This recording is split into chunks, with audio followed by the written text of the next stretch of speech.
Good morning, because it's still technically morning. Good morning, everyone, and welcome to episode 43 of Ken's Counseling Couch. I'm your host, Ken Jennings, Kiwi Farms Ken Jennings, Ken, that asshole, and a few other nicknames that probably aren't appropriate for air. I'm joined today by another lovely guest that has, for some reason, found a nice home here so far, and love having her. Aydin Paladin, welcome again back to the stream. Hey, thanks for having me back.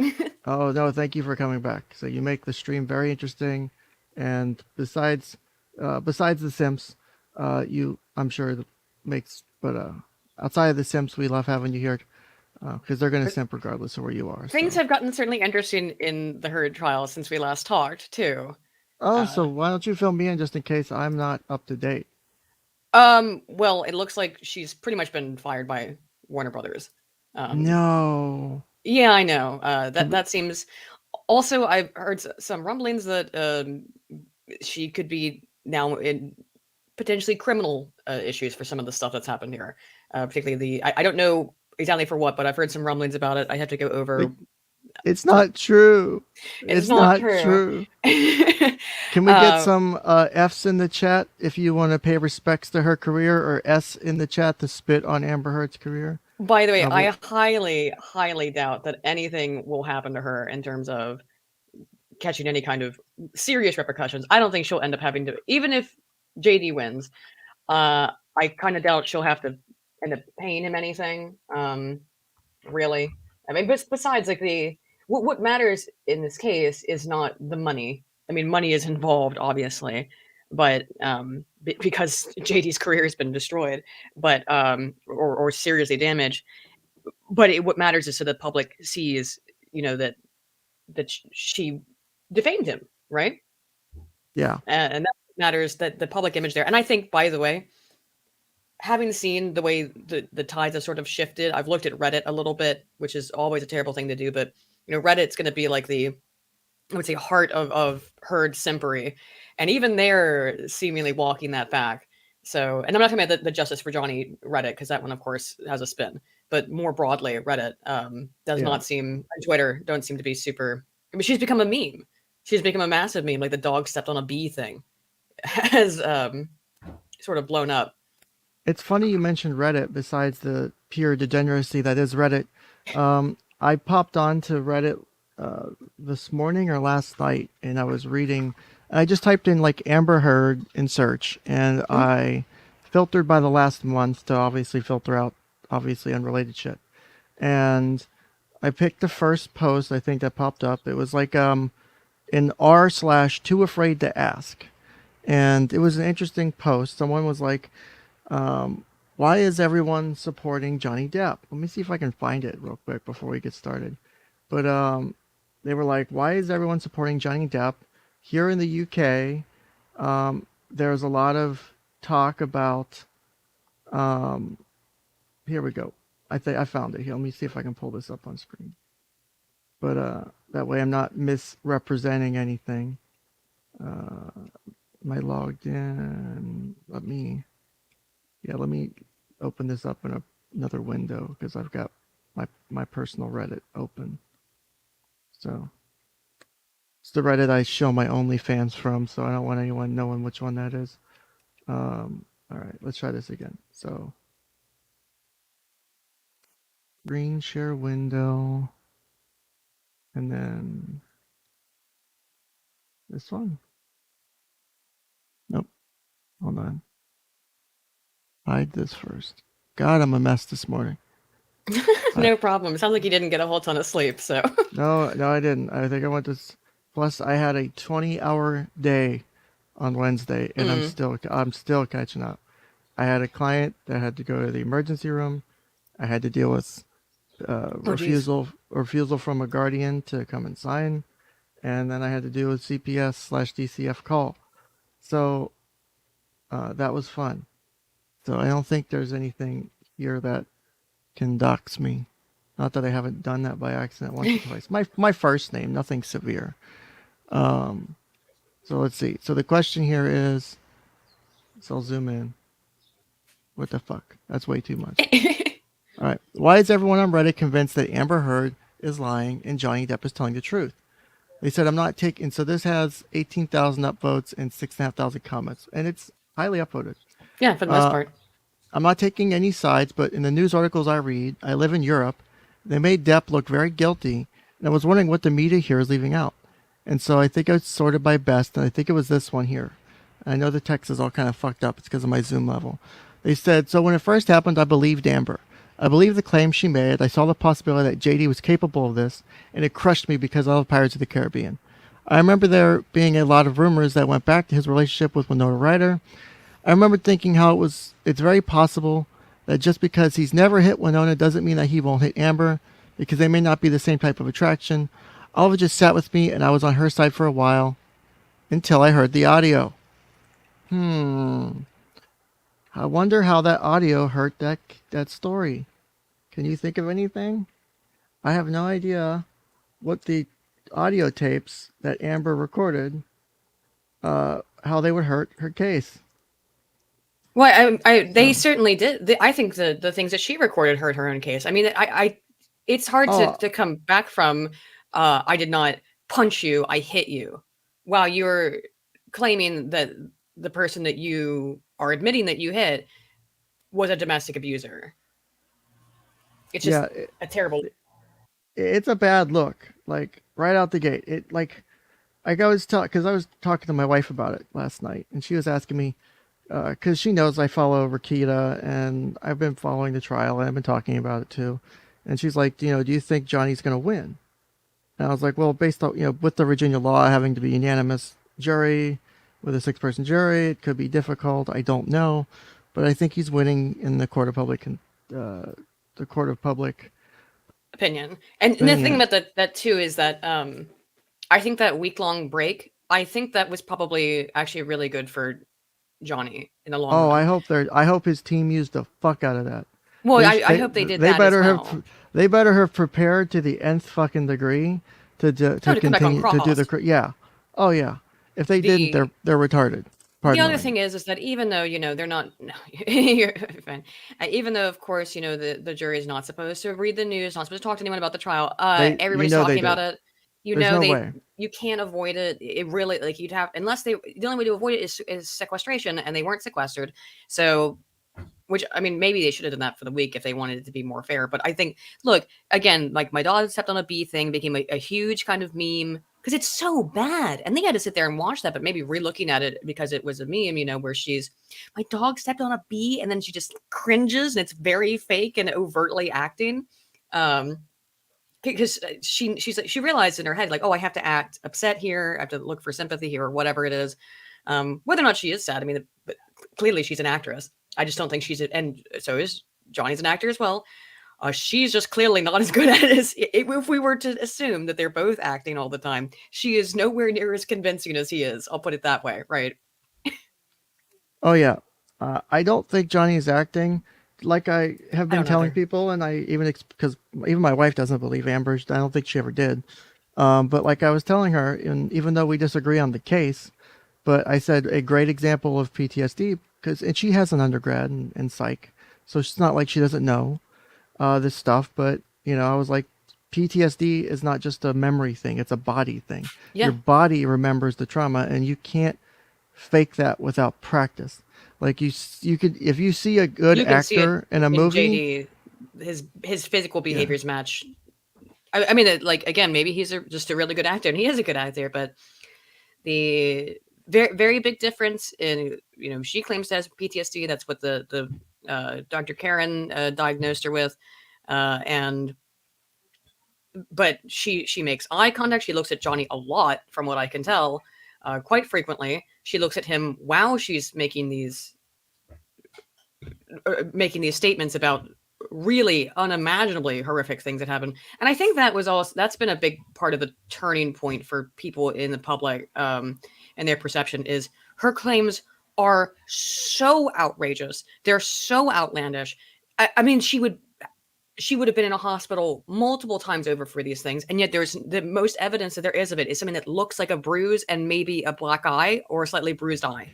And this you're sitting here and telling us about how you were dragged across glass and had a bottle shoved up, where, and were horribly, viciously violated over and over, and how he beat you senseless regularly, and yet there's no evidence of that. And the next day, in multiple occasions, the next day you go on and do something in public, and there's no evidence of it. I think that she really just pushed it too hard. People might have believed her if she had managed to stick to a convincing lie, but maybe this is part of histrionic, of Yeah. having to take it to an extreme degree of exaggeration. Yeah, I don't, because I was, again, kind of, even though she knows that I was still saying it out loud, the things we're seeing in Amber are more consistent with borderline than they are with, Histrionic. well, I mean, you have the histrionic stuff there too when we did Sure. the review of Right. the DSM last week, so it's there. It's more that, what's the right way to phrase it? That the overlap symptoms that you have, those overlap things for diagnostic purposes. Right. And I know you don't do the diagnostics like I kind of do, and I No, and mine's not just that pure speculative, looking at the criterion. Yeah. say it becomes, those things you have to, when you go to rule them out, when you do the differential, you have to see that. And in fact, I think, Yeah, and the ramping up of it, if this is, I mean, that's also very indicative of borderline, particularly if it's not wanting to lose the other person. And I think that either way, I think she's still attached to Johnny, very much so. I think and I think you'll see it probably in Johnny a bit, even if he doesn't intend to, is that there is probably some trauma still there for him. So like, Oh, sure. and even people who are, and I've had this conversation with people too about this topic, is even with people who are abused, even with people who, have to do the running and getting away, and they're literally yeah. scared for their life. That doesn't mean that at one point that there wasn't a connection, that there wasn't a relationship. Oh, yeah. And For so sure. you will have a conflict. There will be a strong conflict of emotions. There will be a struggle for, like, I love this person. I married this person. I had kids with this person. We lived for X many years or decades together. And then now this is what it's become. There's a lot of doubt. There's a lot of self-blame, and it really fucks things up. I mean, I think for them too, and we talked about this last week as well, is that the whirlwind that borderlines and histrionics can both do when it comes to relationships, with borderlines very often, Yeah. the emotions are immediately super intense, and that does often result in reciprocation, because because for them the emotions are overwhelmingly intense, and they will think things like, this person is the love of my life. I've never felt like this ever before. This is, written in the stars, or something, that kind of like grandiose thinking. And when they make those kind of gestures and say those kinds of things, yeah, it often does result in reciprocation, particularly if you're a pretty young woman like Amber Heard, right? So I'm sure it was very strong for Johnny as well. I mean, clearly that's why he ends up, again, I think there's obvious trauma, and when it comes to him writing on the wall in blood, I think he was literally out of it due to physical trauma that was going on at the time there. But that's why you would probably see that kind of, I'm sure it was extremely intense for him as well. And from all of his descriptions, it seems like it was an incredibly intense whirlwind relationship. So I'm sure that there's some lingering there in terms of the feelings, despite everything she's done, And for whatever got their relationship, because I'm not saying that Johnny's a perfect guy. I think he's, obviously struggles with his own issues with anger and stuff like that. But I know that there's a couple people in the chat who are pushing back against the idea that Amber's either the aggressor or that Johnny didn't do anything. And my statement to that is, I'm not saying that Johnny is an innocent, harmless little butterfly here. Just because and there is, it's just like, and I know people will make the jokes, but lots of things do fall on the spectrum. Domestic violence, the things that go into it fall on the spectrum. Anger falls on the spectrum. I've been angry. Like I tried at one point when I was dealing with my severe depression, I tried Prozac, and that actually caused me to have anger issues. And one of the things I did that I didn't realize it was so bad. Like there was a couple times I like threw shit because I was, and it was small stuff. It was like keys. I broke some car keychain thing or something like that. But that was, you know, the farthest I think I've ever gone with being angry. I've never been, besides like middle school fights or whatever. I don't know if that counts, but like as an adult, the farthest thing I've done when I've been angry was something like that. I've been very pissed off, but I've never once hit someone. But My the wife and I thing, have disagreed, but we've never punched each right. other. You And the know, thing is, too, about all human communication, to a degree, is reciprocal. So when Amber's setting the standard that she is going to be physically violent, which she clearly was, I mean, by her own admission, she was violent, and it seems that she was frequently violent. I think it's more than possible that he would have acted in some aggressive physical ways back. I think that's absolutely possible. And when you set the stage that this is going to be the tone, this is going to be the way the relationship works, and I mean, and she's seemingly pretty open about that in the way she discusses it. Of why do you always run away? Why do you always walk away? I need you to come here and fight it out with me. That's not how. how she, for whatever reason, thinks Yeah, that disagreements are supposed to say be it. solved. If she was in therapy at some point and that's a coping mechanism that her therapist taught I have her, no idea why they. I, No I, way. there's no fucking way. Well, I One, don't know, Dr. Hughes, but that was later because she see. I don't. I have. well, I'm very suspicious of a lot of things Dr. Hughes said. I have never. So here's where maybe this is where it becomes, and you can have these issues in a clinical relationship with a therapist and a client, and it's just like any social relationship. One of the big issues you have in any relationship is communication. I will make I make the point, and I kind of do it jokingly, but I also say it seriously, is that 90% of the issues that walk through my door have a root in communication, right? Oh yeah. If it's parenting, if it's a behavior problem with kids, communication's probably got a huge part in it, and I can prove it to you in most cases. And you know, if what oh I didn't mean to click that. What I could think that maybe she, taking Amber at the best possible light, where she may have made a mistake in communication, would be potentially her therapist told her, that, again, this is hypothetical. You can't just not finish the discussion. Like if you're arguing, you can't just not finish it. You have to have the talk, but you do need to be able to cool off. And she may have missed that.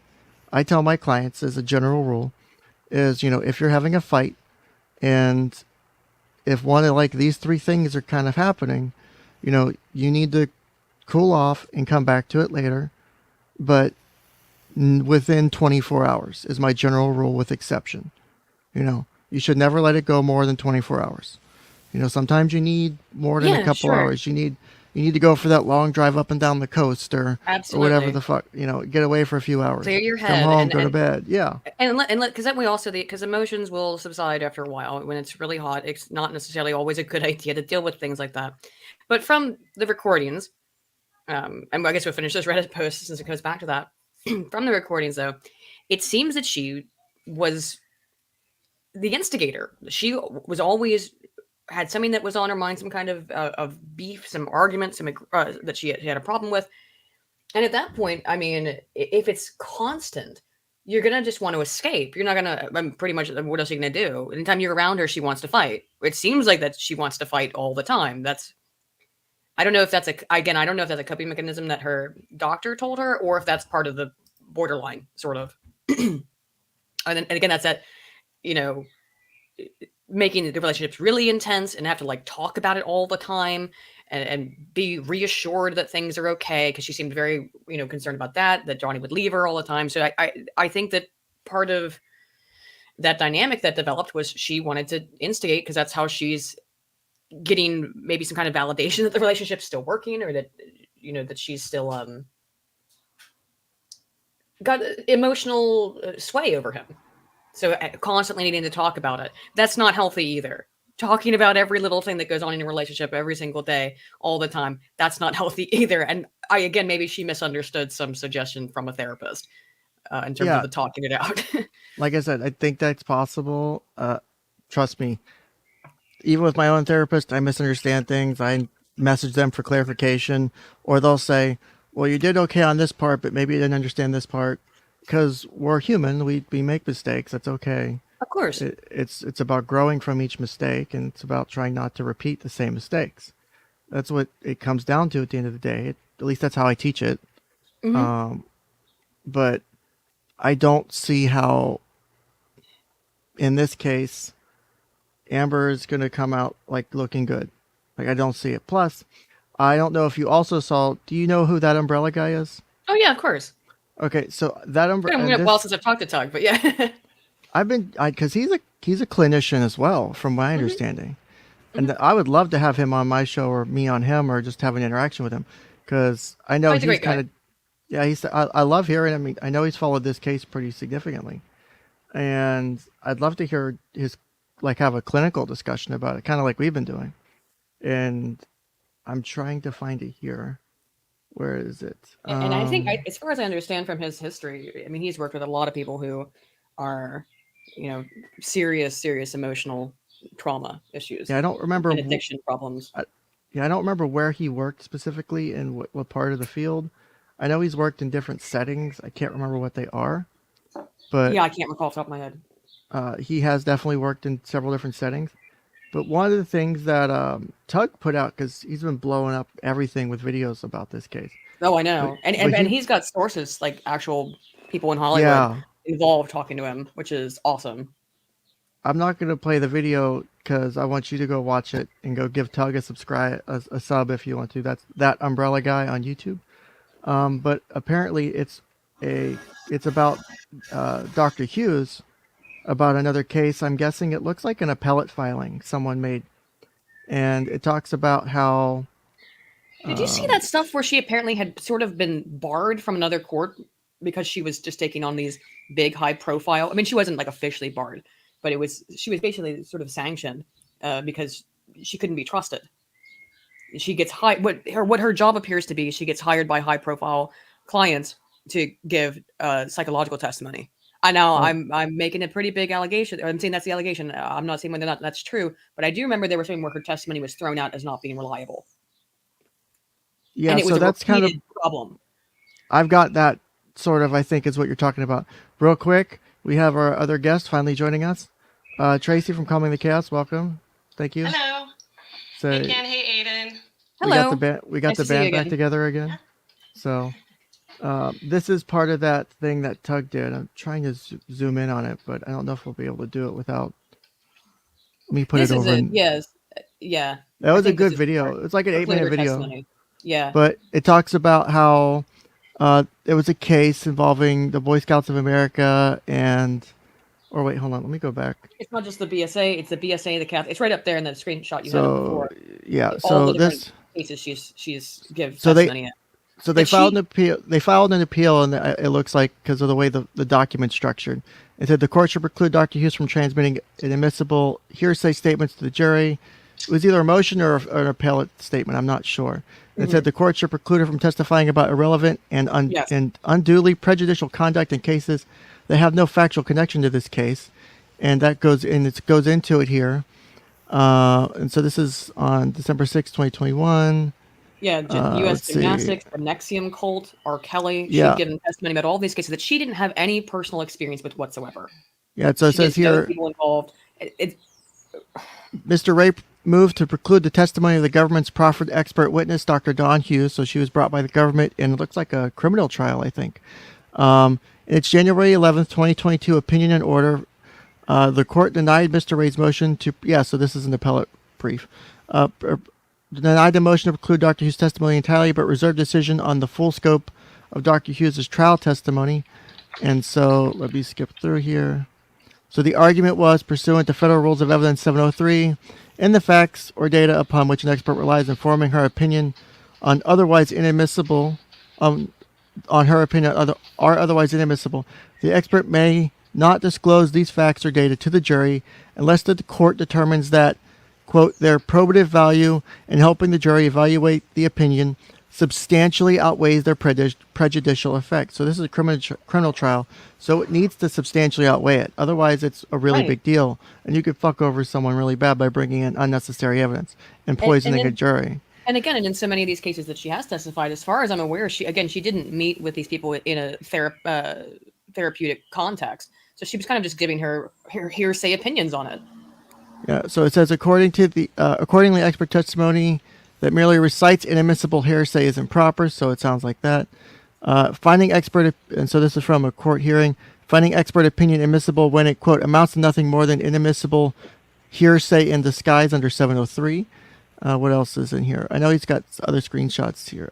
I don't know where he got this from exactly, but I do know, and this is talking about Dr. Hughes's certification in forensic psychology, which I have my own issues with forensic psychology, and I think you could probably be on the same board with me on that one, and why forensic, but not only forensic psychology, but the forensic psychology and social work and all that shit has issues, because there's many issues because it's all relating to court, and so you run into, for example, going back to the case that shall not be named, that because every time I mention names, it somehow draws people in, but the case that ended up resulting with my termination and stuff improperly, one of the people doing the opinions are forensic experts, forensic psychologists, or forensic this or that, or they have some sort of forensic background, and they're using standards and methods that don't have, like, for example, parental alienation syndrome.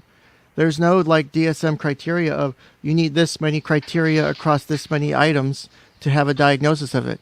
There's like Well, 7 things, and as long as you have one, boom, it's parental alienation syndrome technically, right? it's also a problem with forensic psychology in general is that as much as what she's done, why I have an issue with it as a field is that often you aren't going to meet with any of the people involved because you're giving a judicial, legal sort of analysis of psychology, and that often means you don't talk to these people, and I find it difficult to, in good faith, say that you can figure out what's going on. And we're of course here speculating and doing much of the same, but we're not testifying in front of a jury about it.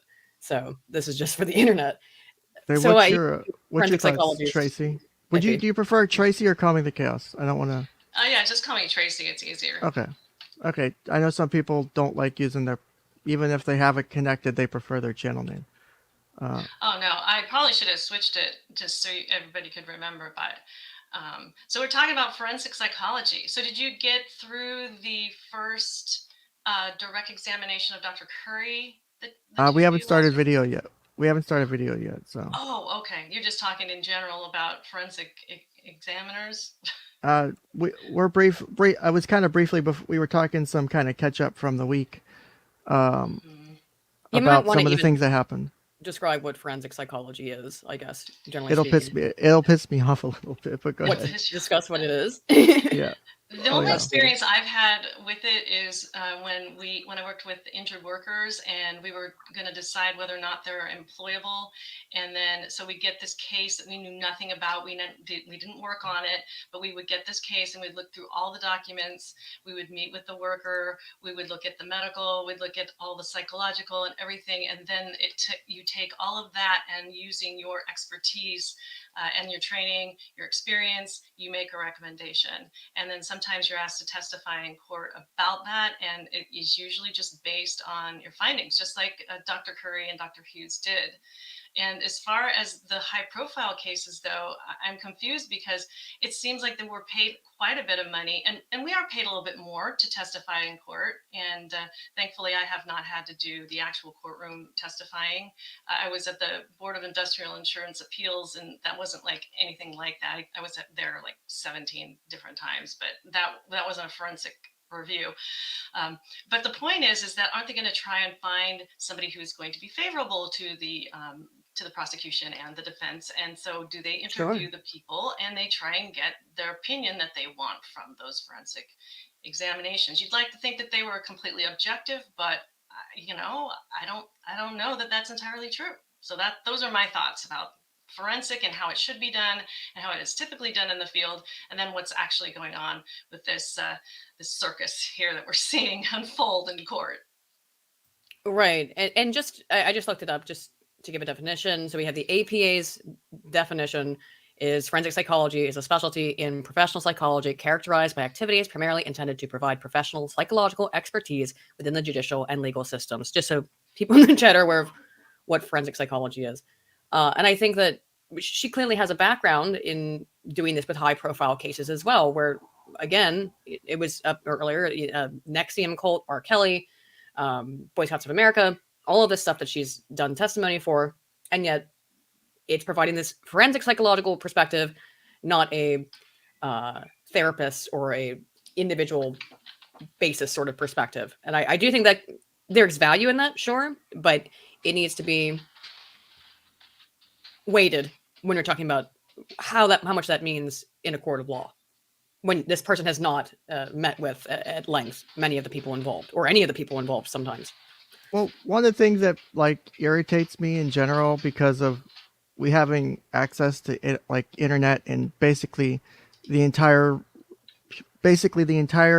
breadth of human knowledge and history at your fingertips nowadays, is that you need some sort of certificate that says you know something. Like I've met people who can tear apart engines with their eyes closed, and they never studied it.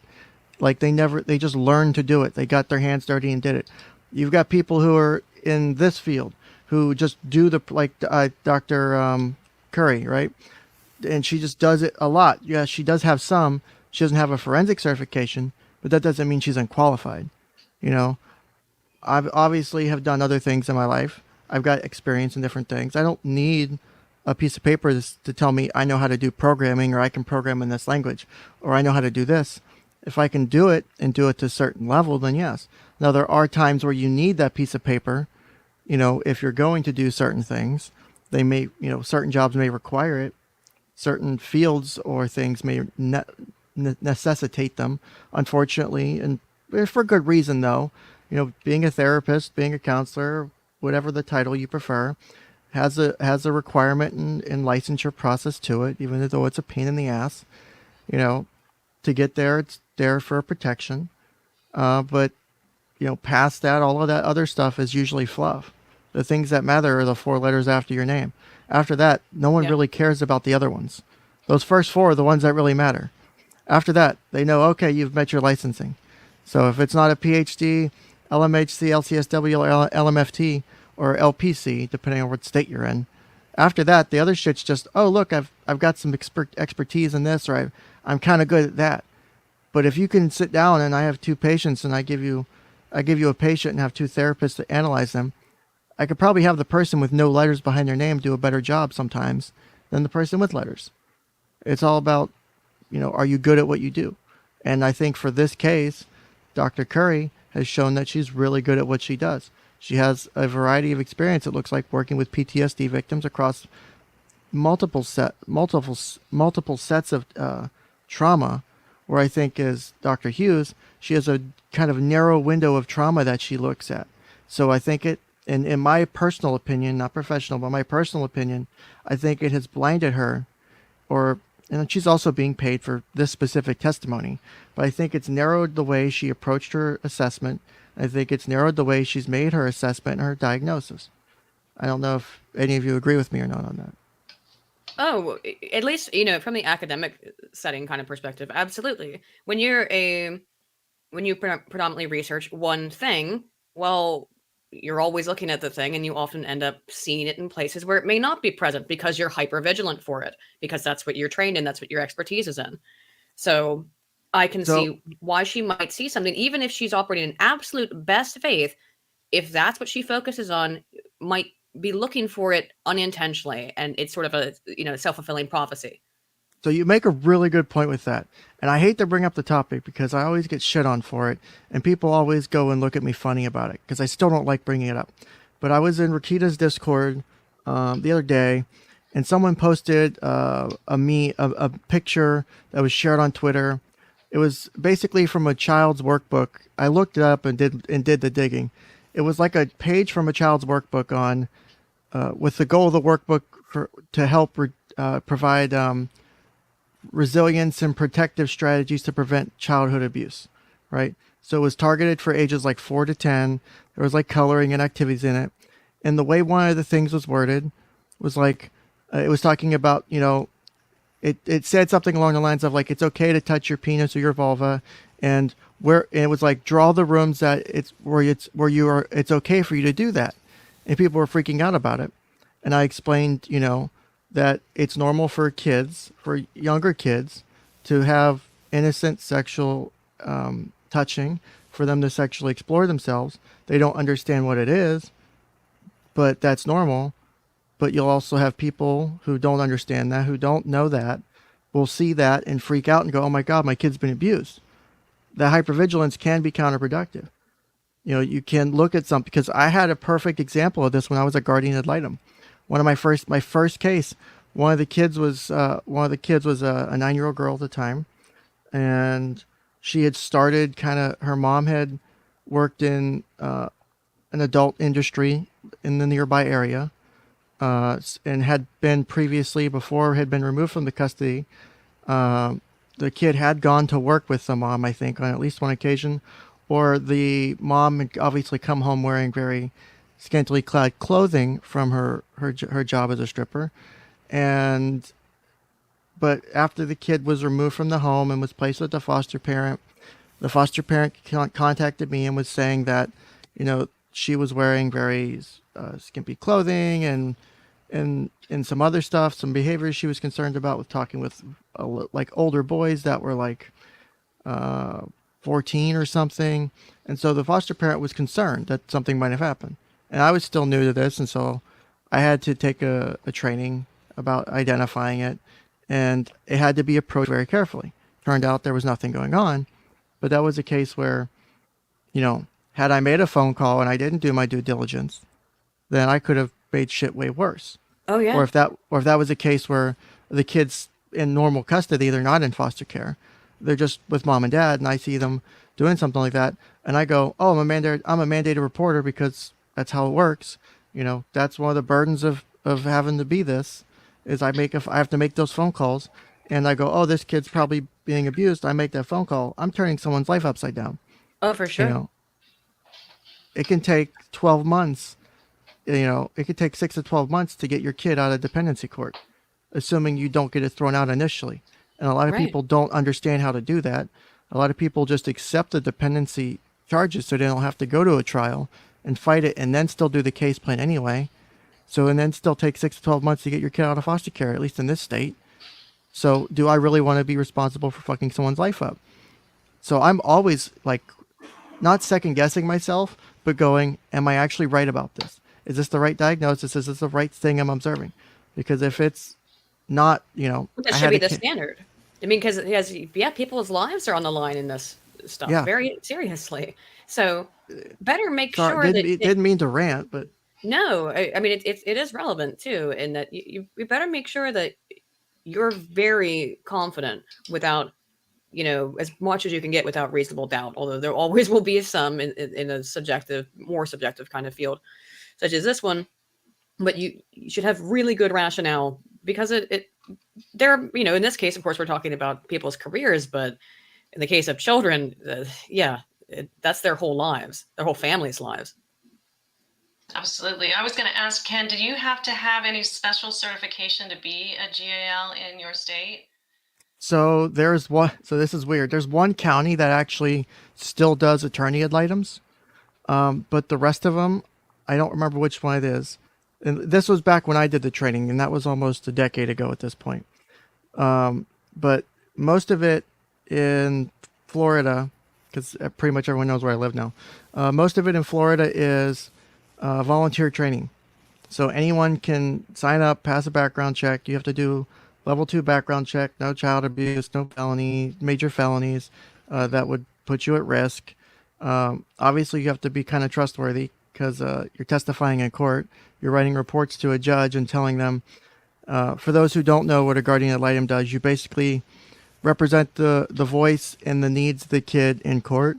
So you have like the state and stuff who pulled the kid normally, so like DCF or CPS. You have their side. You have the parents usually fighting to get the kid back. You have the guardian ad litem program doing their stuff, but the guardian ad litem themselves is looking out for the kid's voice, because in between the states, whatever allegations there may be and the parents wanting the kid back, the kid may have different wishes, or the kid, may not think that that's the best thing. And the court, at this point, I think it was about 40, 50 years ago, the court recognized this as an issue. And so they started implementing programs like this. And so these programs are there to help kids actually have a voice in these courts. And so they do serve a purpose. But it's interesting, having been a therapist now and having seen other things, where I take issue, and I don't know if I like the volunteer setup of it, but I also don't know if I like it being done by professionals. So it's kind of like, because it's only like 40 hours of volunteer training before you're going to meet with, because the requirements, like, you meet with the kid once a month, you make a report every 3 months minimum, and you go to court hearings when they happen, basically. You go to staffings for different programs and shit when they happen. So it's not like much work. A lot of retirees do it. You'll see a lot of retirees do it. I was the youngest person in my volunteer training class by like 2 to 3 decades. Like, I was the youngest, and I was apparently, they were shocked that someone my age was actually coming in to do it. But at the time, because I was still in my early 20s, and you have someone who, they may have a personal decision, they may have a personal bias that is influencing it, even though you're taught not to. It still is easy to influence that. And so does 40 hours really give you all the information you need to do that? Maybe, maybe not. Does there's 4 years of undergrad, 2 years of grad school, or even 4 years of grad school. I mean, does that overweigh what you're observing? Does that complicate things? I mean, well, there's all kinds of effects there. I don't mean to cut you off, but there's always people always bring up med student syndrome, and I think that's the same kind of thing that you might be finding with someone who specializes too much or specializes exclusively. Yeah. The med student syndrome thing is, your first semester med school students think they have every disease in the book that they're reading, and the same thing with. I've been told or heard very often that psych students have the same issue, where as soon as you start learning about this thing, you briefly, as you get into more advanced cases, overanalyze yourself, overanalyze other people, because it's new and novel. And again, it's the same problem when you've specialized. The only thing that I would say is also, in addition to that, is you're in a nice position when you're talking about the academic side of things, where we're doing quantitative data, where we can anonymize people, where we can just look at pure mathematics and do double blind, remove bias. You can't do that in a therapeutic setting. Unfortunately, some level of bias, even if you've been trained, it will always come through, whether it be bias in terms of specialization or just bias in terms of your personal feelings towards a person. You're any kind of number of bias can enter into it. Like, for me, I totally try to go out and represent my client as much as possible. And Tracy, you can tell me if you agree with this or not. And if you do disagree, I'd like to hear what you have to say. But when I was in the private practice I worked, I set very specific standards when I met with families for my initial session with kids on confidentiality. I told them I'm going to hold the same level of confidentiality with your kid that I would for you. I'm not going to come around and be telling you, oh, this is what we talked about in session, without their explicit permission. And I said there was very few exceptions to that, besides legal ones. And they were, if it was not enough to cross that threshold, but concerning enough, I would maybe tell the kids and the parents in the same room, I'd be like, look, I might hint at it, but I'm going to leave it up to your kid to tell you, because it's not necessarily my place to. And because I can't tell you, especially with my new job, I've had a couple kids just recently come in and tell me, and I'll ask them, I'm like, be honest with me, how do you like the place here? Because of whether the kind of place we do where we work. And I'm like, how do you like it here so far? And how have you ever been in therapy? Do you like therapy? And they'll tell me, no, therapy hasn't been good. And I asked one recently, and they said, well, my therapist was telling my mom things. And I'm like, and then my mom was coming at me about them. So there was no ability to build trust and rapport if the therapist is telling mom stuff. Mm-hmm. I would constantly ask my clients, can I tell your mom this, or tell your dad this, or your grandma this, or grandpa as an update? Can I tell them, hey, this, or that? Do I have your permission to do that? Or can we go tell them together? Or can we bring them in and tell them? And that was 99% of the time fine.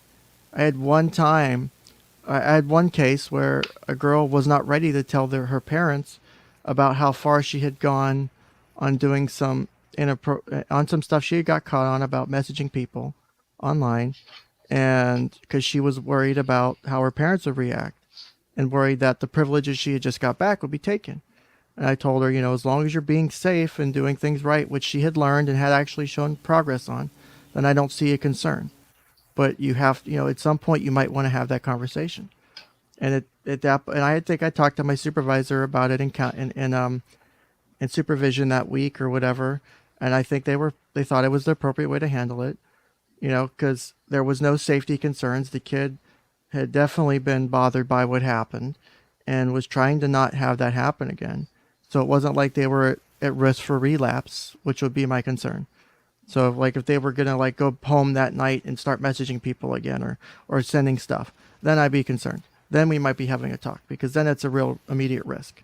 Not enough to make a report or not enough to call the police, but that might be an exception to my child confidentiality clause. So.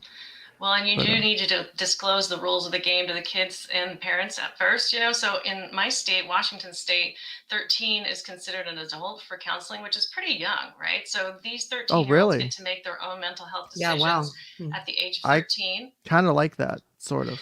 And so what I do is, I disclose to 13-year-old, if it is a 13-year-old, so that's the very bottom of but all my teen clients, is that, and it's all written in the disclosure, is that, if there's a safety issue, I want the parents involved.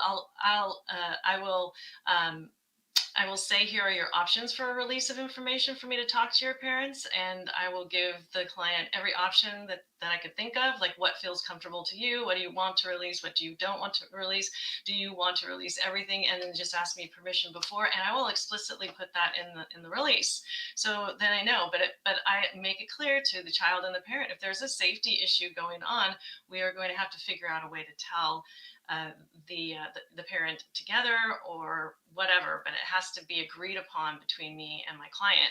And if we do that, it has to be because there is a safety issue and we want to keep the children safe. So I think I saw that comment earlier. What do you think about that? From your perspective? My sons were in therapy and they admitted stuff that I needed to know, so that would be a safety issue sort of thing. And the therapist just hinted along at the fact I'd be pretty upset. Of course. That's why you have to talk to the kid and say, like, hey, listen, this is a safety issue. Your parents probably need to know about this. How are we going to tell them? And we will try and help them to get the benefit of, at least this is the way I do practice, see the benefit of telling the parents, like, we want to keep you safe. And then that's what I would do too. How. Is getting them to see that, because I've been pretty frank with parents, and I've told parents, like, you're fucking up, and sometimes with almost that language. But because they if they're coming to see me and they're picking me, they stay past the first session and they're not like turned off to, okay, this, because I'm a bit young, right, compared to maybe a 40s or 50-year-old there, whatever. I might look young, I might be newer to the field, but I feel I'm good at what I do, and I have, like I said, really good rapport with kids. I'm glad I do, because I've gotten some amazing results from shit like that. But I'll tell parents, you need to trust that your kid is going to put, and I'll tell you if we're having issues. Like if the session went bad, I'll say, we tried to work on X coping skill or whatever today, but it was a difficult session. And that will probably be the extent of it without the kid saying you can talk about more. Some kids didn't care. Some kids did. But, if a parent's bringing a kid to session, or if a kid wants to come to session, and I'll tell the kids at the beginning, look, I don't expect you to trust me. I don't expect you to trust me at the beginning. I get I'm a stranger. I get you have no idea who I am. And that's why I normally will talk a bit about myself for like the first 15 minutes. And that probably sounds weird. I'll talk about myself, what I've done, how I've been, I'm in the military, the firefighter, I did other stuff, how I got into the field. what the things I like and stuff. So they kind of have an idea who I am. Like in my new office, I've got it, like I got a bunch of stuff up there. I've got some like anime stuff up there. I got some stuff from when I was a firefighter. Just my 3D printing stuff that I do for hobby, just to give them, like, it gives some humanization to you. You're not just a cold room with, you know, blank walls, or just some certificates on a wall and decor stolen out of like a catalog, right? A stereotypical therapist office. You have to make it comfortable. But you know, you tell the kid, look, if your kid, you know, I tell the parent, if your kid's going to work with me, if they're going to put in the effort, you have to trust that, you know, they're not telling you for a very good reason. And I'll tell you that if I'm not telling you, and it's because it's not a safety issue, then there's probably a good reason. And if you do upset that balance, you will ruin progress. Because I've seen kids go from like really, really like ready to run away from their parents because of shit that's going on, to within like 3 months, the family has really rebuilt the relationship. They are doing things as a family again. There's still marital problems going on. The kid's happy. The kids and the parents have agreed on rules and punishment and things like that. And it's working, and they're working towards it. But you can't destroy that by trying to undermine what's going on in therapy. I don't, you know, like Lampy was trying to say, if it's something that's a safety issue for me, obviously it's going to be brought to your attention. If it's a mandatory report thing, it's a mandatory report thing. If it's a safety issue, I'm going to do my best to get the information to you. If it's an immediate concern, yeah, you're going to probably know. If it's something that could happen, maybe is unlikely, that's for your kid to make the choice. They have to have, you know, especially if they're teenagers, you know, or preteens, they have to make mistakes. If it's a mistake that it's going to get them in trouble, okay. If it's going to kill them, okay, no, we're going to talk.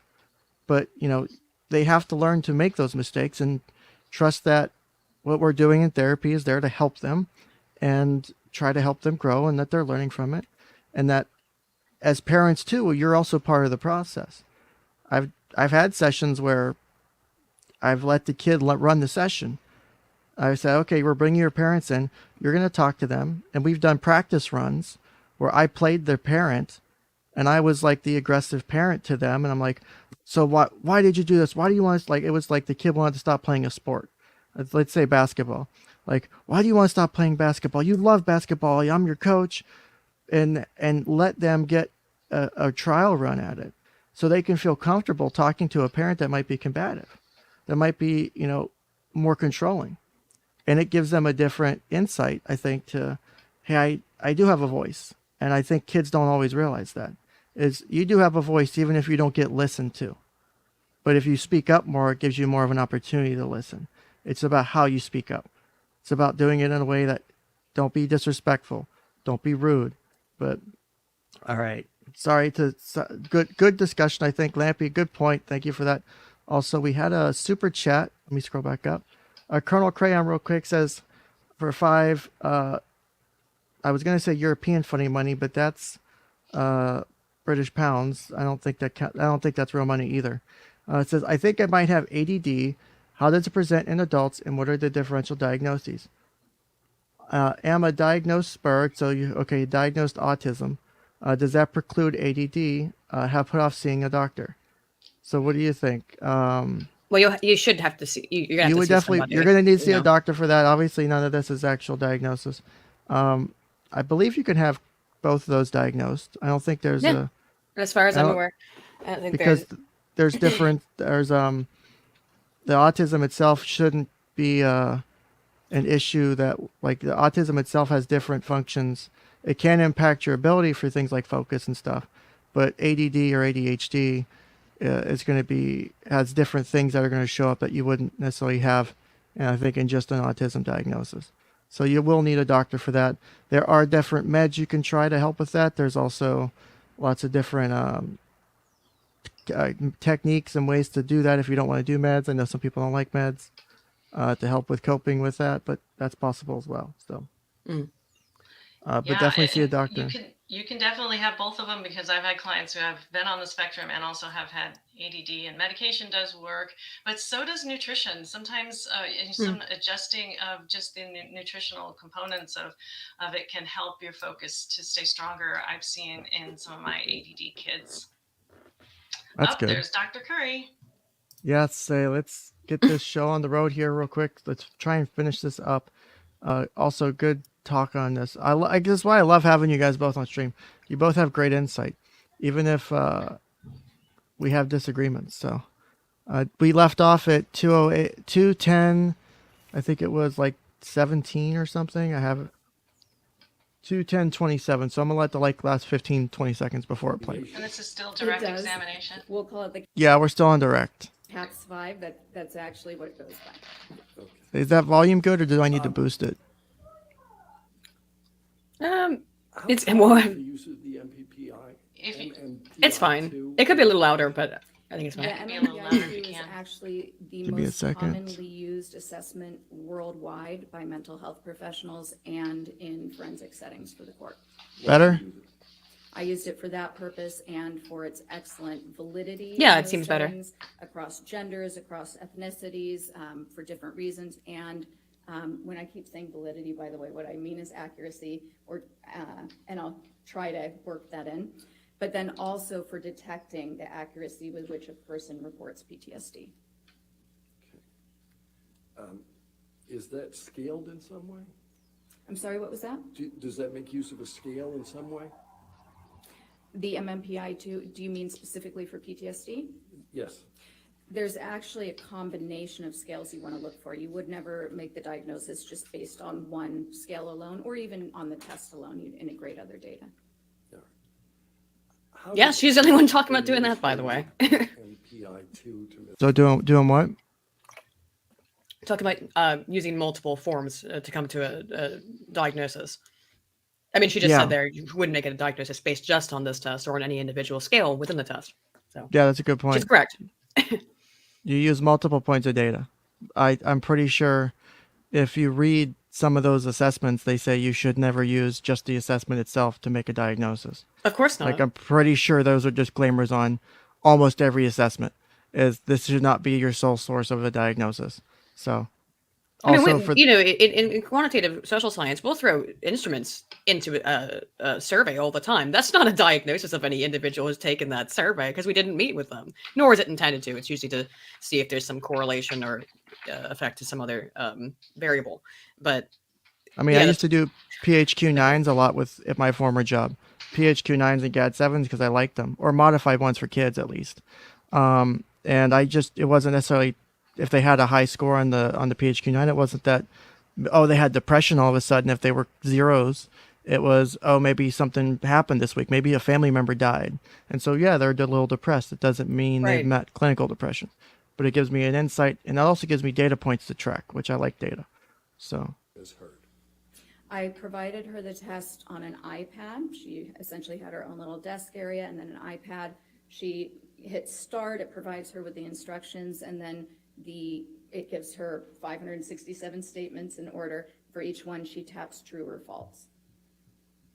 What did you learn about Ms. Heard from the results of the MMPI-2? Quite a bit. I wrote up a 25-page. I think this is where we're going to get that the personality disorders coming up here in a moment. yeah, For everyone watching, pay close attention not only to the testimony, but watch Amber Heard. Watch her body language. I thought it was insightful how she responded not only to the lead up, but I think afterwards, Interpretation. if I'm remembering correctly. So, oh yeah, it's It has interesting. numerous, If this is the part I'm thinking is, numerous yeah. scales. So one of the reasons I like this measure, or at least we're getting close to it. So, much about multiple different traits and tendencies and mental issues. One of the primary things I learned was that she had a very sophisticated way of minimizing any personal problems. I also learned that she tends to, well, there were a number of characteristics that were consistent with the eventual diagnoses, but some of the primary characteristics, and I'm going to try to condense 25 pages here, were essentially externalization of blame, tend to have Facts. a lot of inner hostility that is attempted to be controlled, a tendency to be very self-righteous, but to also deny that self-righteousness and to judge others critically. Yeah, against refusing to look at these her at sort all. of high standards for moral Yeah. value, but also to deny doing that. Biting her Essentially lip. to claim that one is very non-judgmental and accepting, and yet very full of rage, really. And these aren't facts, but her scores essentially correlated, so they were consistent with other people who obtained these scores who have been shown through many, many, many studies to have these very specific traits. So externalization of blame, a lot of inner anger and hostility, sometimes that anger among these groups with similar scores, these people might have that anger kind of explode out at times. They tend to be very passive aggressive. They may be self-indulgent, very self-centered. They could use manipulation tactics to try to get their needs met, very needy of attention, acceptance, approval. They tend to distance people who are close to them. Initially, they may seem very charming. They're very socially sophisticated, actually. That was a major component on there. They have a capacity to kind of offer some of their faults, but in a way, but only the ones that people think of lightly and can all relate to. And so they can present as very fair and balanced, but in actuality, they really might be very judgmental of others and unaware of problems in their behavior and their thinking. So after you provide the examination via the iPad, what do you do? So once they've completed the test, you can have it scored by the computer immediately. It's a very, very complex test to interpret, but right away you'll get a list of what's called critical items. And these are just a couple of the items, the statements that are presented that are more clearly symptom-based. And I always follow up with the examinee. Some of these might have to do with suicide. Some of them might have to do with other symptoms that you just like to get a little bit more information on, because sometimes an examinee might tell you they're completely fine when you're doing your interview with them and that they have no symptoms. And then when they take the test, it says that they're having trouble sleeping, or they struggle with nausea all the time, or they feel very anxious. And so you want to follow up on that. What's a code type? A code type, let me think of how to explain this very, very simply. So So real quick, someone in chat, Radioactive Girl Scout said, how should someone act if they feel they're being lied about? So are you talking about Amber? Or Oh, there's another... that Amber's behavioral responses, that if she thinks that this woman's lying about her, yeah, I can understand that. But Well, at the same time, it's really hard to trick these tests. And that's one of the things that Yes, she it finds is. later, that it's in terms of it's hard to, basically when there's 500 questions, you will forget what you were asked before if you're lying often, because it's very hard to keep a bunch of lies in mind. And that you can still, if you've constructed a whole personality, you can get away with some of it. But if you're directly lying when you are answering one question and then 200 questions later, the same question's being asked you, maybe reverse coded or whatever, well, the analysis is going to be able to pick that up, that the two results were incongruent. And that will show up as, it can show up as a mistake, but if there's a persistent pattern, that's going to look like lying or attempting to lie on the test, or something. Yeah. It's anomalous, right? A handful's not going to trip you up and say, oh, a handful of them are incorrect, or you marked a handful of them on a certain question type as neutral, isn't going to be showing signs of deception automatically. It might show like probably a different result, but it's not going to say there's signs of deception. Now, And it's there's going to be low effects. You can get later on where people will give less extreme answers. There's methods of analysis that would take all of that into account for fatigue effects and all kinds of other things that you can throw into it. I mean, I don't know what you run this through, probably SPSS or SAS or something like that, some statistical program, excuse me. And that would be able to also calculate and account for things like fatigue effects and order bias, I think when I don't remember if it was the MMPI 2 or it was a different test. I took when I was in the military. It was several hundred questions, and it was on paper. And I remember taking the test, and because I think I had been like midway or most of the way through my psychology degree at the time. And so I'm going through it and I'm seeing those repeat questions and I'm recognizing them. And I'm like, oh, these are sort of been asked already. And so I go back to earlier in the test and I'm like, oh, I did ask that question. Or that question was asked, because I'm really good about recognizing something and going, I've seen this before, or I've recognized this. So when I see like a repeat, it was going to be like, it's going to be something where I'm like, I know I saw this and I want to make sure. And so because I could check it, I did. And so that's where it's like, oh, you get to see that in action. Nowadays with like iPads and shit and fancy ways to do these tests, I don't think you have the same ability to go back and check. But being able to like do the, as you're And that doing your might actually Scantron, be a good thing, honestly, because then you're going to get the pretty much immediate reaction. yeah, and you can't go back and like, Can't go because back I and could have change gone it back if you and want. changed it. Like, I think if I did go back and change anything, it was to make sure it was actually consistent and I didn't fuck it up. Right. Because I might have misread it. Yeah, 'Cause true. I could have I mean, that's misread always it. a problem. Sure. But again, 'Cause if I've- that happened once or twice, that would show up as anomalous. If there's a pattern of when things are phrased differently, even though it's getting sort of the same concepts, but it's phrased a little differently, and you're answering them radically different, that's going to either look like deception or it's going to look at like some attempt to, for example, frame the self maybe in a certain light. Yeah, others so- in a That's why they certain light. have those scales in there, the lie scale, the lie detector scale, and all that stuff they have. And this is a really highly researched and normed test. And Yeah. I've got my test right here. Yeah. And it's interesting to look at, because if you looked at my test and I don't agree with this test and some of the stuff is true, but what they saw was out of context. And I talk about this in my video, the first video that I did on my channel about Amber and Johnny, is that if they would have read this out in court just based on the MMPI-2, I would have paranoid personality disorder should be explored. And that's far from the truth. It was at a time where I had an eating disorder. I was in grad school and I was really super stressed out because I was working full-time as a voc rehab counselor. Oh, I yeah. actually took my report to two of my therapists, and one of them was a professor and a psychologist, and the other one was my own personal therapist. And they're just like, oh my gosh, we know you. You're not, I mean, obviously don't you think a grad school student would be a little bit paranoid? Well, Everything else was in the normal limits, right? But there was a spike in paranoia. So immediately the test captured Yeah. that. I would be shocked if you don't find an elevated levels in the vast majority of grad and doc Dear students. God, To be honest. my master's program was the most fucking stressful 2 years of my life. Yeah. There were times where like, well, because my grad program was like, if you got more than 2 C's, you were out of the program. Over 2 years.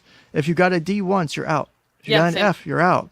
Yep. And if you get AC once, or if you get AC, you're on academic probation. Probation. For a That's how mine semester. worked as well. Yep. Yeah, they Yep. did, and of course, what kind of GPA scale does my school use? Plus, minus, regular letter grade, not just A, B. It's A plus, A minus. So you get the extra GPA fucking influences. So it's not just 4, 3. It's like 3 point something, 3 point lower 3 point. So those Yeah, but plus and getting back minuses to- on the grade. To Radioactive's point, it's like, how are you supposed to act so I'm thinking, if I don't agree with the diagnosis and somebody's reading it in court, I think Amber's holding it together very, very well. For me, I would start to notice those little, even just thinking about this report that I don't agree with, I start to notice my heart beat a little bit more and just feel those kind of symptoms, those vagus nerve responses that happen. So she must be trying to keep it together. I would love to know, though, what is she drawing a picture of Dr. Curry there and putting like darts in her face, or what? I mean, I would probably just be writing or drawing, but like even for me, because I had to, I've had to deal with something, the similar kind of stuff with dealing, for example, getting fired and dealing with my thing, like talking about that, just even talking about it, having more than one professional tell me I've done nothing wrong legally and ethically, being able to verify that, knowing that still causes anxiety. And I could still, and even when people bring it up, it still does piss me off. It is a little triggering, I won't Oh, sure. lie. But for obvious reasons, because I love my job and I don't want people sitting here lying about me. So I could understand being upset, but I'm also not on camera with tens of millions of people watching what I'm doing every day in the middle of a 6-week trial. The thing is you got to know you're being watched, and everyone on the world is analyzing your fucking movements. They're analyzing every smile, every joke, every time you take a sip of water. Someone's probably counting how many times Amber Heard's taken a sip of water during the trial. Oh, That's I'm on sure. video. I'm sure someone's done it. There's going to be all the body language, and I'm not saying I support or disagree with body language analysis or nothing, but just the body language in general is insightful. Just it's a general principle, seeing how people react to statements and things. I would be frustrated. I would probably be angry, but I also would have to counter that with the fact of, as the rational person does, okay, this is being televised. If I want to win my case, I have to pull my shit together. Where I think kind of probably lends a little bit of credibility to Dr. Curry's diagnosis here is she struggles to hold it together. Because you've had months or years to prep for this. When This day's coming. You can see when she's angry, no matter what. That's there's very obviously I don't think it's shame. This seems like rage. And I understand that too, because I've been misdiagnosed with stuff. And when you hear something like that about yourself, particularly when it's BPD and histrionic, which is kind of like the female equivalent of antisocial in terms of the negative social stigma of what those diagnoses mean to people who know anything about them. So yeah, I can understand why that would be make you pretty angry, but she seems, when we're talking about her having this pent-up rage, and that's what Dr. Curry is describing as part of her personality sort of structure from the MMPI, and then she's kind of illustrating that with her body language. Well, it might, for the jury who's paying attention, that might seem like confirmation of Dr. Curry's assessment, or at least based on that instrument. And I'm typing this in chat. I'm about to hit end. But someone mentioned about the assessment being a snapshot of someone's life. And that does I'll just delete the message because I wasn't finished typing it. Basically, it is a snapshot of your life, and that can matter depending on what's going on. But for personality disorders, they're a bit different because it's not like an anxiety disorder or a depressive disorder where you can have something that causes the onset and it can be treated and it can eventually fall off. You could with PDs, you're going to have a high test-retest reliability on those instruments. You're going to see it pretty persistently, and if you don't see it persistently, then you have a pretty good indicator that the reason why you found that result was based on environmental circumstances rather than a personality disorder or other symptoms or other disorders like depression, which can be caused by hormonal imbalances or are caused by hormonal imbalances. Whereas with PDs, you're looking for a persistent, and that's why you should do multiple of these tests in addition to the therapy and consultation. Because if it's consistent, it's consistent. A good example of the current context would be one of the questions on the MMPI is somebody is trying to rob me. And actually, when I remember that question because I had thought that was a ridiculous question but somebody in their life at that time may have actually had somebody break into their house or trying to rob them. Sure. And so that's where it reflects the snapshot in the moment. So they could actually be diagnosed as paranoid personality disorder when they actually have a really good reason for being, somebody's trying to rob me. So, but then also it captures the beliefs that you formed in your development as well. And a lot of the questions, like the very question number one, I have to say, I like mechanics magazines. Okay, right off the top, what? So, some of the questions really are out there, guys. So if you want, you can just Google MMPI2 547 questions. They have a PDF, and I just am very amused by all of them. So yeah, you can technically find copies of the assessment online. Some of them might be old. There's also ways, if you know how to score it, you could score it. But also, if you're the one scoring, if taking the test yourself and scoring it, then you have the bias of being the one scoring it. You would want potentially someone else to score it. Yeah, I mean, you can drop it into a statistics program probably pretty easily, and you can anonymize your own data to a certain degree if you just turn everything into like an integer. It would be but there's also the bias of I'm taking the test for myself to make up. I could make up my own scores, kind of thing, right? Right. Well, Someone exactly. It's someone it's asked, recommend do you? against, but yeah. Yeah, someone said, do you think HPD can be treated? So you can treat a lot of things. It's about like you can't cure it. Like you can't make things go away. Like certain things you cannot make go away. It's about Like developing skills to deal with it mostly. yeah, so it can be treated. It can't be cured. Like PTSD, pretty much not going away. You will deal with that the rest of your life. It's about to the level of severity you're going to have. And at first, it might be the worst shit you've ever dealt with. It might be an 11 out of 10, and I'm not even joking. It might be an 11 out of 10 every day until you start going to therapy, maybe taking meds. You get give the psychiatrist, take meds. You start learning coping skills. You start doing things like an exposure therapy or EMDR or whatever it is that's going to work for you. You find the methods that work for you, because there's things like I recommend to people in therapy that work for them that I've tried and just don't work for me, but they definitely work for other people and I've seen them work. You just have to, and it can suck, but you have to iterate through a lot of these to find the things that do work for you. And that's where continuing to go and persistence, even when it feels like it's not working, that you kind of want to keep with it. If it's not working because I don't like my therapist, then that's probably different than I don't like going because I don't feel like anything's getting done or I don't feel like anything's changing. Then tell your therapist that. Yeah, and you might You're have not to going to offend me. I right, want and to you know might have that. to. Some people, medication seems to work best for. Sorry, the car's on You're fire. fine. You're fine. It's a little hot, so I have the window open. Yeah, for some people, That's it's going to fine. be medication's going to be the thing that's going to make a big difference. For some people, it might be dialectical therapy. For some people, it might be cognitive behavioral. Again, EMDR, it depends. And if you don't feel like you're making progress, you've got to tell them about that to let them know that you feel like it's being stymied. Yeah, you do need to focus on the behaviors that you want to change, and that is going to determine your success in therapy. What behaviors do I want to change? So what Ken was saying is right. All this stuff may still be with you, but I'm going to be more mindful and behave differently in situations. So with histrionic personality disorder, knowing that that is like this, I want to be the center of attention. Say you want to not be that way anymore. You want to sort of fade away a little bit more because it's gotten you into trouble, say with the law or with with relationships or whatever. So your goal there is to fade back a little bit, or and you could describe just behaviorally what that would look like. And so if you're reaching more in those situations in your life and you're reaching more of those goals, then you know that the treatment is working regardless of what it is that we're using, whether it be a DBT, ACT, even hypnotherapy. Because one of my fluffy letters, Ken, is I'm an advanced clinical hypnotherapist. So that's actually a therapy you can do, and you can also do cognitive therapy when a person's under trance, and sometimes that works really well too, especially if there's past trauma. That's what Yeah, I've heard.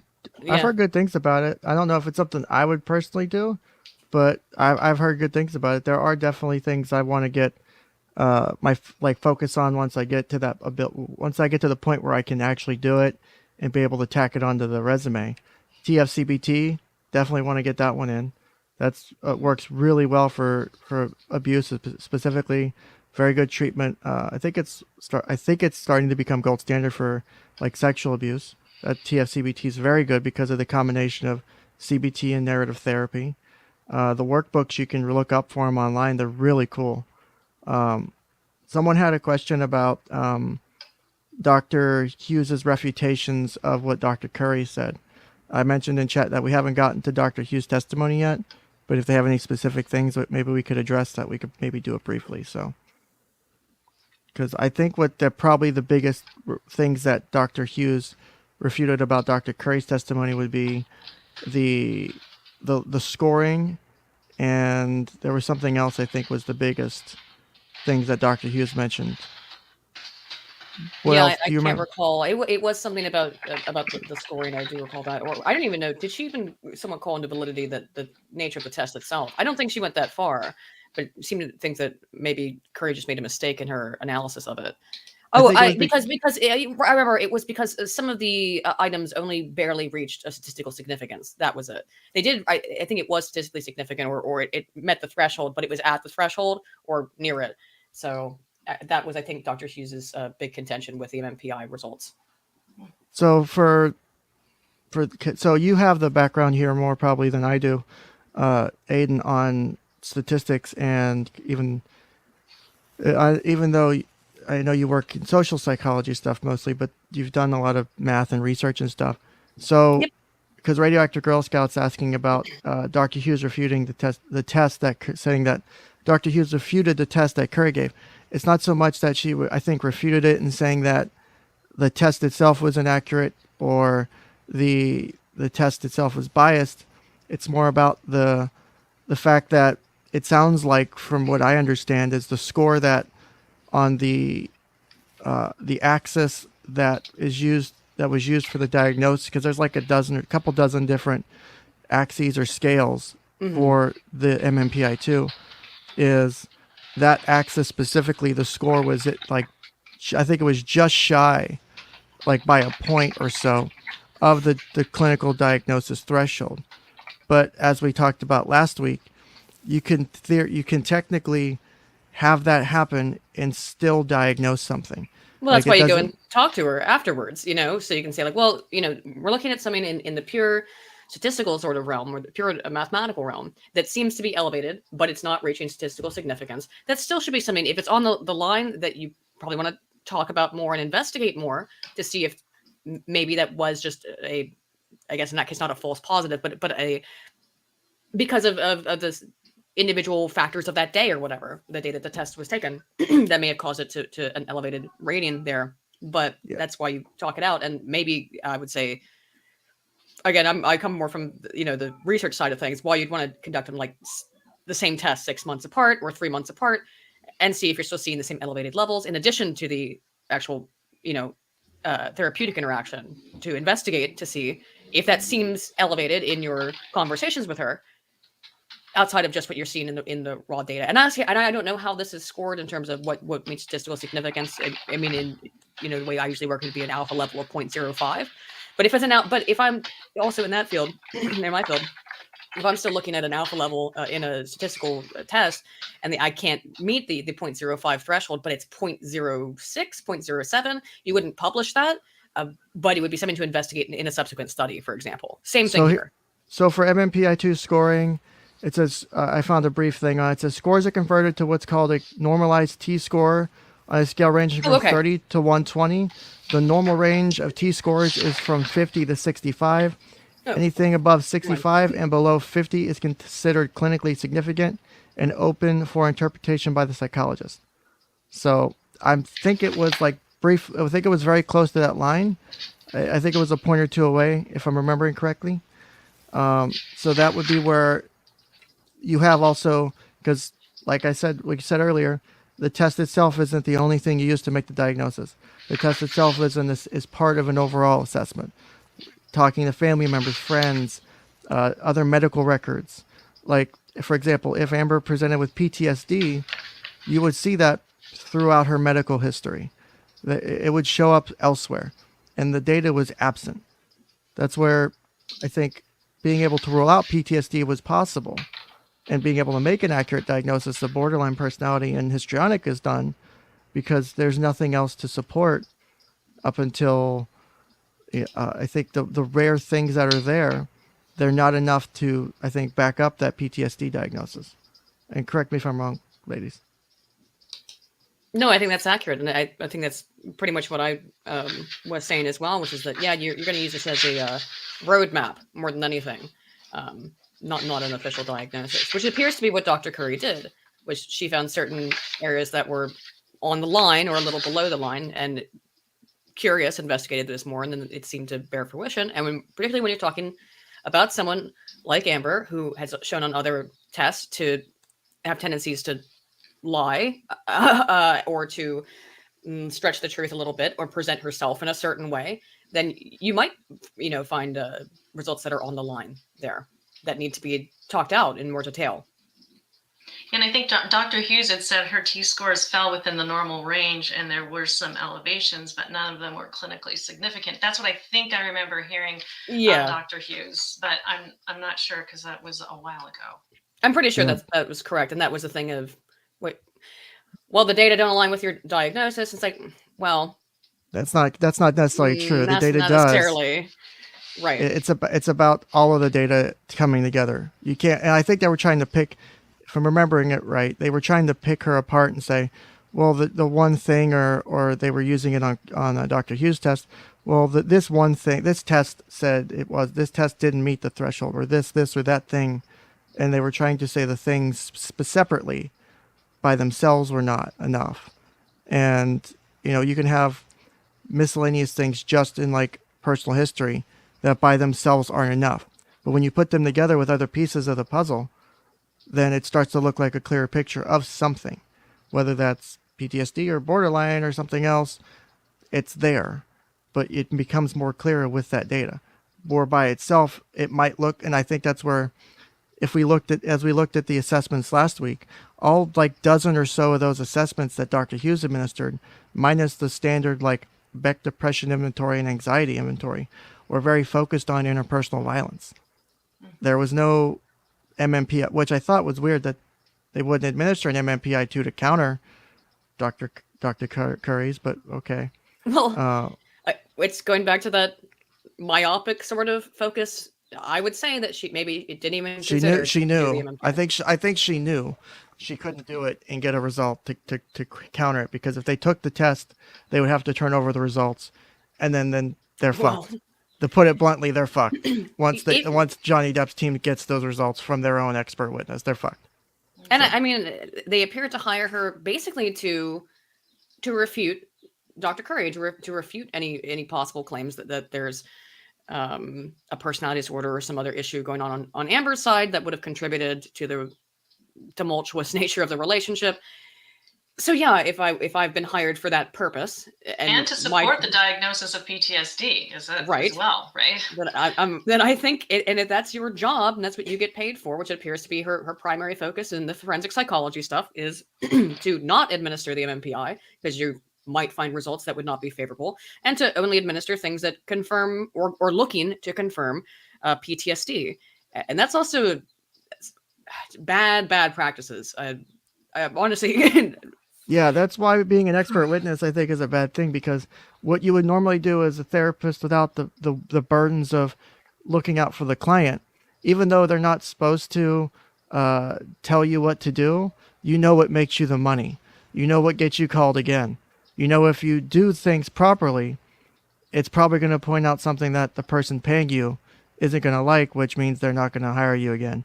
And it's also going to hurt you because people are going to go, oh, well, they're thorough, but it's thorough in a bad way.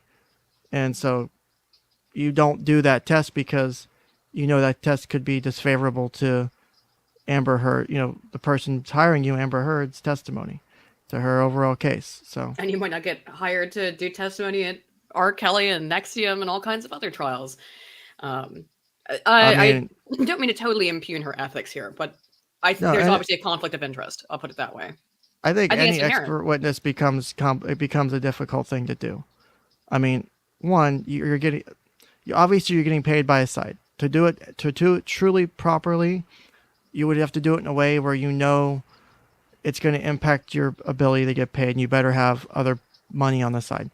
If it was me paying for someone, I would want someone who's not doing it as an expert witness, but is able to testify as one, who is like the therapist of 50 years in this shit, and I'll pay them a fuckload of money to do it because I know they're not being bought every month for specific testimony, that they can give me a true, honest to God assessment. So that's what I would pay for if it was me. So what exactly is a fuckload of money, Ken? $3. Did you specify $3? Well, I mean, does British pounds count as money? I've got $5 in super chats. Does that count? So, say we've got 36 likes. Oh, so Arthur from Aydin's chat or Aydin's Discord. I think he's trying to do a bit of an experiment. Yeah, he's trying to help push me up in the algorithm, which is that if everybody unlikes and then I guess you have to unlike and relike, it's supposed to push it up in the. I don't know if it's going to work. I have no idea if that works or not. But go ahead and execute order 69420 and do that, and we'll continue this testimony. The main scales, and I keep referring to scales, these are just the main scores that come up on this test. We can refer to them as codes. And when I was saying that Ms. Heard's scores could be compared to certain groups of people that had been researched before to obtain similar scores, the research has shown that certain people will have certain scores that kind of spike on this, okay? And so all of those traits that I was describing, those are traits that are found in these code types. So it means that score number two was high, and score number 6 was high. And so if we have those two scores were both high, then that's a 2-6 code type. And these code types. What code type was Ms. Heard? Ms. Heard had the clearest code type was 3-6, but then she also had some other code types that were less significant. What characteristics are associated with a 3-6 code type? So a 3-6 code type, a lot of that anger is expressed in this code type. There can be actually a lot of cruelty, usually with people who are less powerful. Actually, when you see this code type, you want to, if you can, to follow up with subordinates, co-workers, people who may have observed their behavior more closely. The 3-6 code type is very concerned with their image, very attention-seeking, very prone to externalizing blame to a point where it's unclear whether they can even admit to themselves that they do have responsibility in certain areas. A lot of suppressed and denied anger, but the anger is very present, will explode out, and a lot of issues in their close relationships. How does Ms. Heard's code type fit in with your overall opinion as to personality disorders? Well, this might be an appropriate time to describe a little bit about these personality disorders, because I think what you'll hear is that there's a lot of consistency there. So borderline personality disorder is a disorder of stability. It's instability, and it's instability in personal relationships. It's instability in their emotions. It's instability in their behavior, and it's instability in their sense of self and their identity. And that instability is really driven by this underlying terror of abandonment. So one of the key features also of this disorder, and all of it is like pistons of an engine kind of firing off and igniting one another. But when somebody is afraid of being abandoned by their partner or by anybody else in their environment, and they have this disorder, they'll make desperate attempts to prevent that from happening. And those desperate attempts could be physical aggression, it could be threatening, it could be harming themselves. But these are behaviors that are usually very extreme and very concerning to the people around them. The anger is typically what, sadly, it's counteractive, right? So the thing these people fear most is being abandoned, but over time, the anger, the explosive anger that they show when somebody is needing space, or when somebody's really not doing anything wrong, because a lot of times they read into things that they perceive as being a slight to them or being somebody intending to harm them that actually isn't happening. They'll exaggerate it, and they'll explode. They'll react in this heightened manner that is just exhausting for their partners. I just think her reactions here are part of the, like, I think they speak to me, at least to me, they speak towards the being able to justify the borderline, because it's showing someone who does struggle with control of their emotions. Yeah, I mean, again, we Not did talk saying about it's this all earlier, of it, but and I do agree with what you said, Tracy, about like it does feel like an attack. There's no way it doesn't. So at the same time, though, yeah, I'm trying to weigh it both ways.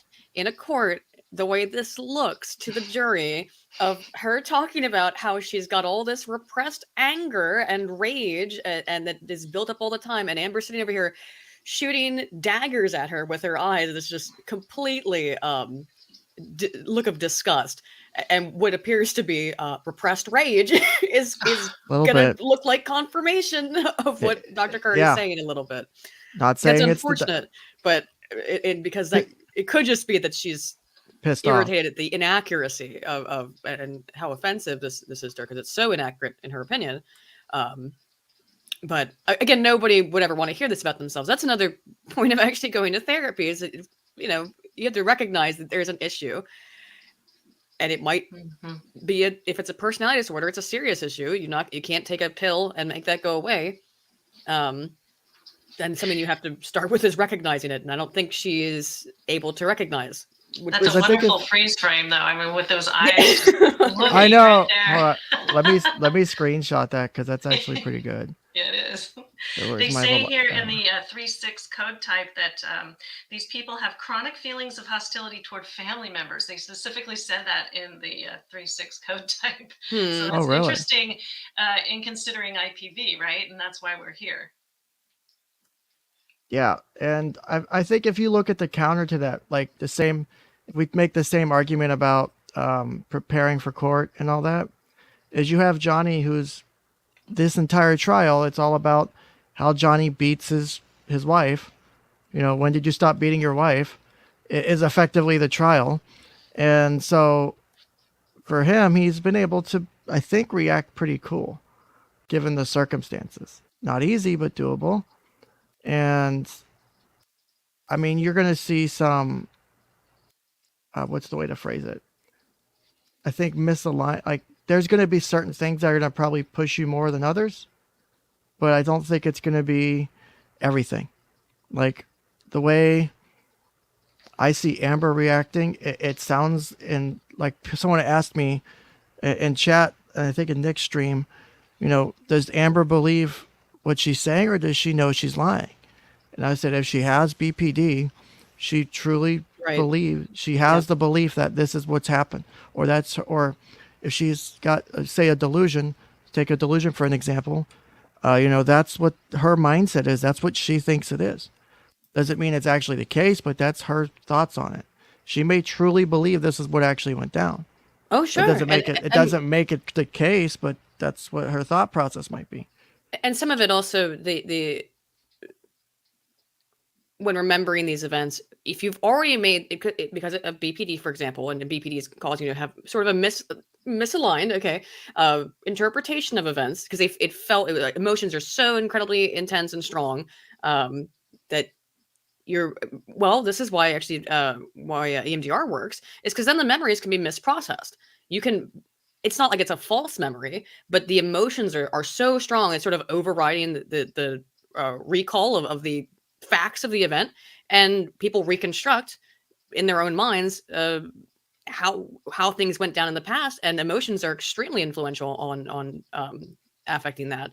So yeah, it's very possible that she believes everything she's saying is an accurate or relatively accurate interpretation of what happened to some degree.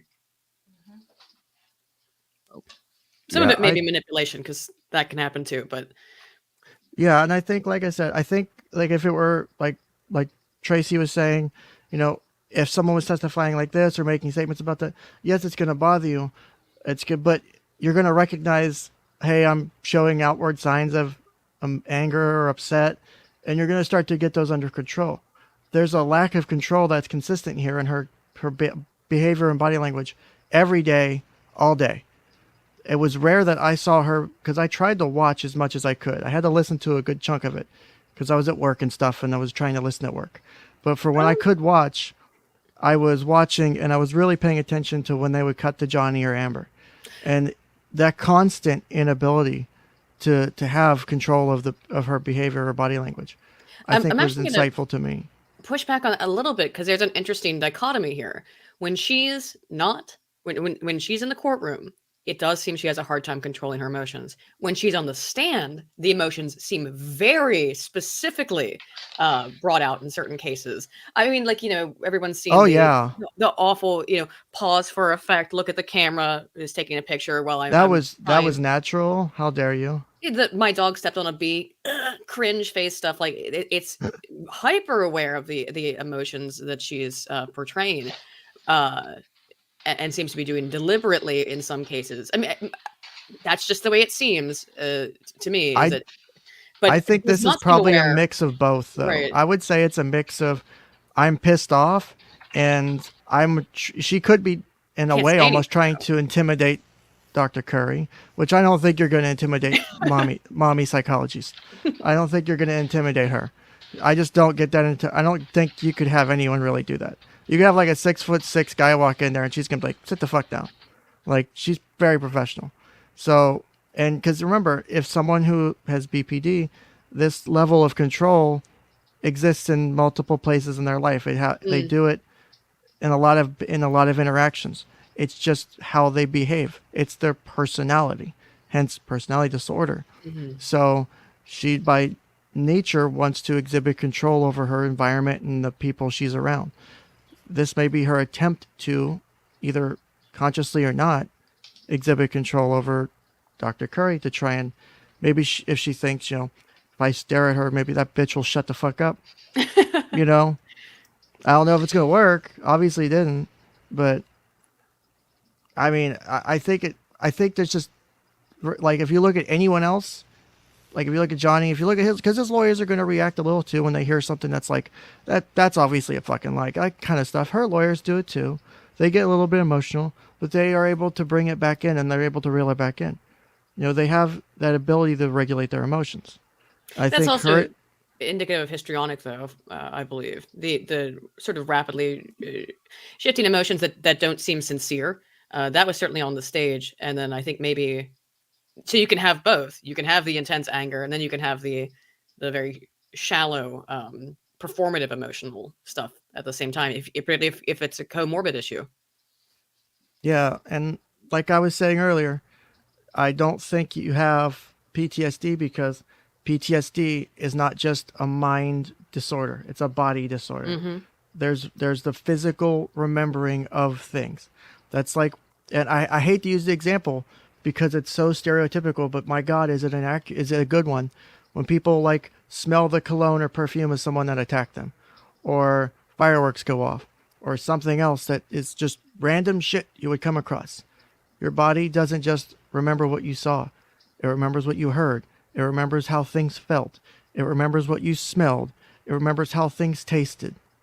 And if anything, it's like a part that, of evolutionary psychology. Like, even though it's a dysfunction, PTSD, we have this as a way of preventing harm. Like, the human mind developed around wanting to prevent reoccurrences of severe traumatic events, and so that's why you have the physiological response in PTSD to stimuli, right? yeah, and Thanks for your active Girl Scout. And that she's the one who is the advocate, court advocate, I believe. I think she's a CASA in her state. CASA, yeah. So, because it's guardian ad litem here. Some states call it CASA, which is court appointed special advocate. So it's the same thing basically. There's different states call it different things, and you do basically the same thing. You go to court, you go visit the kid, you write reports, and hopefully at the end of the day, the kid ends up in a not so shitty situation. So I think there's a sum of it. I pulled up my DSM real quick to verify the rapidly shifting emotion. It is criteria number 3, displays rapidly shifting and shallow expressions of emotions. So I like keeping that on. I like keeping that open in my Adobe because I never know when I'm going to refer to it. So sometimes their partners will try to make them happy at first and really allow themselves to be a punching bag, thinking that they can somehow solve this problem, that somehow they can make this better. And eventually it just overwhelms them. Histrionic personality disorder is very Before similar. we move on to that, Okay. are you familiar with the term emotional reactivity? I am. What is that? So emotional reactivity is very common in the diagnosis. So essentially, like I said, there's instability in emotions. People with borderline personality disorder are often misdiagnosed as having bipolar disorder because they can be up and down. They can look very depressed and they can look very elated, but these changes are happening within a matter of hours. Somebody with bipolar disorder, this is a clinical depression lasting days, weeks, a clinical mania where sometimes they even need to be hospitalized because they're so grandiose. They clear out their bank account and go to Vegas and spend it all. They're acting in some very bizarre ways. With borderline personality disorder, you're having these fluctuating moods constantly. And again, this hypersensitivity to being slighted or feeling offended, really driven by the fear that if you're offended or slighted, if the therapist comes in 2 minutes late, or if somebody shows up to dinner 2 minutes late, that they might be abandoning you. Well, that's why And she pooped in because Johnny's it's bed. borderline is So Look, it was.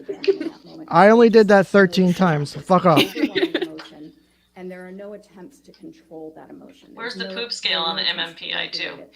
So Good they're in the question. middle of the I think that's on the offended, Oh yeah, it would be on the MMPI too, because it's a number people 2. are So going to see it, or they might just start unless it's a crying, number break 3, then down, it's a but bad they'll day. make a lot of accusations, and that reactivity is when you're gonna see a lot of this escalation and bizarre behavior. They can react violently, they can react aggressively, they will often physically prevent their partner from trying to leave if their partner wants to get space from all of this intense emotion. And oftentimes, they will be abusive to their partners in these situations. Sometimes they'll physically restrain them from leaving and become injured that way, but also people with borderline personality disorder, it seems to be a predictive factor for women who implement violence against their partner. And one of the most common tactics that they'll use is actually physically assaulting and then getting harmed themselves. But mostly, we call this administrative violence. Essentially, this is saying that they'll make threats using the legal system. So Yep. they might say that they are going to file a restraining order or claim abuse, or they might do these things to essentially try to keep their partner from leaving. In the moment, again, they're not consciously thinking. Sadly, I've seen that happen on several occasions. Oh, yeah, not for just sure. not professionally, but personally. I hate my partner. They went from idealizing to suddenly devaluing because of the hurt, and they'll do anything to express that big emotion of anger. Your Honor, may we approach? All right, yes, sir. and not just to express the anger, but to get back to, because they really crave, the affection and the devotion of another person. Often when they get in these interpersonal sort of cases with BPD, so yeah, hate 1 second, love the other, and want to get back to that love, the elated, part of it, because that's the nice feeling. There's a good book on BPD. It's called I Hate You, Don't Leave Me. And it's kind of one of those gold standard books that really breaks down. It doesn't break it down clinically, but like, do you see this? And, have a person hate you and love you at the same time and not wanting you to leave. It's very, very good book. I think it's an older book, but it's very good. Yeah, I see it on Amazon here. I'll drop the link in the chat for everyone. And it's very hard for the partner of these people to know how to deal with that because, well, it comes off very mixed signally, obviously. But can feel like the most anyone's ever loved you, and then the most anyone's ever hated you within a very short period of time. That seems to be what Johnny's often described too. So real quick before they pick up, because they were on the sidebar, Still Here said, can PTSD look like BPD? Yes, so we discussed this a little bit last week and we touched on it earlier this morning, is that you have overlapping symptoms between borderline personality disorder and PTSD. It becomes difficult to diagnose when you have situations like this because you can technically see those as one or the other. So that's where you'll see probably some of the people supporting Amber Heard saying, and I'm not, again, not to pick a side for this purpose, is that this is a common thing that you'll see women who were abused or men who were, women who were abused get classified as borderline, even though they have PTSD. And so because you have a lot of overlap in the different things that go into the diagnosis. And if you didn't see last week's stream, go to the beginning when we go through the DSM and we go through the diagnostic criteria, you'll see those overlapping things. I would do it again, but it'll take at least an hour. Yeah, just to real quick, it's going to be still things like mood instabilities and suicidal ideation, that kind of stuff, which you can find in both. I mean, really, that's why you need to talk to these people. You can't just administer an instrument and make a definitive diagnosis, because you need to figure out where these results are coming from. Are they coming from trauma, or are they coming from a personality issue? And these instruments are designed to give you a better idea, but Dr. Kerr did both, which is good Like, practice. you don't just use the instrument, you use the instrument and other supporting evidence. And the thing I think also adds a complicating factor to this too is she has trauma from her childhood. So you have potentially a PTSD diagnosis from childhood, whether or not that is complicating a borderline personality disorder or complicating a diagnosis of PTSD from interpersonal violence. That actually Oh, makes this, sure. I mean, hell, I would, If you have this would be BPD, you might.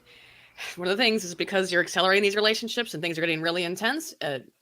You start something physical, it doesn't matter, and it comes back on you, then you can end up developing PTSD, even if it was, a result of behaviors that were themselves influenced by borderline.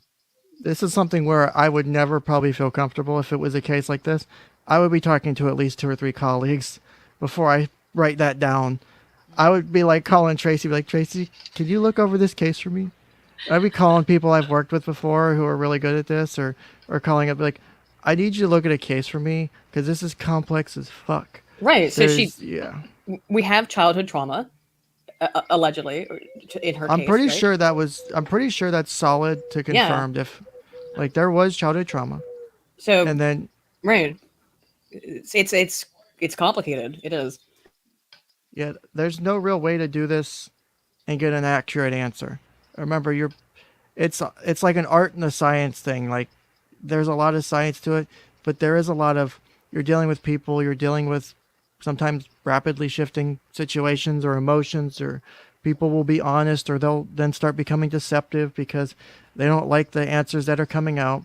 So Dr. Curry could interview Amber and she could have been honest like most of the way through, realized, oh, I fucked up, this could hurt my case, and then becomes deceptive with Dr. Hughes to try and cover her ass, to try and protect her lawsuit or her countersuit. Not saying that happened, but that's something that could happen. She could be naturally open by accident. Some people do that. They're just naturally open and they're honest about things, and they'll just boom, boom, boom, and not realize that they're talking too much until it's too late. And so I think if Dr. Curry did her assessment first, which I think is the case, you could be in a situation like that where if you're in something this big and millions of dollars are on the line, you may be willing to lie and perjure yourself to save a lot of money. Because you're probably not going to jail because no one really gets charged for perjury anymore. But that's a Yeah. whole nother story. No, but again, also she may genuinely believe a lot of this. Oh, that in her that recollection. too. I have no doubt she believes a good chunk of it. But the emotions is where, when she's testifying, her emotions and her recall of the events that happened, or she says that happened that way, that's where it gets me. Because I've seen PTSD, I've seen trauma. Her on the stand, I think that's been abysmal. I mean, she was basically gonna have to testify. I don't think they could have gotten away with not calling her. Oh no, they Yeah, were going to call her. It was a matter of whether Johnny's team called her or her own team Or her called her. team did, yeah. So And that's why there was that agreement in place, because she was getting called. Because I Yeah. think they were going to try and weasel out of it. because 'Cause yeah, I they remember tried- that they were trying to do that, yeah. And I think this is why. I think we're seeing why they didn't want her to testify. I think her counsel was probably well aware of it. So let me ask you this, Tracy. How well do you think Amber Heard does with displaying emotions in general? And I'm not saying this is the case, but I'm thinking as someone who, like psychopathy, where someone doesn't get isn't able to understand emotions. And are you seeing anything like that at all, or no? You mean here when she's when she's in the audience and Dr. Curry's on the stand, or when she did her testimony? When Amber's testifying, do you feel like she connects with emotions at all, or do you feel like she's kind of like an outsider trying to understand emotions, like Yeah, she's and not an actual experiencing it? Because I thought that was interesting too. I watched that and I heard a lot of behavioral analysis saying that, yeah, no, so she's sniffling, but she's not crying, and she's all this and that.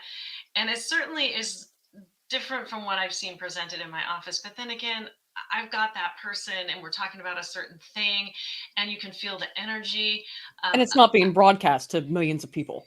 Exactly, right. Yeah. So what I saw was just a person who was telling a really distressing story, like so distressing to me. Like I'm like, how can all this be true? I'm trying to listen to the words and look at the body language. I'm not a body language person, but the energy I was feeling was there. Like she seemed almost frantic, but who knows? She's an actress. I've got to remember that. And, so if she was a real client coming in for real therapy and she had that, I would tend to believe her because of the fact that what does she have to get? She's trying to get help. But here she's trying to get $100 million, 100,000, wow, 100 million, the 100 countersuit. Oh, yes. Right. 100 exactly. So she's gonna have to- trillion billion. I need a Dr. Evil thing right now. Dear Dr. Evil. Yes. You can be the Diet Coke of Dr. Evil, I guess. I hate Dr. Diet Coke. Pepper? Oh, okay. Yeah. I hate yeah, diet sodas. it's, oh my gosh. Yeah, I know. It's, it was hard to believe both the words and the display was. They didn't always was seem to real. align. But again, if she were my client, I would tend to believe her, but then she would be like probably crying real tears, and she'd have a therapeutic goal in mind that we'd have to be working toward. Like, what do you want to see happen here? Anyway, Right, I but- hope that answered your question without being too, you know me, I kind of toe the line, Ken. You're trying to get me to say something radical, but here I am just doing my. Well, and the thing is I like that because I know that you probably go, this Ken guy's weird as shit sometimes, and I mean I'll take very Sometimes. vocals. Fair enough. I'll let you have that one. But I feel comfortable that my employers don't care about my YouTube, which is very helpful. But that I know that I'm not crossing any ethical boundaries. So, and I'm not, like I said before, this isn't meant to be like, I'm not her therapist. I can't know what actually, like, if she went to therapy and this is an exact replay of what actually happened in therapy, okay, I would put more credit to that. But that's not the information we've gotten out, because it's not just someone who went to therapy and then all of a sudden is maybe talking about it online for the first time. There's a lot of evidence to back up everything that's being stated, or there's a lack of evidence, which is about the what we have things that are here. being said. I mean, again, the things she described are like unfathomably heinous, and yet there's no the evidence is a bruise on the arm and what looks like might be a black eye or two. I mean, I don't see it. I've stared at those photos and I don't like the arm thing. I don't see it. I'm like, that's an she has arm. a busted lip. It looked. I mean, that's what we There have. was- Though we have black eyes, a bleeding lip, and a bruise on the arm. And she's claiming she was dragged. Now these were different times, but if you're going to take photos of the abuse, which you should do if you're being abused for this exact reason, and I know it's really hard for people to do because you have to recognize it's abuse and all kinds of mental, blockages that are in the way there to even getting to that point of recognizing it. But if you've been dragged across the floor, across glass, you've been violated in this, horrible way. I don't know how you don't go to the hospital. I don't know how there's no. I mean, I don't think 𝗬𝐲𝗬𝗂𝗃 can do that much. So it's just. God damn it. There's no evidence. I mean, the things she's seen are horrible, but unfortunately, the evidence that's being shown to back up the claims, it misaligns, and the jury, I think, certainly has to see that. Like I know everyone keeps talking about it, but I think this one would be something where there's no way you get away with that, or there's no way that happens, and you don't seek medical treatment. Is if you have a sudden vaginal penetration with a large object, you're going to have tearing, you're going to have bleeding. It wasn't like it was during intercourse, and it wasn't like it was something that was planned ahead from what I'm understanding. Something that big, something with those kind of textures, or the way it's allegedly used, that's going to cause damage, and that could theoretically cause damage and scarring, which could impact your sex life long term. You would want to go see your doctor if you don't go to the ER. You would want to go see your. Well, she had a nurse. She had a nurse on staff, on retainer, basically, didn't she? You would even want, if you don't want the nurse to look, you would want to schedule an appointment with your OB/GYN or someone, or even just your PCM, and just be like, hey, I think you could lie and say, we had, rough sex, and I just Well, wanted to that make sure you everything's okay smash your down finger there. in a door. Yeah, you You know, could lie and do that. And I do understand. Obviously, it can be really hard to come forward in the cases where people have been through, horrible abuse. It can be. I mean, I can't imagine how difficult it is to document it and then have to go see a doctor and tell them about it, or just have them look at it. Yeah, that would be difficult. But to the level of abuse she's describing is so intense. I don't know how there's no medical evidence. And I think that, like by the way, I think people were believing her for the most part, but then she went to these extreme levels. And this extreme, it seems like exaggeration just because of the lack of medical evidence. And I think that damages her credibility pretty significantly. like if the testimony was consistent with the evidence presented, I would be more like, okay, that makes sense. I would say, okay, Amber's saying that Johnny did this, and that. We have some pictures of a bruise and maybe a busted lip, or there's something on the arm, or there's a scratch or something on the arm, and we could do that. And if that was the sum of it, I could, at face value go, okay, all this seems to stand on its own with the evidence that's there, and there's nothing else. But it's also Which- sort of part of histrionic, which in terms of the really dramatic, exaggerated sort of statements, feelings, and things like that. So again, maybe she remembers them this way, but the over dramatization and I have many people have brought up the fact that part of this is the plot of Gone Girl, and then there's other things where who was the who was it that said that she stole, or that she had lifted elements of their own personal story of domestic violence and had seemingly integrated it into Amber's own story. I don't recall who that was. Oh, it was a friend of hers, or someone who worked for her or something.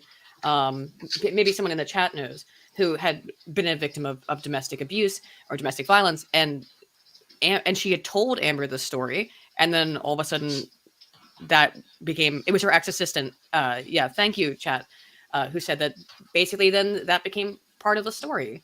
So I think it's possible she might have integrated that, even, paracognitively. Like, she heard, sometimes if you hear someone say something and it's a very vivid story, you can remember that as if it happened to you, because that's the way we process things. We're imagining, while we're hearing the story, and that if they're can get processed in part of the brain, we're then, because I mean, I think we talked about this before. I don't know if you've ever had, lots of people have had this experience. I know I have, where a friend tells you a really interesting story, and then years later, you've remembered the story. You'll tell it to someone else, and it didn't happen to you, but there's kind of a feeling that you remember it because the story was so compelling when you heard it.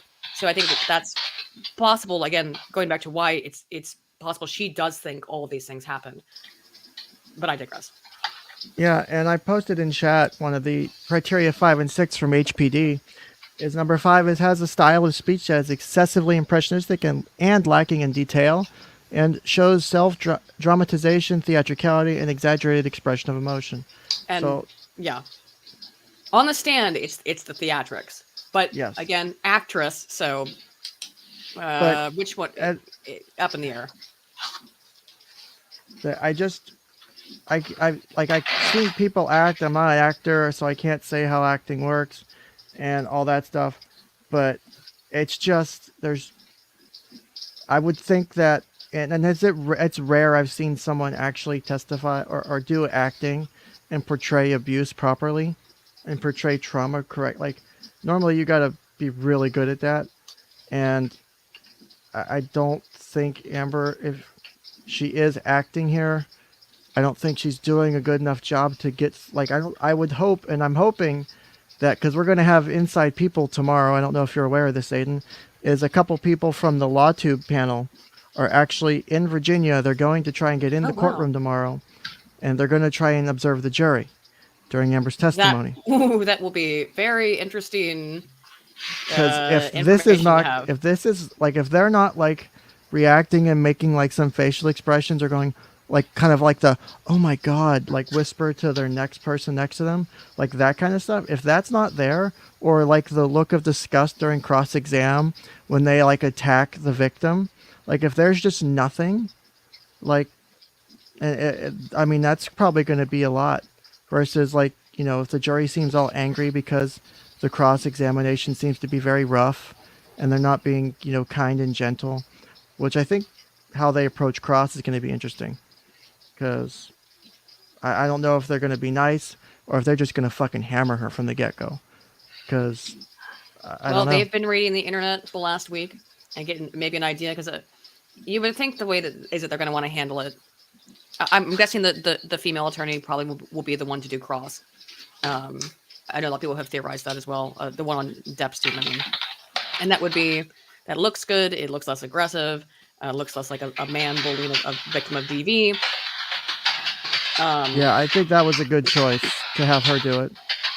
And so, but whether or not she goes hard on her or not, and that's up in the air. I think if Depp's team, which I'm sure they have been looking at the internet and public opinion, and they are seeing the way the jury is reacting, it's possible that she might go quite hard and really, have her address some of the blatant inconsistencies in the things that she said.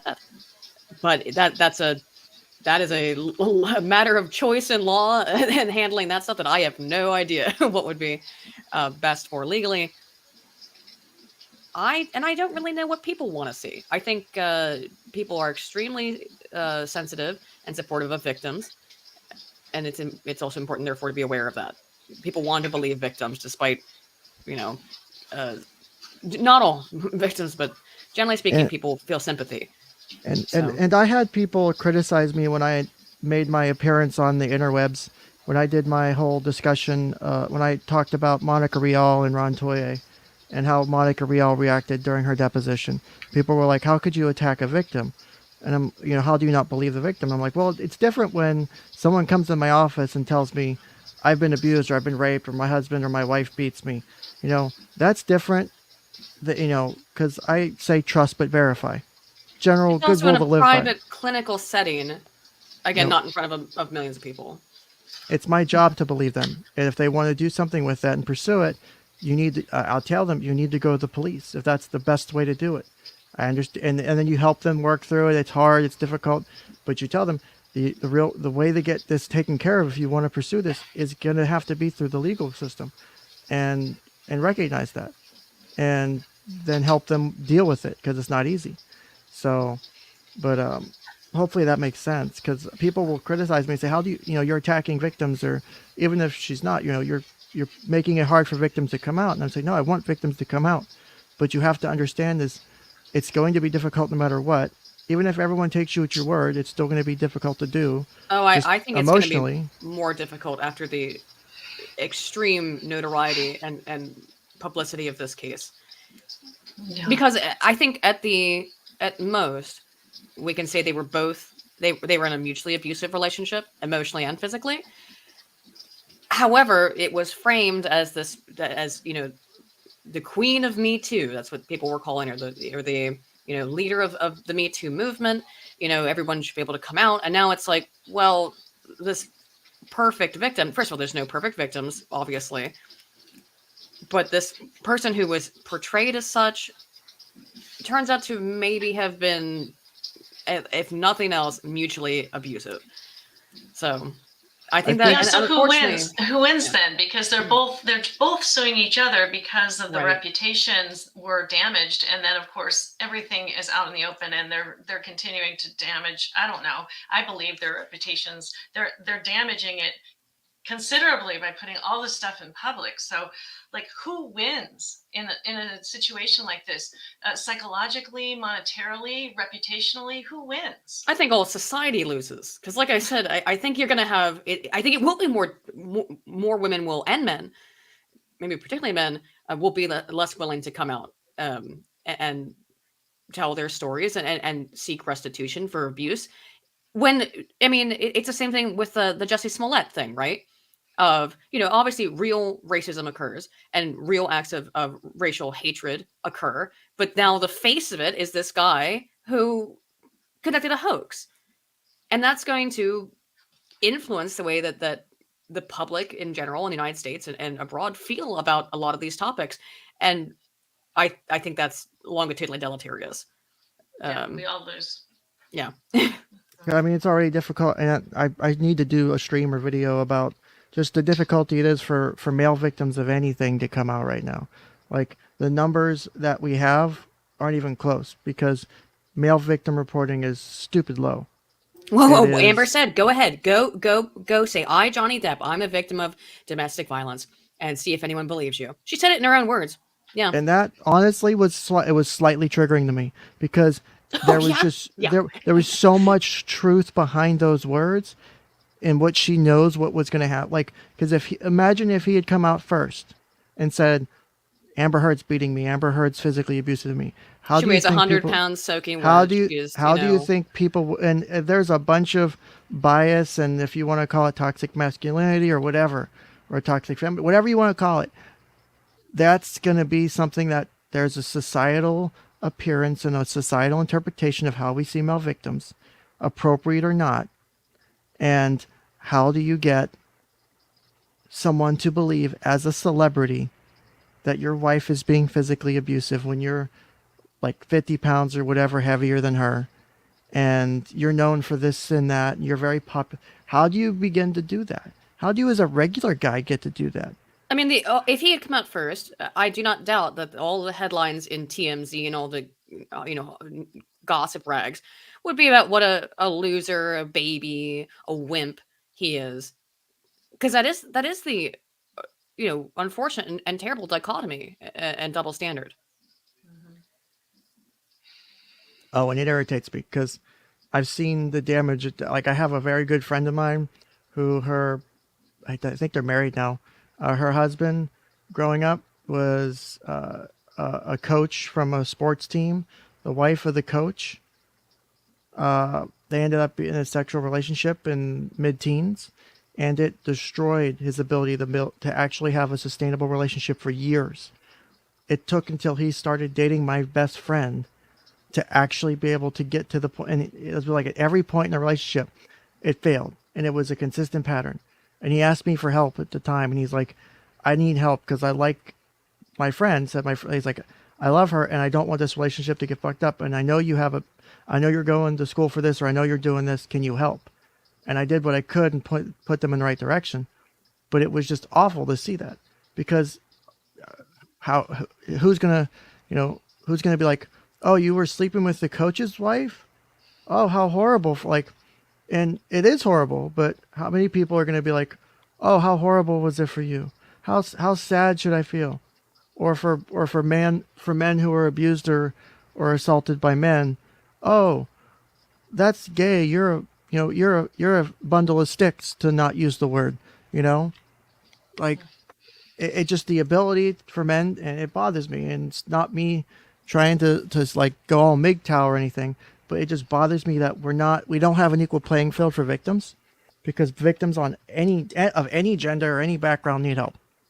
Period. And again, why I think, this is bad just unilaterally. This is a bad look. It's going to set, I think, a lot of things back. Unfortunately. Yeah, and also, let me try and bring up the mood real quick so I don't miss his super chat. Dragon's Treasure said, "Gee, Ken, how can people support you? You can support me by looking at the ticker at the bottom of the screen, by using code Ken at checkout at Dragon's Treasure, which is a haven for anime and tea lovers.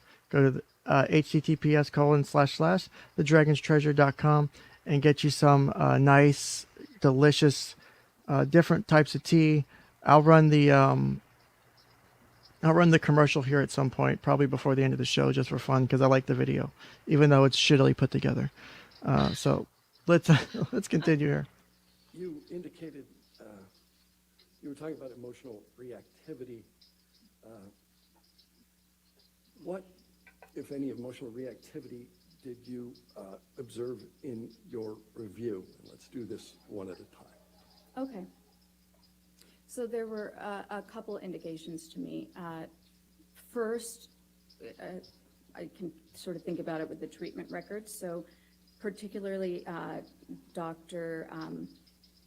Cohen-Connell's am I getting the name right? I feel like for some reason in my mind I might have just reversed it. But Dr. Cohen's records, I did reverse it. He actually refers to this reactivity quite a bit and to Ms. Heard's temper, and that temper, it's often branded, or being hot-headed, is really characteristic of borderline personality disorder, as is their very charming, personable nature. This is a disorder of contradictions. In Nurse Falati's notes, I thought there was something interesting. She references a night when they're out to dinner, I believe in London, and she provided positive reinforcement to Ms. Heard because Ms. Heard had been disappointed by a mistake made by the server, and it sort of references how previously she might have criticized the server or become upset by that, and that she didn't this time, and so that had been some sort of a step forward. And there was also an indication actually in Dr. Hughes's, Dr. Hughes is a forensic psychologist who had been appointed by Ms. Heard to conduct an evaluation as well. In Ms. Hughes's interview of Ms. Heard disclosed that she had cut her arm in the past, which is a typical reactive type thing somebody with this diagnosis can do. It's one of the symptoms. And that's sort of all I can think of top of my mind from the treatment records. Moving into some of the declarations or deposition testimony, what struck me was Ms. Raquel Pennington's testimony. She's a former friend of Ms. Heard's, and she told a story about, I suppose they were shopping for Thanksgiving accoutrements, something to prepare for Thanksgiving, and Ms. Heard struck her in the face, sort of out of the blue, which is, I thought was interesting because that is one of those signs of borderline personality disorder where if a friend or a loved one isn't meeting your needs in that moment, people with borderline personality disorder can be very caring in their relationships as long as their needs are being met. They feel that their needs should be met when they want them met at a specific level, and if they're not, then that anger, that sense of harm causes them to react. So I think that's consistent with things we've seen so far. In the declaration or the testimony, I thought was pretty consistent. No, I like that better. And then Ms. Heard's own self-descriptions. Okay, I'm gonna ask you a question about. Sure. You indicated Ms. Pennington was a former friend of Ms. Heard. Is there a relationship between borderline personality disorder and intimate relationships? Yes, so the instability definitely translates to their relationships. You'll see relationships start very intensely. Somebody with borderline personality disorder perceives the relationship as extremely close. This pattern of idealizing and devaluing is definitely at play. They do this with their lovers and also with their friends. And so this might be the perfect person, their perfect soulmate friend, perfect soulmate partner, and their engagement in the relationship is very alluring, very charming to the other person. And so initially everything seems great. But what occurs is that reality sets in. People are not perfect, even when we have a lot in common with them. Whereas most of us can accept somebody as a whole, somebody who has a little bit of flaws, and still think this is my great friend who always constantly running late for dinner. The person with borderline personality disorder, things are in these extremes, this black and white, we call it splitting. And so that person goes from being idealized, the perfect person, to dumpster. They are totally devalued. They are the worst friend. They don't care anything about me. I have better people around. And then there will be a repair because the person with this disorder does feel remorseful after they have these reactions, angry, tell their friend off. But over time, it wears away at these relationships. And so what you'll usually see is many, many transitions in their friendships over the years, people who have sort of fallen by the wayside, who were really very close-knit at one time, but there's not a lot of consistency in the long term. You'll also see that with their intimate relationships, many, many relationships, but none that are particularly long-term. How long did their relationship last, by the way, in total, between them meeting, getting married, and then splitting? a good It was question. 3 years, I think it was 3 years. That's pretty fast to go from dating to marriage to separation. So let me ask you both this question. What do you think is, and in general, not a hard guideline, but what is a general timeline for someone to go from relationship to engaged to married? Do you think there is one? It depends on a There's lot a of general factors. general rule, nothing specific, but like a couple, like maybe 12 months before you would A get year, engaged. yeah, At least I'd a say year. at least a year. I mean, and it depends on what people are doing. There's a million factors that go into that, so I wouldn't feel comfortable saying that there's even a general, because it depends. Are they living together? Are they not living together?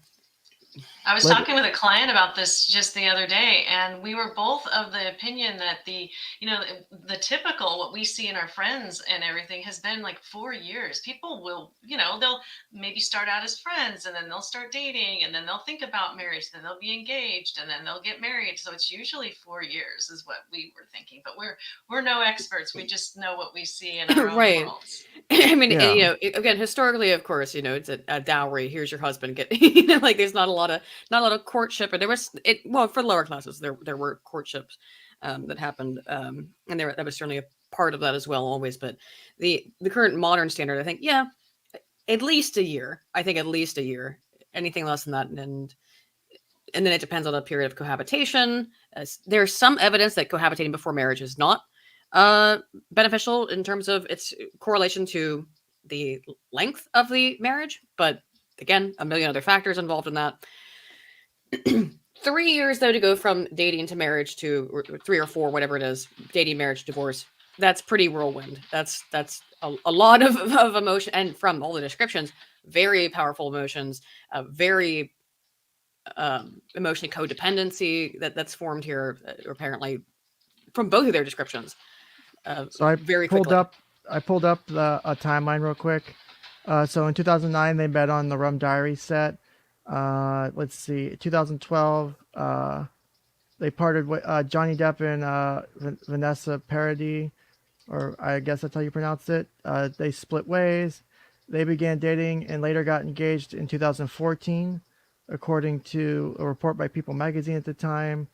They got married in 2015 in a private ceremony, and Heard filed for divorce after 15 months of marriage. Wow. She Okay. obtained the TRO and blah blah blah from there. So it's only So 15 months between the yeah. marriage. Yeah. That's all. That's pretty quick. Yeah, I would say that's a big thing, and because how long were they living together would be thing. Because one of the things I kind of give people Were is they not. even fully living together, or was she just living in his penthouse I complex? She don't still know. had her place in Orange, so she would go there every so often, but he had a key, so sometimes they would Right. actually be there too. So it seems like she had basically like her own apartment in the penthouse. Yeah. He had his own one. Then she had her own place as well outside of it. So this is so far removed from the average couples type of. And the are they island, cohabitating? Don't forget about the island, Aydin. Don't Right, forget about right. the island. You guys don't have islands? Island, What's yeah. wrong with you? I know. It's. I don't even know if we can like use normative data about cohabitating to have any kind of All right, relationship okay. to this case. I'll let you have that one. Fair enough. But as a general rule, I tell people, not necessarily professionally, but personally, before you engage someone, before you get engaged or get married, you should have at least lived with them, and you should have at least, and I know this is controversial, you should have at least lived with them, and you should have at least had sex with them, because You really need to- should you live need to with know somebody, it- in my opinion, because you need to know if don't you're know how to- compatible living together, and you need to know if you're compatible sexually for the relationship to work. For sure. And Because- relationships can still work out if you don't do those two things. They So yeah, can. there's the both things, right? Exactly. you- Oh, look at Tracy taking the controversial stance. Like fence sitting accurate. Well, I mean, it's true because some people, they get married when they're 18, high school sweethearts, never date anyone else, and Some people, stay together sexual till they compatibility is a die. big deal. Sure, and so it's individual variables. yeah. So if because if you don't have a sexual relationship. And it doesn't necessarily have to be intercourse. If you don't have just any kind of intimacy, you don't know what that's going to look like once you get married. And then that's a lot, if people want to have kids and just a healthy relationship usually has intimacy involved in it. You have to have all pieces of it. That's usually a good part of it. Whether it's frequent or not, it does matter. And if you're going to be resentful to your spouse because of that, that does play a role. So that's why, at least in my suggestion is, and if obviously it goes against your beliefs or values, that's understandable. Obviously, don't break those. But that would be my general thoughts. Doesn't mean you can't do it. Doesn't mean you can't still be successful. But it can make it harder, I would say, would be my thoughts on that. Did I become not as controversial, Tracy? Or was that Well, now, are you saying that to your clients or are you saying that to your friends? generally my friends? But I would say to a client, you definitely want to live with them at least. And now, so for me, I would not say that, and because that would be me putting my values into the therapy Right. session, which is, When again, it's the codes of ethics, and when I so say here that- I am pushing back Yeah. as strongly as I do push back. Well, when I say that, I'm not saying that I'm telling them you need to live with them. I'm saying there are things you should take into consideration before you do that. Like, have you lived with them? Well- If you haven't, is that something you should do, or do you think that's something you should do? Asking it that way, not Again, necessarily highly dependent saying. on other variables. You're seeing someone, for example, and they have maybe signs of borderline, for example, and they tell you, I just met this guy 2 weeks ago, we're going to get married. Maybe, then say, well, why don't you try living together first as a suggestion, not telling them what to do before you make a massive decision.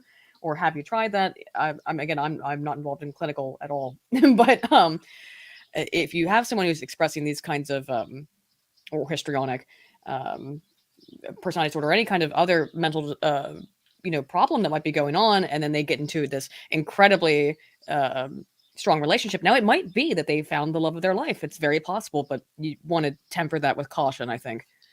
Yeah, I think a really safe way to approach that is, well, do you have any other options? Are there other options that you can see on the table? And that they can bring those options to the table, and the therapist can say, yeah, well, what about this option, if they don't mention one? But bringing all the options to the table and having the client really think it through is so valuable to them, because then Oh, they yeah, I get love their doing that. autonomy. Yeah, they have to ultimately they're going to come to their own decision no matter what. So That's giving true. them options.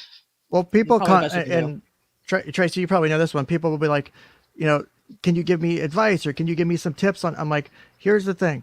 It's not my job to give you advice. It's my job to help you give yourself advice, is the way I phrase it. And I can give you suggestions, or here are some options, and here are things that we can put on the table and look at. In the end, it's you that is going to be making the decisions about what to do with your life. And I also say, I don't take credit for anything either. I don't take credit for when you're doing well, and I don't take credit for when you're not doing well, because that's your responsibility. I'm here just to sort of be on the boat. We're on the boat together. And I say, well, maybe we should go look in these waters, and you get to steer the boat and do the actual work. And I'm here just to sort of to suggest certain things that you might be able to explore. Anyway, that's just another therapeutic technique I use. Well, I tell my clients, pretty much at the beginning, I'm like, my job is for you to eventually, not necessarily fire me, but my job is for you to get rid of me. Eventually, I don't want you to have to come to me. They train you to do that. That in is grad the school, point. They say the first thing is to get that client toward the door. Yeah, the first step in is starting to walk towards the door. Even if it's a very long hallway, you got to get there. I think, unfortunately, that sometimes gets lost in practice, where it can be very easy. Lose sight of that the goal is to never see them again, right? Yeah. And like I've told, like the job I work at now, sometimes the kids they're with us for a while, and they leave, and I never see them again, or they're back a couple months later, and I'll tell them, just because you come back here doesn't mean you failed. It doesn't mean that you didn't do it. All. Right. It's, something else could have happened. You may have done amazing work towards whatever got you here in the first place, but that doesn't mean, we don't have ups and downs. I'm like, if you're on an upswing and there's not a dip at all, that's where I would probably be more worried, because then you're going to expect a hard fall. There will be ups and downs on working with anything, anger, relationships, family, behaviors, you can't expect it to just all start going positively. It Oh will be no. it is a long fight, or you'll plateau for a while, and then you feel like you can't get any more gain. That does happen. You could go from like a 0 to like a 7 and then plateau for months, even though you're working at it, you're trying to do better, and then you could fall a little bit, and then you might still struggle to get back up to where you were, even though you were there for months. It's just Environmental circumstances, all kinds of things affect that. I think the important thing, though, is that in those cases where you are hoping to, and of course, you're hoping you don't have to see the person again because you're hoping that they've been able to get to a secure level in their mental health. All of that, though, starts on recognizing that there's a problem. And I think that what we see with Amber is I don't think she recognizes any problems on her own part, seemingly, because there's been consistent denial of that.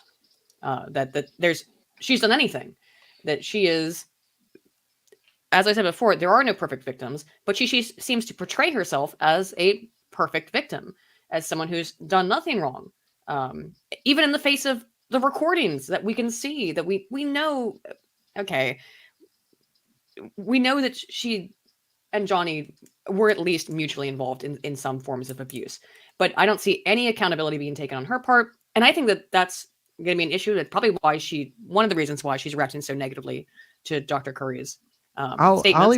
even put this point out there, and Tracy, feel free to correct me. Is I would expect the victim to take some over accountability, take accountability for things that aren't their fault. Very common in Like victims. I should have cooked his dinner better, or I burned dinner all the time, and it's not their fault. It's not they had nothing. That's something you would tend to see. You're going to see them take accountability for things that may have triggered their spouse, and not that they triggered their spouse to do the abuse, but those are triggers that cause that the abusive partner has that makes and it's not them the same in all want to victims, abuse. of course, And but of course, there's a tendency you see is to blame the self, that I must have done something to deserve this.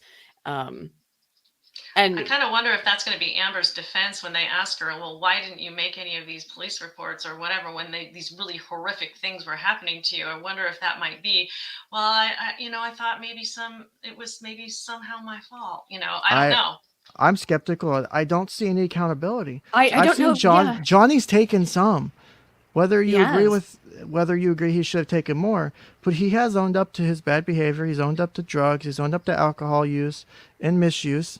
And what's worse is he's got to do that on stage for the world for his kids, because he has kids and they're old enough to understand this and watch it. And so that's not easy to do. He could sit up No. here and lie all day and be like, because he wants his, even though his kids probably know, because he doesn't want the world to be able to point to his kids and say, hey, your dad's an alcoholic, your dad uses drugs, because our kids Your are dad's a mean. wife beater, Yeah. Your dad's yeah. And so, I mean, that may have motivated him to do this in the first place. I think he said as much. I when he was asked, why are you doing this? I think he said it was because of his family. I mean, yeah, there are monetary issues involved here. There's career issues seriously involved here. But I think from what he said, and whether or not you believe it is up to you, but what he said about it was that it was so his kids would know that he's not a monster. Because that's what Amber's called him. Yeah. His name. Yeah. Yeah, I think it'll be interesting, because I don't see any accountability in any testimony, not just Amber or Johnny's, but in any of the other stuff. It sounds like if she did do anything, it was specifically statements to Johnny that you would see in a controlling or abusive partner do, to try then not necessarily like rope them back in, but to try and re-level the playing field, to try and be like, let's talk, like when she was trying to say, like, let's talk it out, I want to finish this conversation. She's seeing it in her mind. Why do you always run away? You have to sit here and talk to me. You can't walk away from me. And again, maybe a therapist told her to do that, and she was just applying it incorrectly. I don't know. But which, like we said earlier, that can happen. I don't know, but I think it's more than that, it seems to me at this point. So I don't know, but let's see what else. Let's see what Dr. Curry has to say some more. I think we're getting close to the end of direct. Again, that instability also travels toward identity. And when I was describing personality earlier, I was talking a little bit about those traits we have that help us know who we are. when you have borderline personality disorder, that actually is not something you understand. So people with this disorder actually take on the identity of the people they're spending time with because it's comforting. It's very uncomfortable to not know who you are. Some people with this disorder will describe a feeling of emptiness when they feel like they've been abandoned because now they don't know who they are in the world. And so when somebody with this disorder is going through that initial enmeshment phase with new people and they're idealizing them, they often will take on the identities of those people. So they may mimic them in a lot of ways. They might mimic the way they dress, their interests, may they? the way they talk. Uh-oh. And for this reason, the people around somebody with this disorder kind of from the outside may feel like, wait, I thought you were this way, now you're advocating for this, and this is your new main interest in life, or the thing you're throwing yourself into all completely. Music tastes might change, hobbies will change, the way they dress. Well, again, for the jury, and you know, they're, as we said, they're not supposed to read the news, but pretty much everyone did notice the outfit mimicry. So histrionic personality disorder, and these are really two sides of the same coin. They belong to the same cluster. We call these clusters. It's a way to organize personality disorders in that DSM.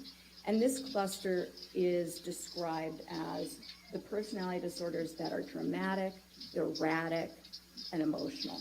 Okay, so unpredictable, but really having to do with emotions and relationships. They're very similar. Whereas I was saying that borderline personality disorder, a lot of the key features that you're going to notice are instability. When it comes to histrionic, a lot of the key features are going to be drama and shallowness. Similarly, with borderline personality disorder, there's this underlying drive of avoiding abandonment. With histrionic personality disorder, that underlying drive is to always be the center of attention. Yep, there it is. If you don't have that attention on you, it feels similarly to borderline personality disorder. You feel pretty empty, like you don't have that sense of being or of value. Okay, so whereas borderline personality disorder might have more of the visible reactivity if somebody seems to be leaving, with histrionic personality disorder, what you're going to see is extreme discomfort with not being the center of attention, extreme efforts to be the center of attention, and when they feel that they're not the center of attention, you will see some strange things, making up stories to try to get attention, often taking on a victim or princess role. Those two roles in particular are pretty consistent. Did not like the quizzical look there from Amber. Personality disorder is similar. Oh, I was typing something. What happened? She should. By the way, if it was that you typing, because it's very loud. I have a noise filter, so I don't know if it shouldn't be It's me. probably me. Oh, okay. I did it. Oh no, no! There was some noise, and I when you said you were typing, I was like, oh, that might be the typing, because I have a mechanical keyboard, so when I type, I have to mute myself, otherwise it's so loud. But no, she shot a quizzical look at the princess role, the princess victim, and I brought up before as an alternative hypothesis of vulnerable narcissism, but I think that the HBD makes more sense a lot, because everyone who's sort of looking at this externally, I've asked me, I've seen it asked in the chat, and everywhere is, this is narcissism, right? This is narcissism, narcissistic PD. Not really. I mean, it again, when you're looking at this cluster, is narcissistic in cluster B as well, isn't it? Yes. So Yes. it's difficult to sometimes differentiate the lines. And I said there might be some elements of vulnerable narcissism there, but that aligns more, I think, with the borderline / HBD stuff. But she shot an interesting, just furrowed brow over the princess victim role. And I understand why, because again, she's her narrative, which she probably, in my opinion, does believe on some level, is being dismantled, or at least highly questioned. So understandable. Yeah, I get. Sorry, I'm trying to multitask. But no, I do get that. Like, it was the same thing when we did the Ralph stuff, where they were like, everyone was like, narcissistic personality. No, you got to dig deeper sometimes, and there are things that do again, they're As they're if people called clusters understand, for a reasons. They have similar symptoms, but they have things that do yeah, people differentiate them from one colloquially know another. what a narcissist is. I think that's the problem. So it's Yeah. easy to say, oh, that behavior, narcissism, as a colloquialism rather than a clinical definition. Yeah. Let me go ahead and hit play here. Thank you With for that. borderline personality disorder, these shifts of identity and the splitting, you might see somebody go from being, in the DSM it describes it as a needy supplicant of help, seeking the perfect caretaker, to suddenly being the avenger against injustice or thinking that their partner is a terrible person. With histrionic, what you'll see is somebody who wants to be the center of attention, has sort of that impressionistic speech, very flowery, very enthusiastic, but nothing's really being said. The moment your God, this attention is wears so away because they're prophetic. so demanding for attention, that's What do you when mean? they Because move of to how the well it's victim explaining role, it, or? princess role, and Yeah, usually because that Dr. Kerr is stories- explaining sometimes these exactly stories what we're are going to end up to seeing bolster consistently the from, victim in my role. opinion, from Amber. Sometimes those stories are just to make Yeah, them that's look true. more interesting or accomplished in their mind so that they can get respect and attention that way. Both in terms of the evidence and her own Is there testimony. a relation between histrionic personality disorder and attractiveness? There is, strangely, and this is always one of the trickiest things to talk about because how is that a symptom? But characteristically, people with this disorder are very, very interested in looks, but more importantly, they utilize their looks to get that attention, to get that respect that they're seeking. And so this type of a personality might be flirtatious with everybody. Characteristically, they actually couldn't even be subtly, and when I say flirtatious, I'm not talking overtly sexy, but kind of inappropriately flattering. Sometimes they act in a kind of a girlish way to be cute and to engender attention. Why is she talking And about this me? will even occur in romantic relationships as a way to And again, sort of histrionic avoid is negative what's the feedback percentage or gender criticism. breakdown? Yeah. It's something like Sometimes they'll bring in 85-15, therapist gifts or be if not more than that. distracting, Female if they engage leaning. in therapy, because they just don't want any criticism. They want the therapist to like them. Good point. Does the intelligence of the affected person bear on the manner in which these disorders present? Excuse me, I choked a little bit water. Yes, and I think one way to think about it that's probably a little more accurate than just intelligence is, in psychology, we would describe this more as sophistication. So, so to speak. The way, for instance, I've had many clients who have borderline personality disorder who are messy and really clearly suffering, and they might be difficult and all over the place and yell at you in the middle of a session, but it's so it's not tailored. It's so much easier to work with because of that just openness and rawness of it, genuineness. Sometimes you'll have a more sophisticated presentation. There are 9 symptoms and only 5 have to be met. There are a lot of different combinations and different ways it can present. And sometimes you'll have more of a petulant version of this, where it really shows when you push the button and you're thinking, oh, what was that? So somebody who's really productive, high-functioning, successful, and you get to know them and you think they're fantastic because they're so interested in you too. And you might not realize it, but they're mimicking you perfectly. So you're really just kind of falling in love with this new friend who is being you.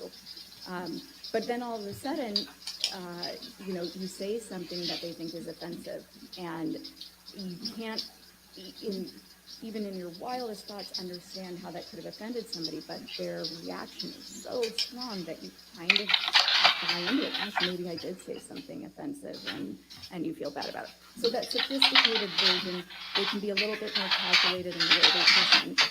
They tend to kind of hit you where it hurts a little bit more. And they can that actually seems to very, be- very disruptive. Is that better? Yeah, it's a little louder because it was a little quiet. About Ms. Hood's sophistication from her testing. But I think the From her description is also testing quite and apt. From her presentation, In terms of very the likable. behaviors and the evidence But we've her seen. testing in particular showed that she approached it in a manner that remember I told you about those scales that are pretty neat. She posted in a manner that very clearly minimized any psychological dysfunction. Not just that, but really presented herself as free of any problems. So that's And interesting, it did actually. show If in you a mind way pausing that for a was second, Ken. very, So What's up? if that's what Dr. Curry is getting from her instrumentation within the MMPI, then why is Dr. Hughes finding significant evidence of PTSD? I mean, that So- seems to be contradictory in terms of the instrumentation. If she's finding minimization, there's no psychological problem when Curry is administering the test, and yet when Hurd is going to see Hughes about the test, she's finding pretty definitive signs of psychological dysfunction. But there's minimizing on the I MMPI. think she did a lot more of those PTSD inventories Right. to probably gather up that information to support her diagnosis of PTSD. But yeah, good point right there. That's a good catch. Well, I have the list here. Let me pull it back up because it is a good point. Of the different inventories that were done, they do have a strong focus on like DV, IPV, and abuse. So Yeah. I think if that's where you're pulling all your data from, Well, That's a yeah, right, which you went over before. But it's interesting that in her assessment, she's finding downplaying of this, and then Hughes is finding the opposite. So there's some disconnect here, clearly. I guess it does depend on whose assessment and analysis you want to believe at some point. yeah. So the 12 tests, I think this is all 12 of them, were the personality assessment inventory, the traumatic symptom inventory, the Miller forensic assessment of symptoms tests, Mhm. The PTSD disorder checklist from the DSM-5, which is that one I think is the self-report one. Then there's the clinician administered one, which we went over, which was, I don't know if, were you here for that, Aydin? I think you were. When we did, okay. Yeah. That was obviously in depth. So, but obviously I think when they were doing the examination, the cross-exam of Dr. Hughes, there was issues because of like pieces were missing in the assessment. And Tracy, please, I think you and I would agree on this, is if you're going to do an assessment, would you not, for not only completion, thoroughness of documentation, and because of this exact situation where you get your ass dragged into court, would you not complete the assessment fields in the proper spots on the form?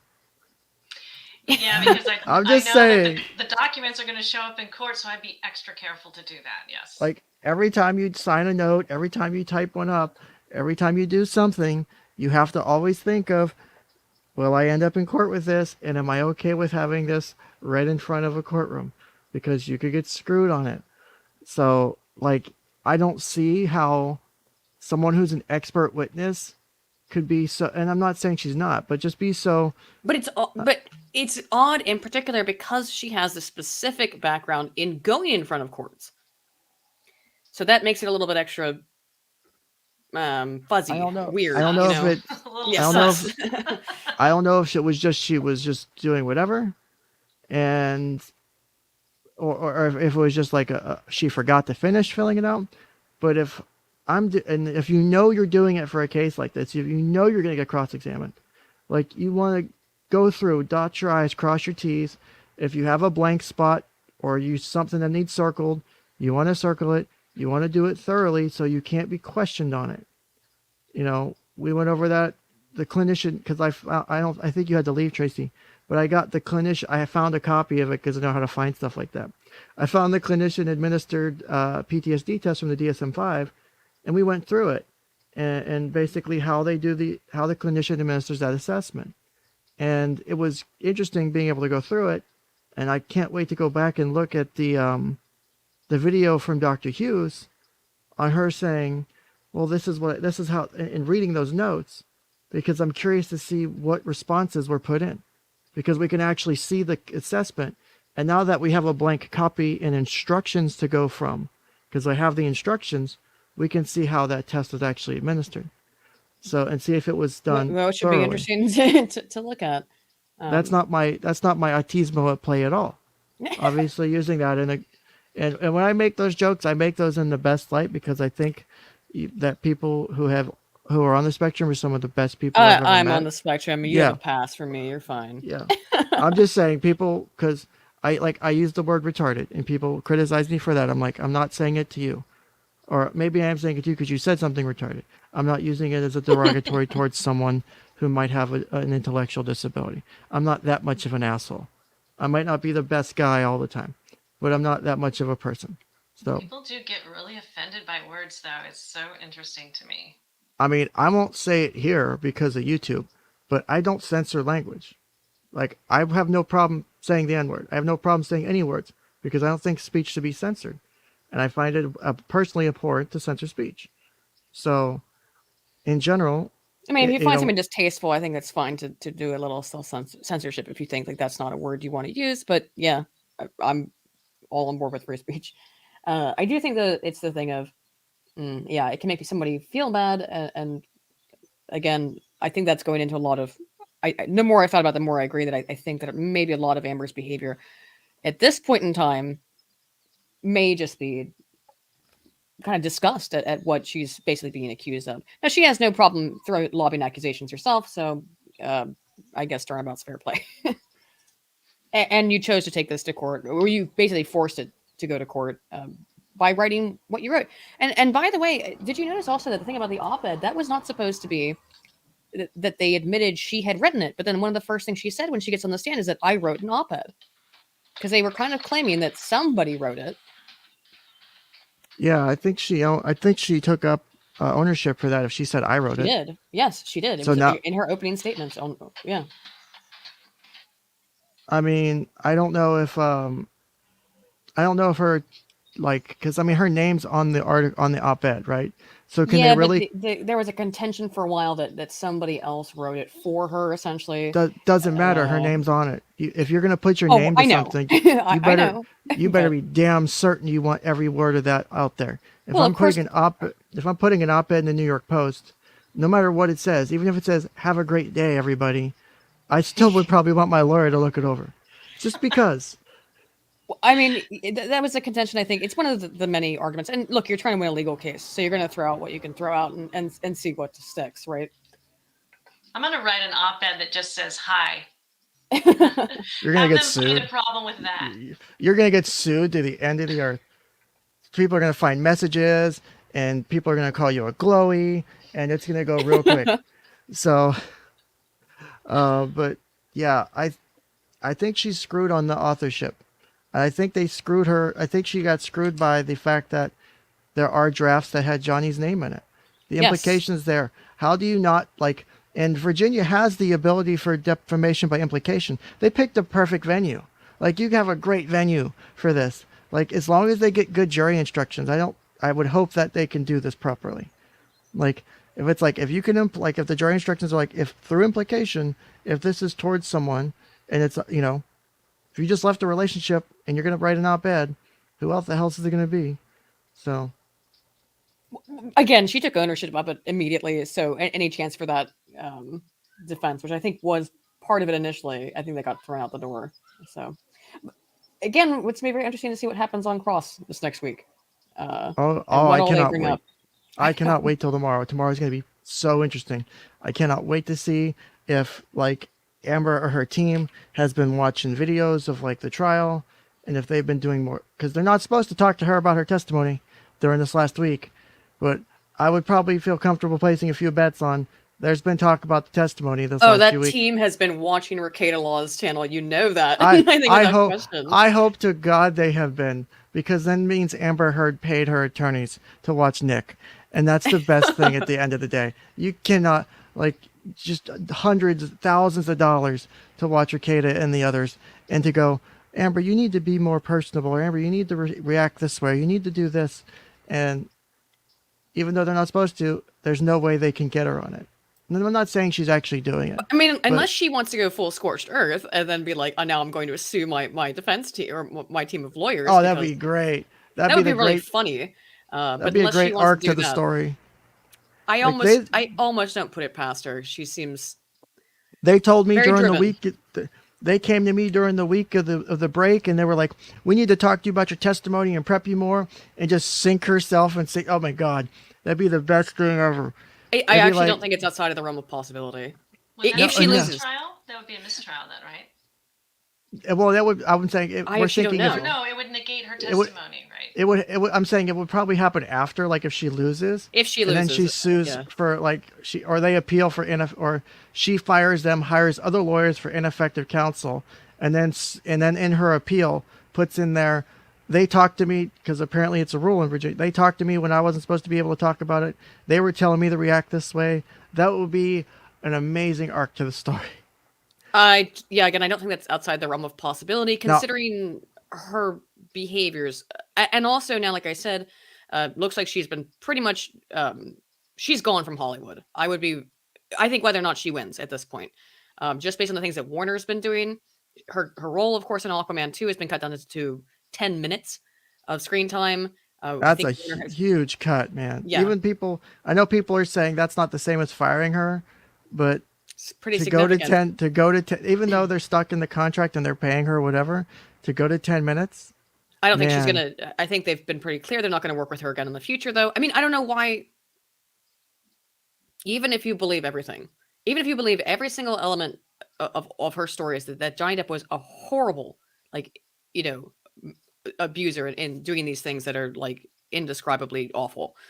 Even if you believe all of that, and that she was totally right in writing her op-ed, and that she is absolutely 100% a pure, perfect victim.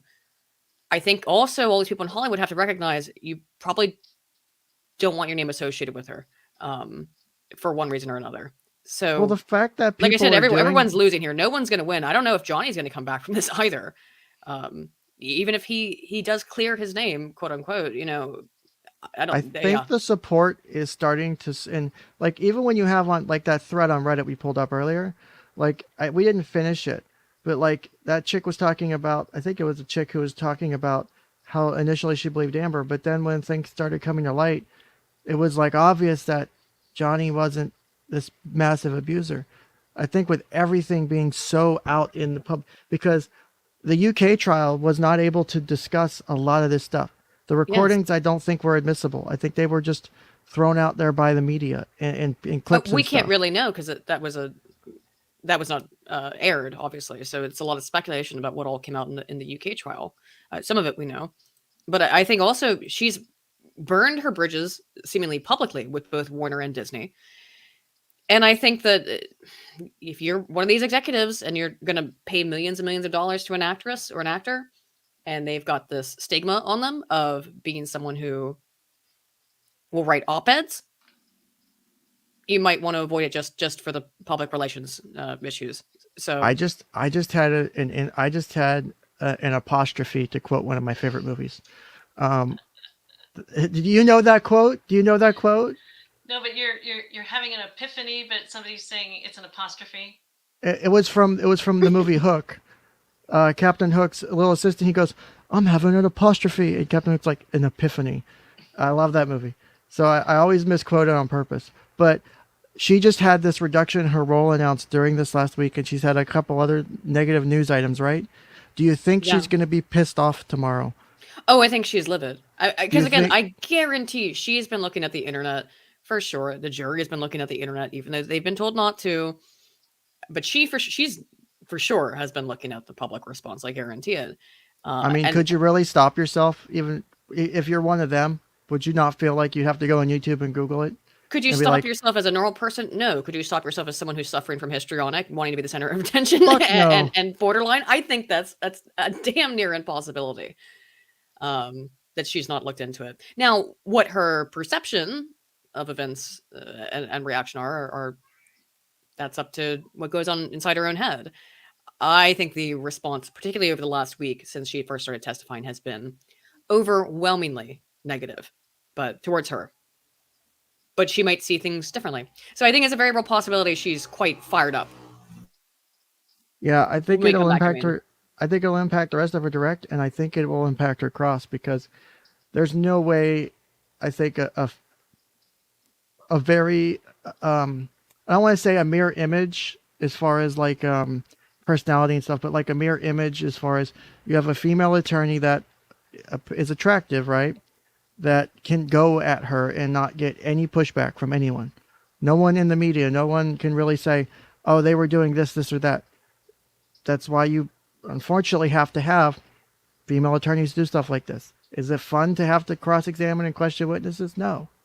Like I was talking to someone yesterday, is, you know, in the United States, in civil and criminal trials, you have the right to face your accuser, right? And that applies to kids too, who have been victims. There's obviously restrictions, and like they'll do like video and stuff, but they do. Other countries don't have that. And I mean, so I mean, you have the right, and it's a good right, but it doesn't mean it doesn't make shit complicated.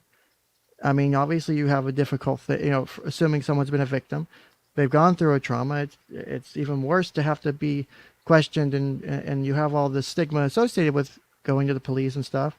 It shouldn't be as difficult, but that doesn't mean we can't call out bad behavior in false accusations when we see it or it might be possible. And again, we don't know. We are working with the information we have.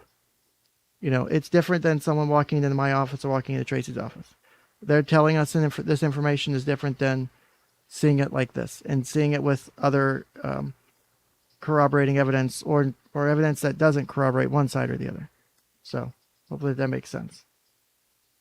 Not obvious, by responding to questions that most people might not notice, we're trying to detect that. How did you determine that? So that's based on a particular scale on the MMPI-2 that is designed specifically to detect a type of responding that's a little bit more clever, a little bit more sophisticated, minimizing problems in a way that most lay people probably wouldn't understand, and even providers, very difficult to detect. You mentioned that one of the characteristics of borderline personality disorder is emotional reactivity. How might that present in an intimate relationship? This will be interesting. So I think it probably presents mostly, or you'd see the bulk of it in intimate relationships because of that regular interaction and the desire for your partner to meet all of your needs, to be the perfect caretaker. Also that the hallmark of the disorder with the splitting, so idealizing, devaluing, and the perceiving of all sorts of neutral events as somehow demeaning or disrespectful. It's regular escalations of anger, frustrated complaints, criticisms of your partner. But because the person with borderline personality disorder, first of all, they're more sensitive to things, they feel distress more strongly, and then that distress lasts longer.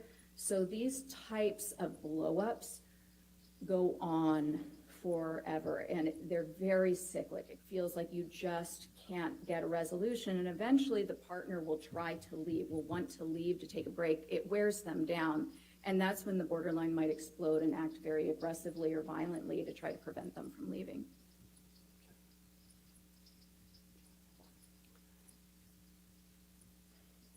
In addition to diagnosing Ms. Heard with these two personality disorders, did you form another opinion about Ms. Heard's mental status? Yes, so go ahead. If the answer to that is yes, I'm going to now ask you, Okay, what yes, was that? I did. Okay, what is it? So in addition to looking for Ms. Heard's general mental status, any psychological issues that were present, I very specifically was assessing to determine whether post-traumatic stress disorder was present, and it was not. How do you know that? So first of all, from multiple information sources, right? So I was integrating the interview, my review of the data, the case records, other people's testimony, her treatment records. And then I also conducted, in addition to the MMPI-2 and looking at that data, I also conducted the clinician-administered PTSD scale, the CAPS-5, which is the gold standard PTSD assessment developed by the National Center for PTSD, shown to be valid, accurate for use not just with service members, but also with civilians, men, women, all genders, and also all ethnicities, and then also specifically for use in a courtroom setting.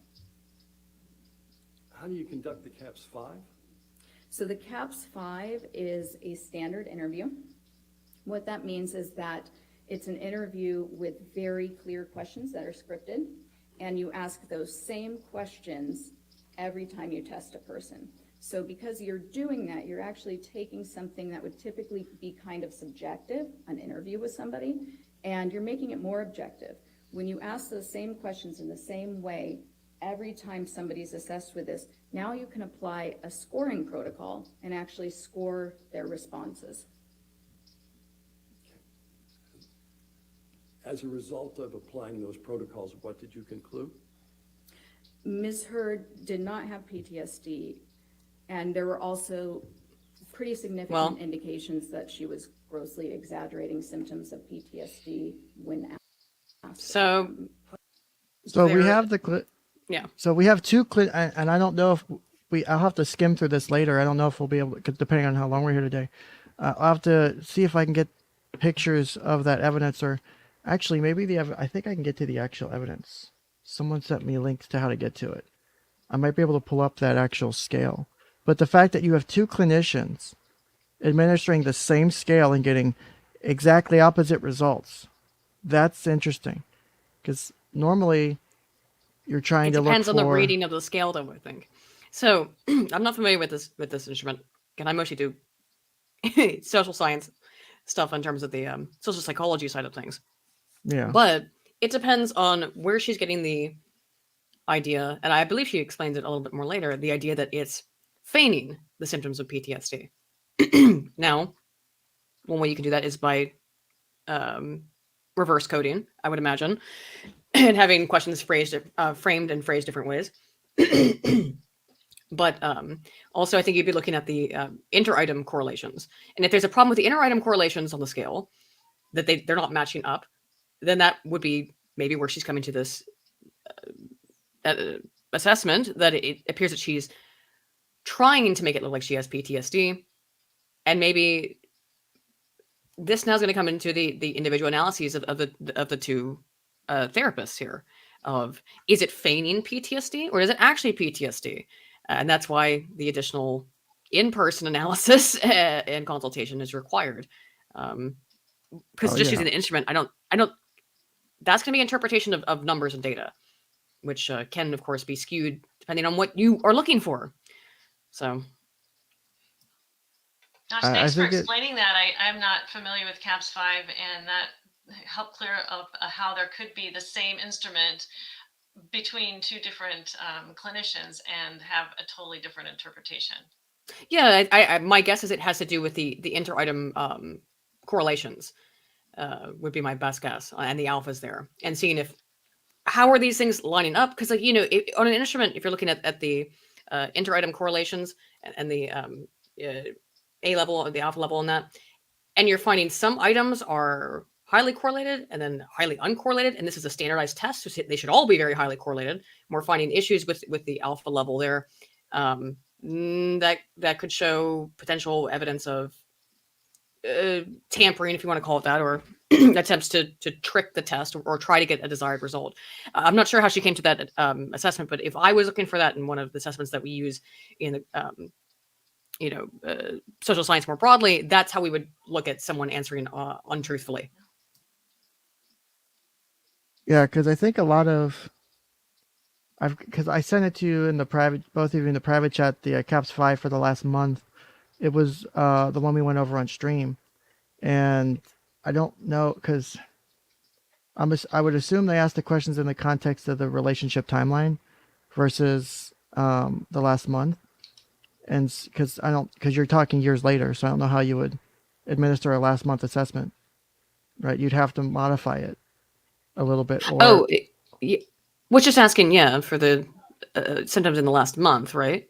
Or assuming that assuming she still has trauma from, or she's still having trauma, which I don't know if she's having trauma that's as severe as being discussed and rated and mentioned, then why aren't we seeing it?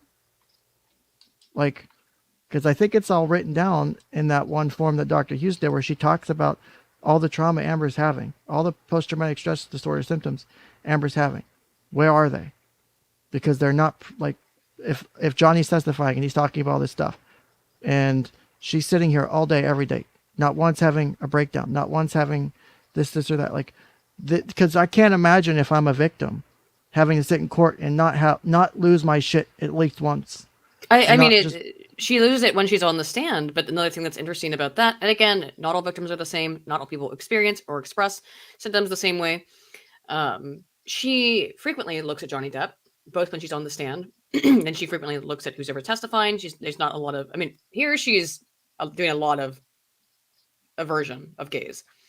But when she's on the stand, she looks at Johnny Depp pretty consistently while she's describing these horrible, horrible things. And I mean, again, not everyone's the same, but that's unusual to me, to be able to stare at your abuser, and he, in contrast, can't look at her. I think for the jury in particular, that has to also be a stark kind of contrast. Right. And that's where people, I'd hate, because like we were saying, not all victims are the same. Everyone has different reactions, but they all have different reactions within the same, all within the same context, right? We have a set of measurements and we have a set of instruments that gives us pretty much to the 99%, let's say 99.9% or whatever, that victims will respond with these types of symptoms. That's why you have the ability to measure it and score it. And we use these assessments, and they're considered, like she said, the gold standard. When something's the gold standard, when we mention that in the field, that's something that you can go to, you can use as an assessment, and there's a crap load of research backing it up. And that it's not just something I pulled off of a random website and say, here, let's take this. It's obviously been verified.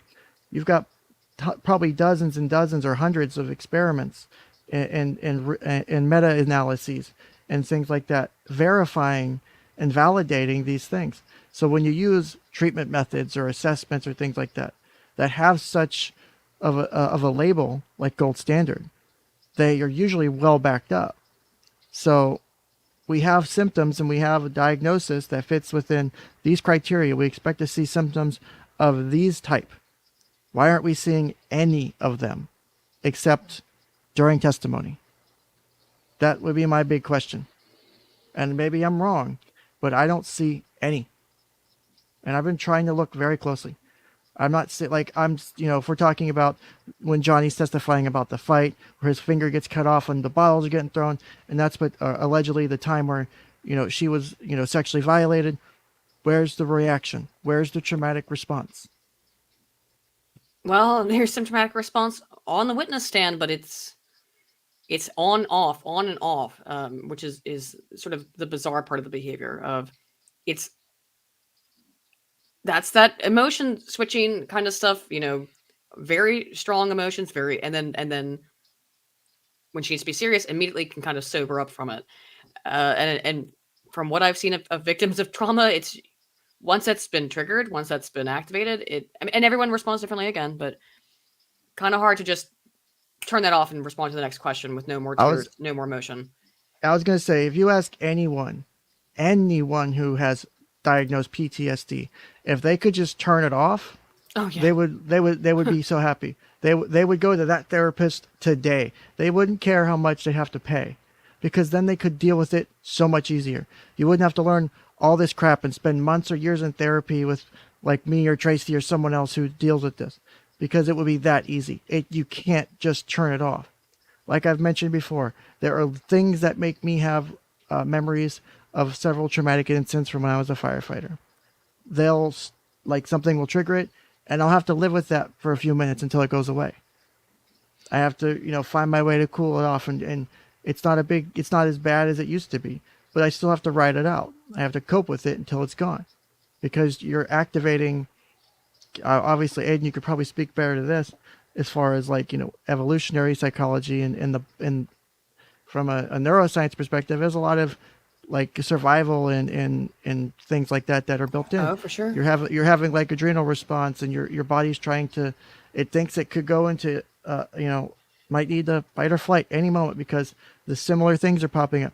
So you can't just end those. Your body's surging with hormones or different chemicals. You can't just press a button and make those go away. It takes time for them to dissipate and things like that. Yeah, the way that works Where in terms of the brain, though, is that like because memories in PTSD are misprocessed. So to say left and right brain is simplistic and reductive, but part of your brain is better at storing long-term memories, and part of it is better at processing current information and short-term processing. If the memories are really traumatic as they're being processed in the short term, the current term, they don't end up being stored completely correctly in the long-term memory of the brain.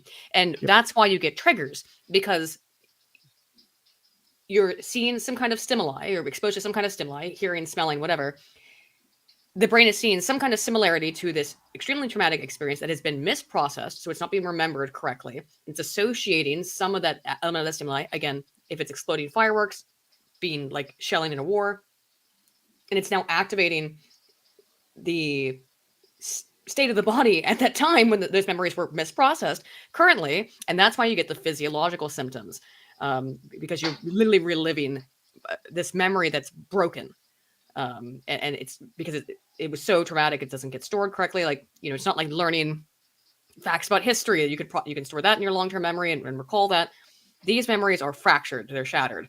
So that's why you get, because the brain's trying to construct it back together and figure out what happened, and it's been triggered by an external stimuli, and that's why you'll see that with people who suffer from PTSD.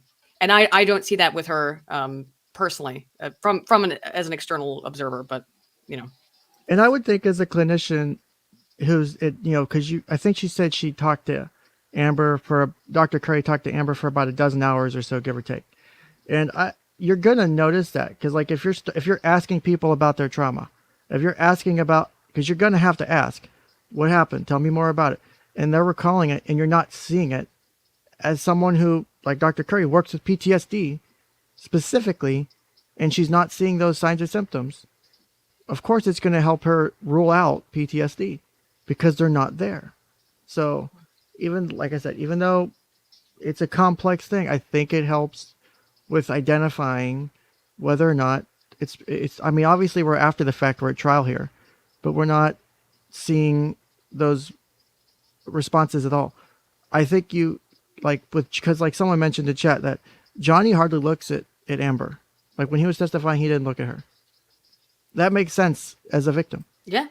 You don't want that eye contact, that fear, because I mean, think about it, like the person, if anyone who's ever been in a relationship, controlling, abusive, or dealt with like bullying, just that thought, that eye contact itself can be like, oh shit, here we go again. They see me, that they know I'm existing, they know I'm here, I'm in the same room as them, and then things just go from there. And it probably is difficult for him to even be in that room with her. I mean, it's probably why, he's probably enjoyed being able to laugh. And like he has more than just one emotion.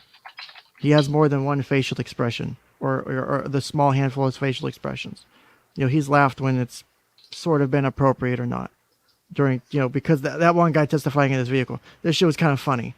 Or Isaac Baruch his shit was kind of funny. You're gonna laugh. But you have this almost blank slate, except, like, I don't want to say disdain or anger coming from Amber Heard.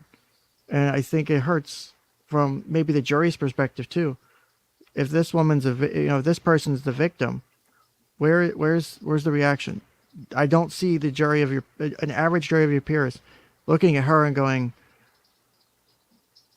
that there's nothing like that gets perfect. The story's like, there's no, I guarantee they question it. I would put money on them questioning it.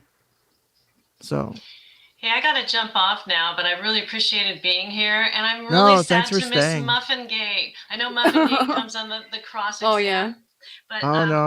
I will have to say, I was listening to a little bit of the cross exam this morning, and I'm telling you, the lady who's on giving the questions is really confusing at times. So being aware of that, just very like doing double negatives, asking very confusing questions. But what she's trying to do is she's trying to discredit her not being board certified or experienced in doing this sort of trial work. But then also with the muffins, though, I just got to get this in here before I have to jump off, is that she's trying to imply there's the confidentiality sort of a thing. And I believe Dr. Curry's husband is an employee or a partner in the firm because it's Curry and Curry. So of course it would be normal for people to, in the office do this work, even if it is just purchasing muffins, bringing them home, and I bring them to the office. And what they're trying to get at is like, she's being wined and dined by Johnny and his attorneys, and maybe she had conflict of interest or there's dual roles. They're trying to get to the ethics there with the whole muffin thing and the whole like having dinner and drinks with Johnny. So, but I hope you guys get to the Muffin Gate today. I'll be listening to the rest of the stream later, but it's been great thanks for having me back on. Your chat has been just so kind, especially in light of all of my sound issues. And I'm going to hopefully get with Arthur and see if I can get some sort of a system going on. Oh yeah, he's my community manager. He's a great guy. If you want to, Tracy, hit me up. I don't know how much, like what kind of budget you're looking at as far as upgrading, but I can help you with setting up a few things.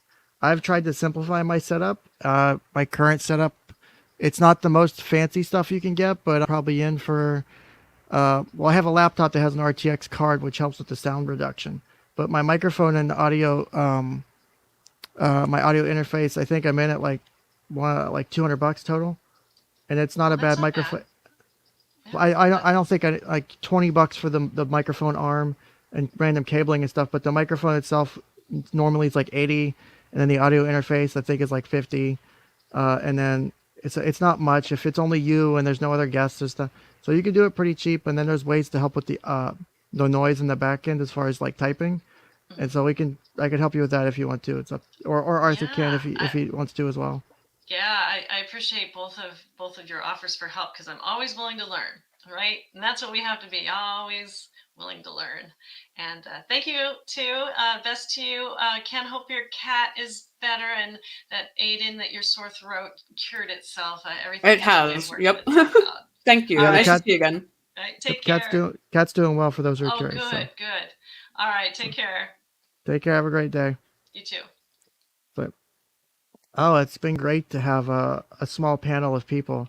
I normally sometimes find it weird just talking to myself and sometimes the chat, but talking by myself can be, sometimes I can do it well. I can go on long speeches and topics or whatever, but it's always fun to have at least one person to go back and forth with. Someone real quick said, when I was talking about Johnny Depp's response and behavior, Radioactive Girl Scout said, or he's a well-studied actor. Well, yeah, he's an actor, but I mean, you're gonna, like to the Amber Heard thing, I think you're gonna have what would be normal responses to things. If something's funny, you're gonna laugh, even though you're in court, maybe, even though you shouldn't. You might chuckle a bit. An interesting thing that actually the court allows us to do, all these recordings, is kind of establish baseline behavior, right? Yeah. And the baseline behavior, I would assume, is going to be closer to the when they're not on the stand versus when they're on the stand. Yeah. Now, they are both actors, so there could be a lot of performative stuff going on there. But Amber's behavior, Johnny's behavior is pretty consistent. He avoids eye contact. He looks down. He chuckles at some things, but it's pretty dour for the most part, I'd say. Except when he's talking to his lawyers. Amber's, she's not crying ever, and she's not, avoiding eye contact or anything like that with pretty much anybody. Sometimes she's looking down, and when she's writing. But the body language is quite different. Johnny's usually a little bit more hunched over. She's almost always sitting upright. I'm not a body language person myself, but if we're establishing that that's going to be closer to the basal behavior of them sitting and listening versus them on the stand, I think that there's more continuity with Johnny's behavior while sitting in the,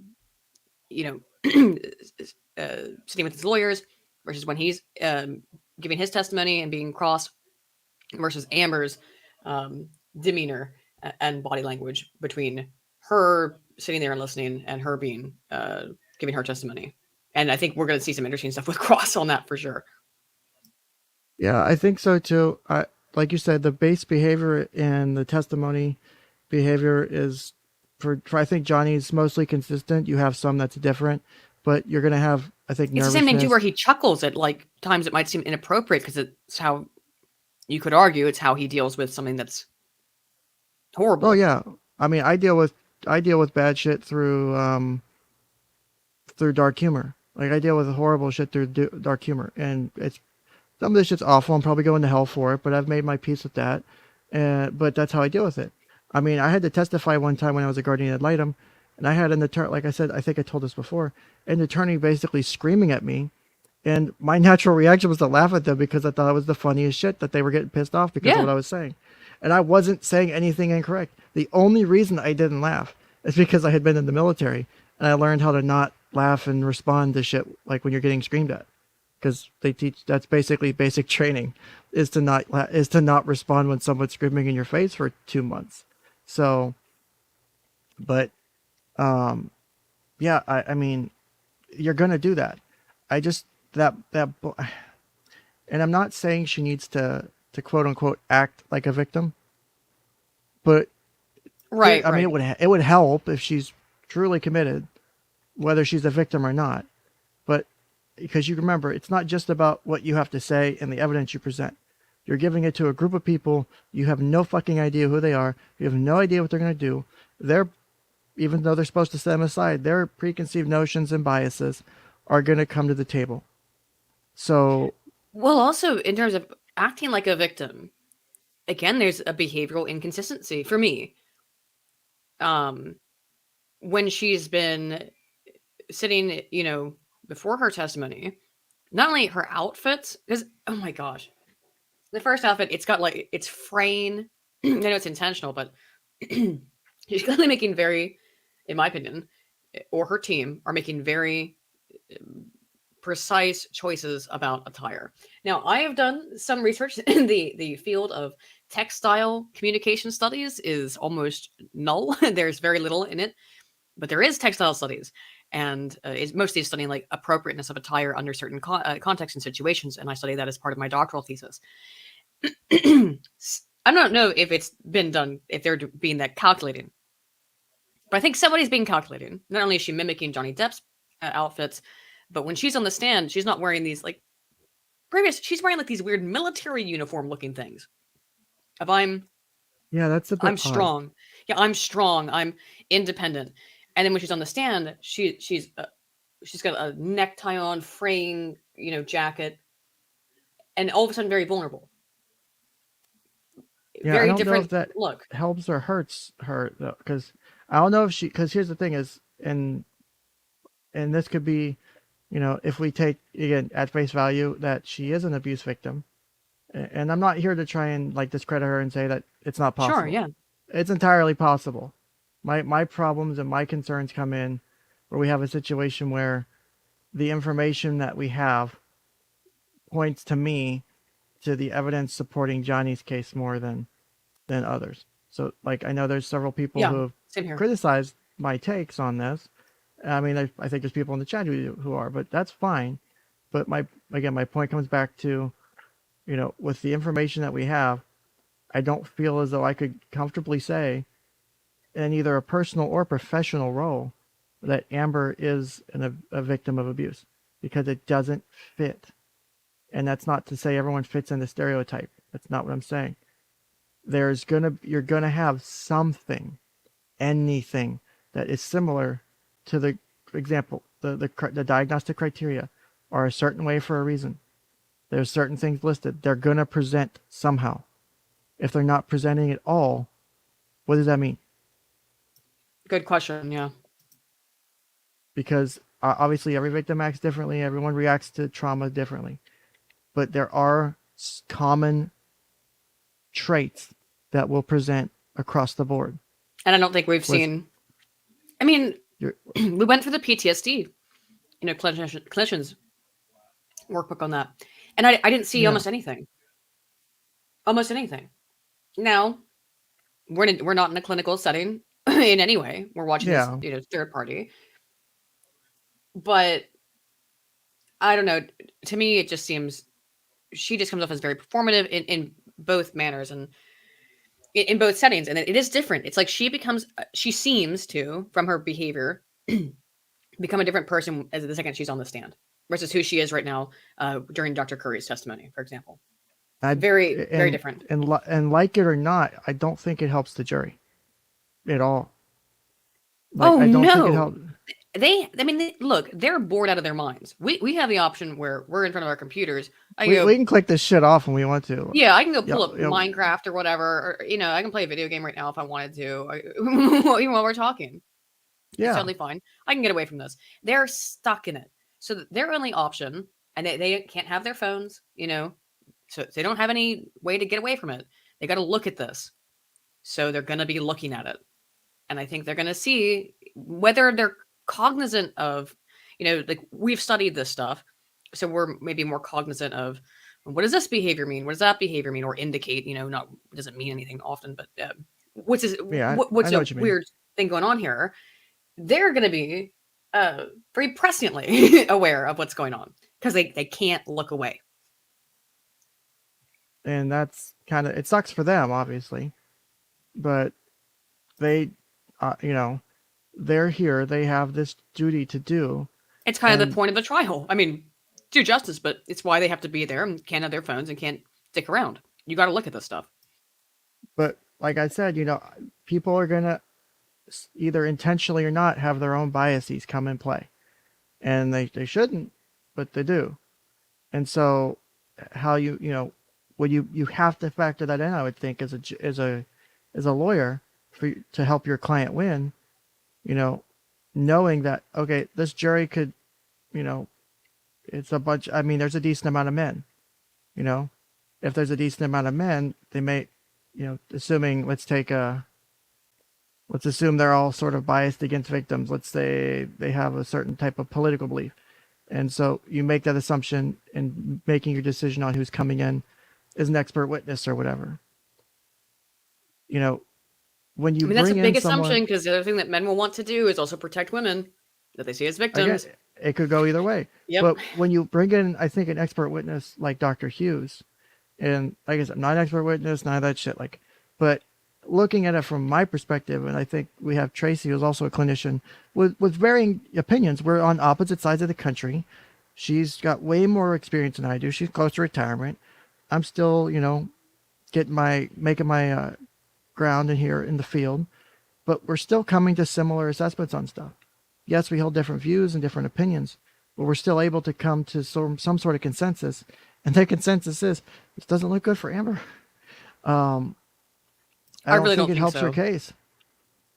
I don't. And I don't like to say that because the last thing I want to do is if Johnny's lying through his teeth and pulling it, and one, it's hard to do that and not get caught, right?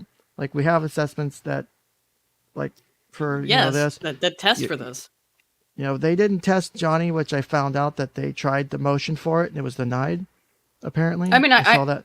By the way, I guarantee if you test him, he's going to have all kinds of psychological issues. He might have PTSD. I wouldn't be shocked if her team also was pretty much on board with not testing Johnny.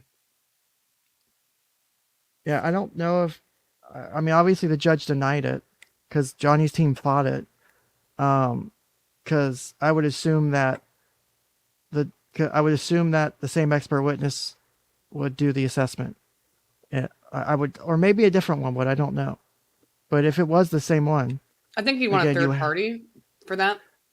I would think you would want a separate one, but I don't know if they would do it that way or not. I don't remember what the motion said. Someone sent it to me. Let me see if I can get them to send it to me again. Or the money to test it. Let me see. Let me ask the person who did that and see if they can get it to me again. But I don't remember why they fought it, why they said no.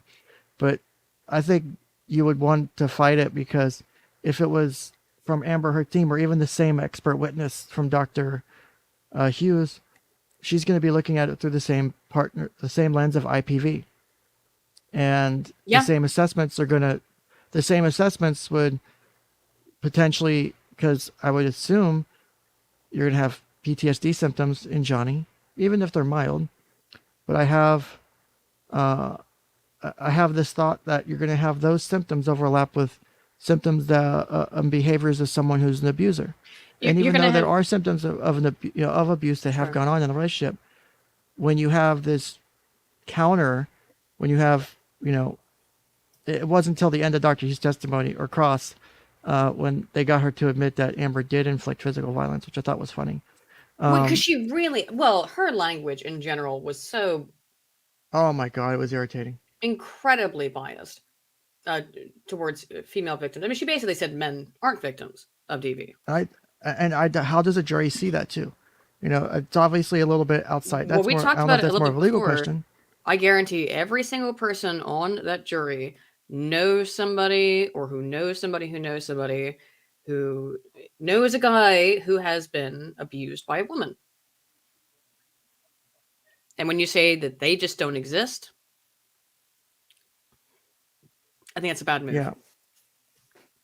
You hear the stories of my buddy had a girlfriend or a wife or this chick or what, like there's a bunch of them, and maybe they're exaggerating, but Everyone's got this crazy broad storyline, but how often do they get dismissed? That's the thing that never gets, yeah. I mean, that's more of like colloquialism, right? Everyone's kind of got those. People all know those stories of this crazy ex-girlfriend. She was, and it's all often much the same kind of stories we hear about women who are crazy, right? It's stalking kind of stuff. Can't let him go ever.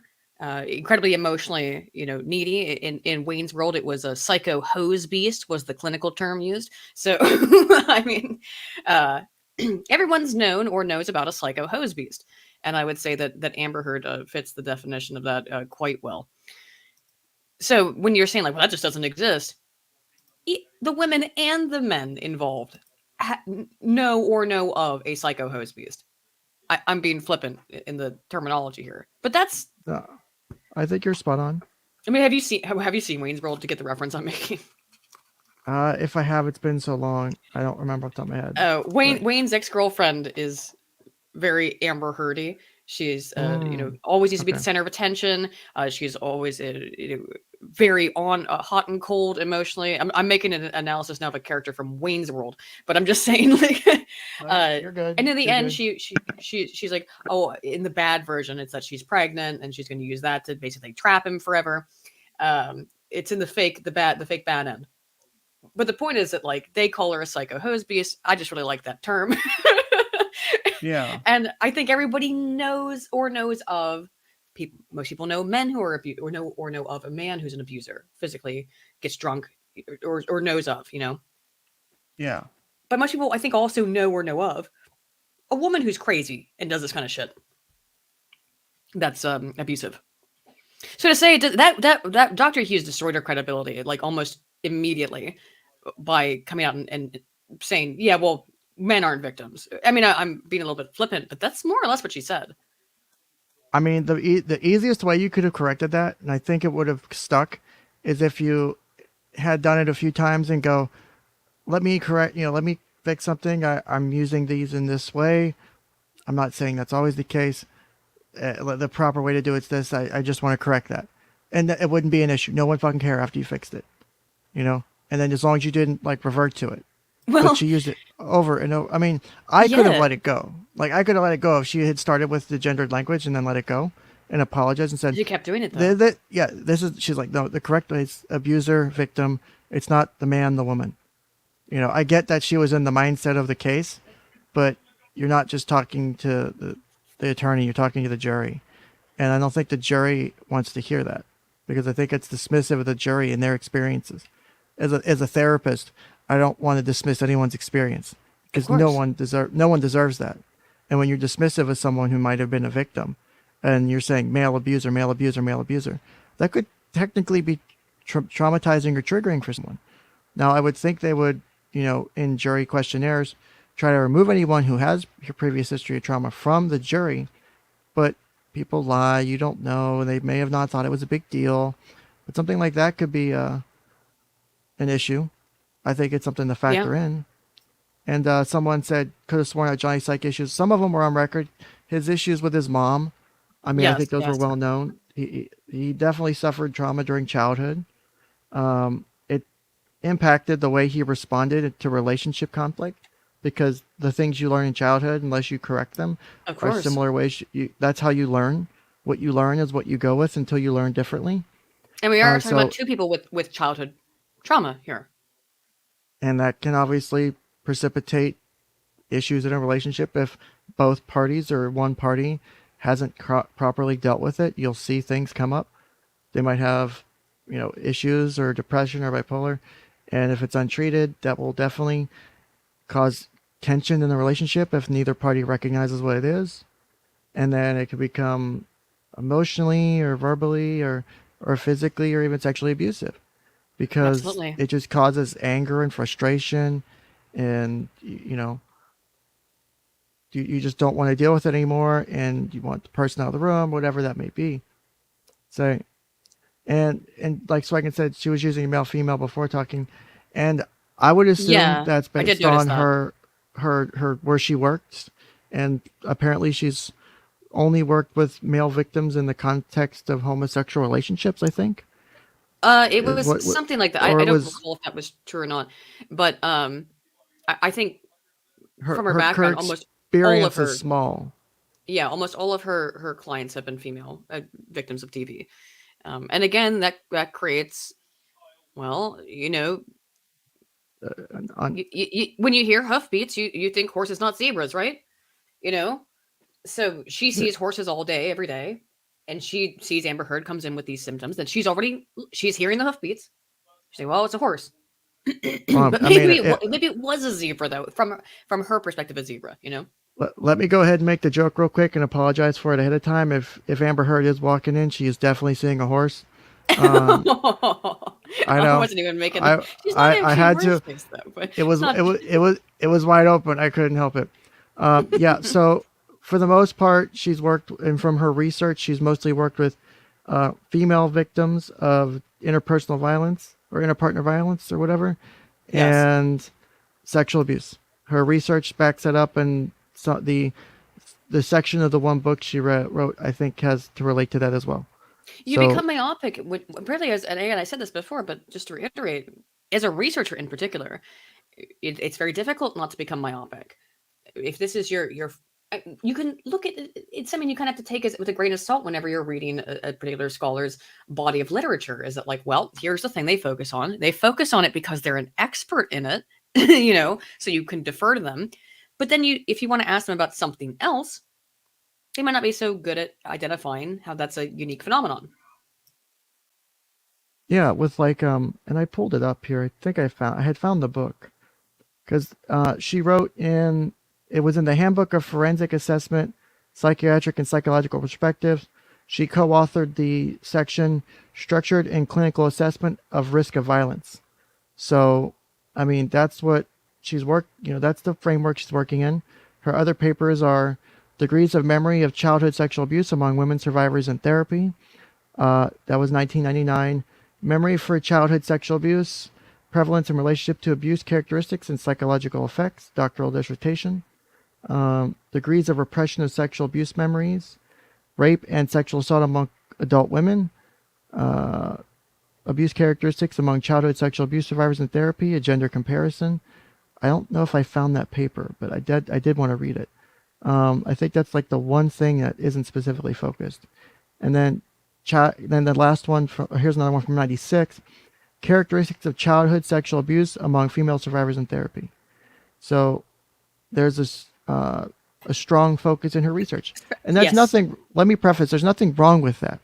But when you're testifying in this type of case, on this type of matter, the focus that you work in is, unless you prepare for it and plan ahead for it, is going to color how you approach things. I've always tried to take, because it's very easy. It is because when I worked at my last job that I got fired from, my boss asked me, she's like, we don't just do the bread and butter, depression and anxiety here. We do all the stuff, and, so you have to look for things that aren't just, you don't just have it easy. You have other shit that comes in the door.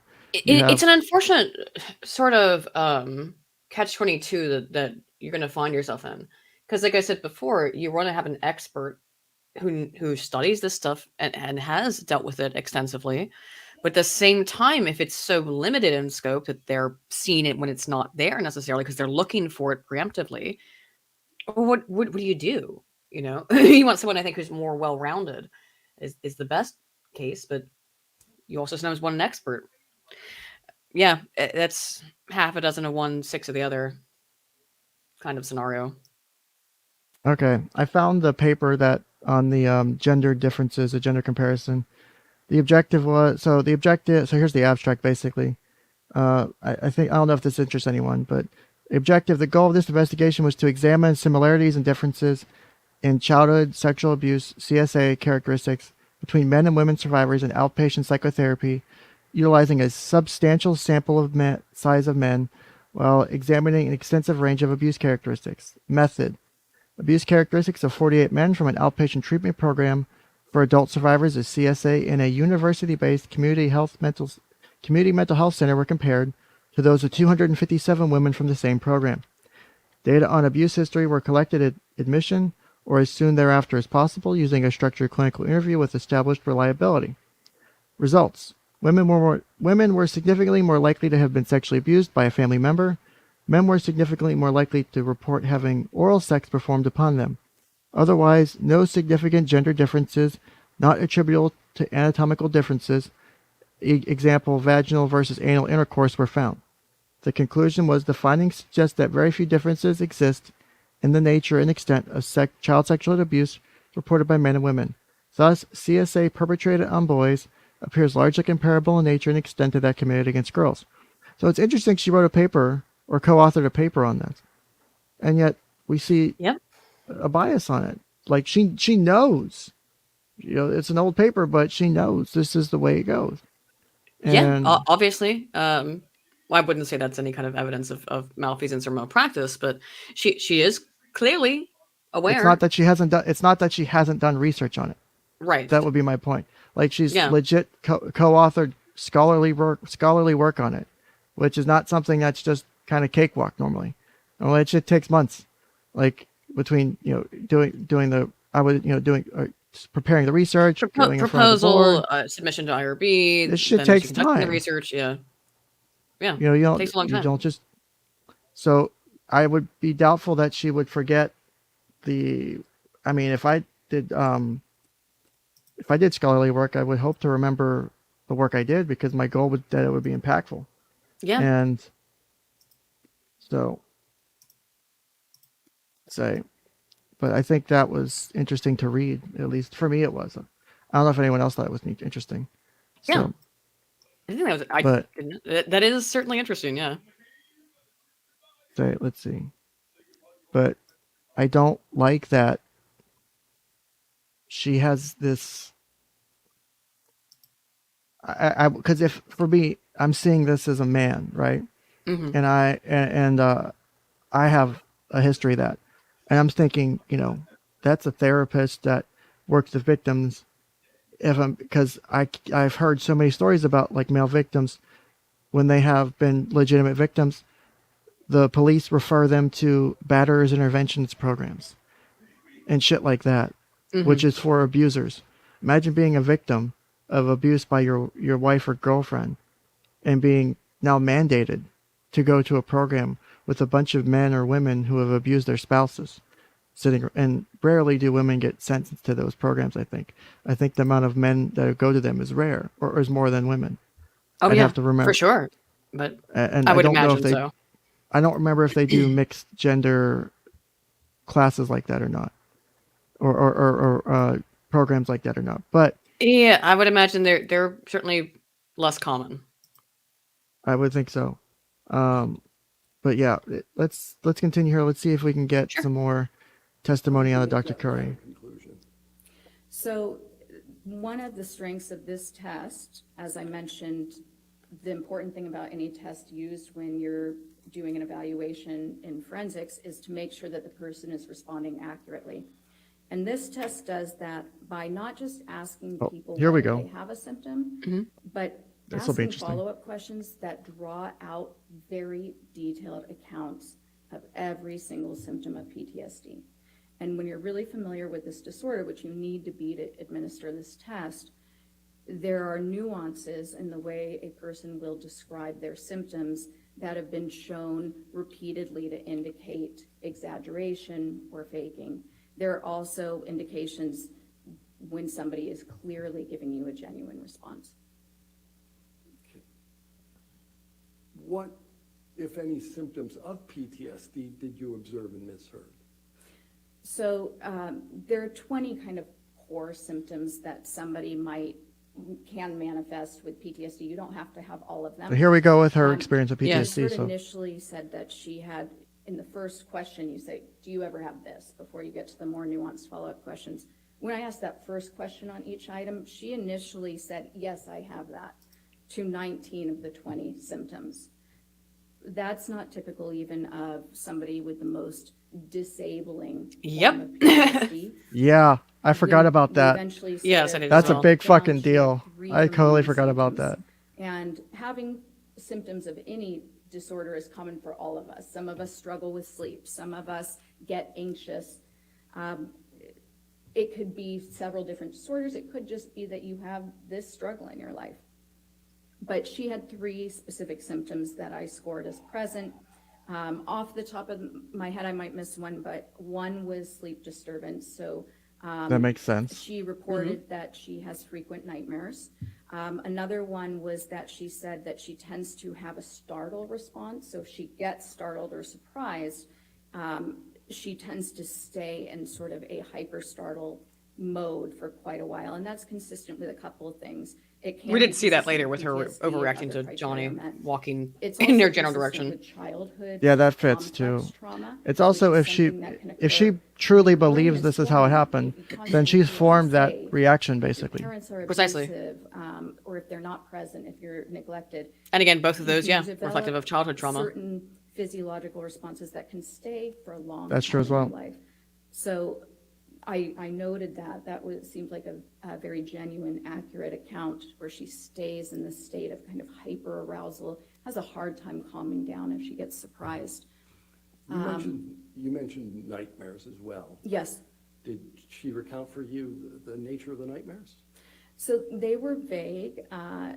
She indicated that she has recurrent nightmares and that she feels as though she's being held down.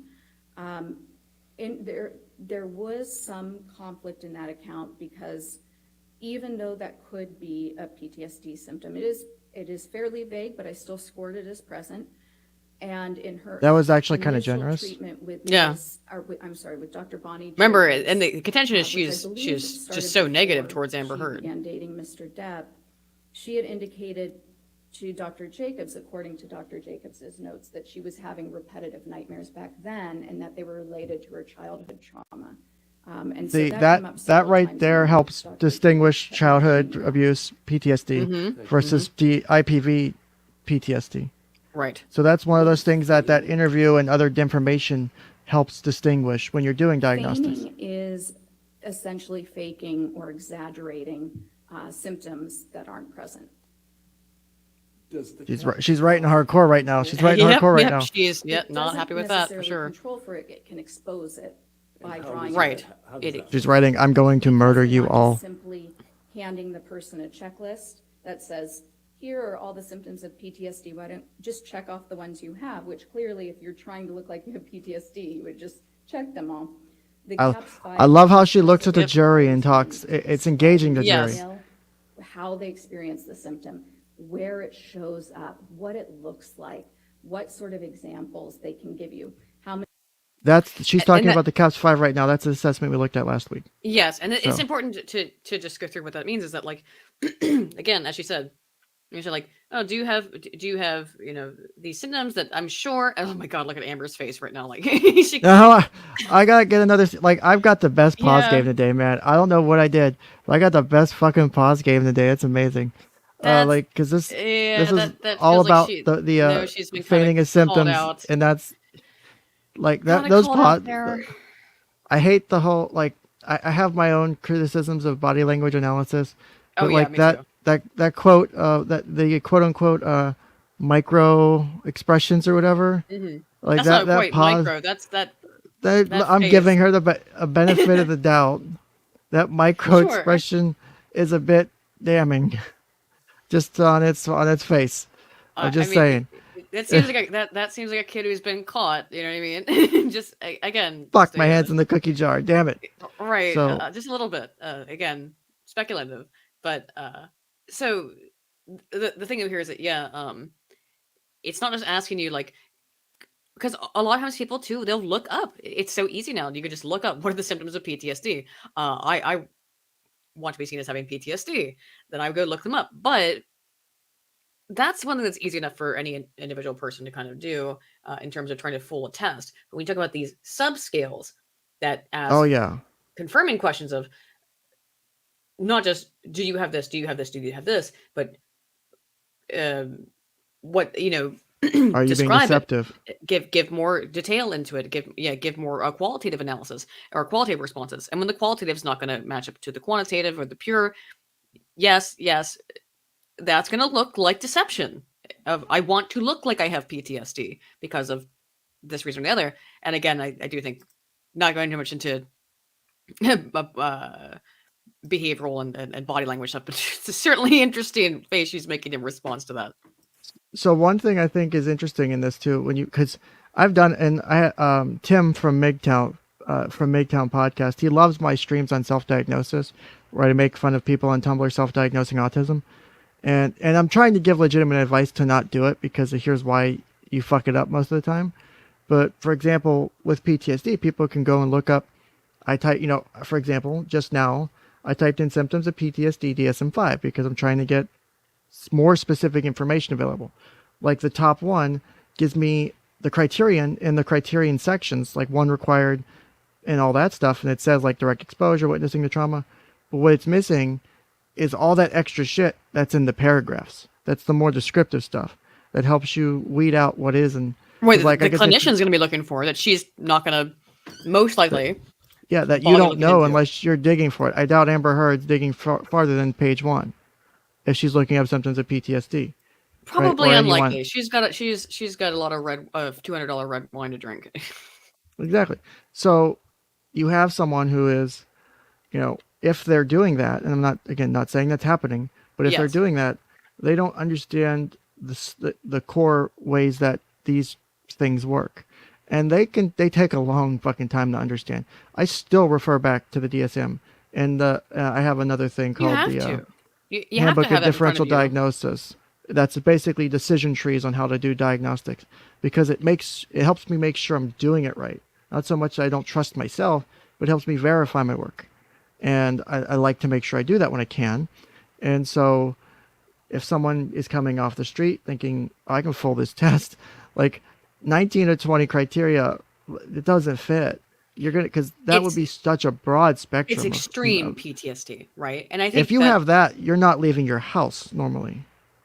That's like that one out there person in 100,000 that has suffered such a trauma. It's because of the way that the questions are framed. They're going to be things about like, do you have reoccurring thoughts? Do you have, intrusive thoughts? Explain them. Give us details. But we now want you that have information. to explain it, and now it's an issue. If it's do I have them? Oh yeah, all the time. Explain it.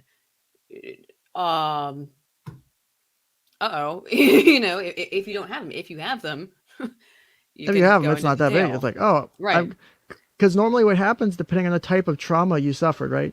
So let's say childhood sexual abuse, because it's a very easy one to grab from, and a lot of people unfortunately have dealt with it. Is you have very specific types of abuse involved. You have depending on male, female, and all that. It impacts things like relationships. It impacts trust within certain people. So you're going to see things like you would see like paranoia, because you don't know if you can even trust a family member, because if your family member abused you, you're going to be so hesitant to go trust anyone. Trust the therapist. Trust and when I say expose yourself, I mean expose yourself to other people, to other relationships, not like expose yourself like in a sexual manner, but like just as an example, you can't just what's the way to phrase it? You can't just get over that, and they're going to be concentrated within that type of abuse. So IPV abuse, you're going to see symptoms and things of those 20 that fit within IPV.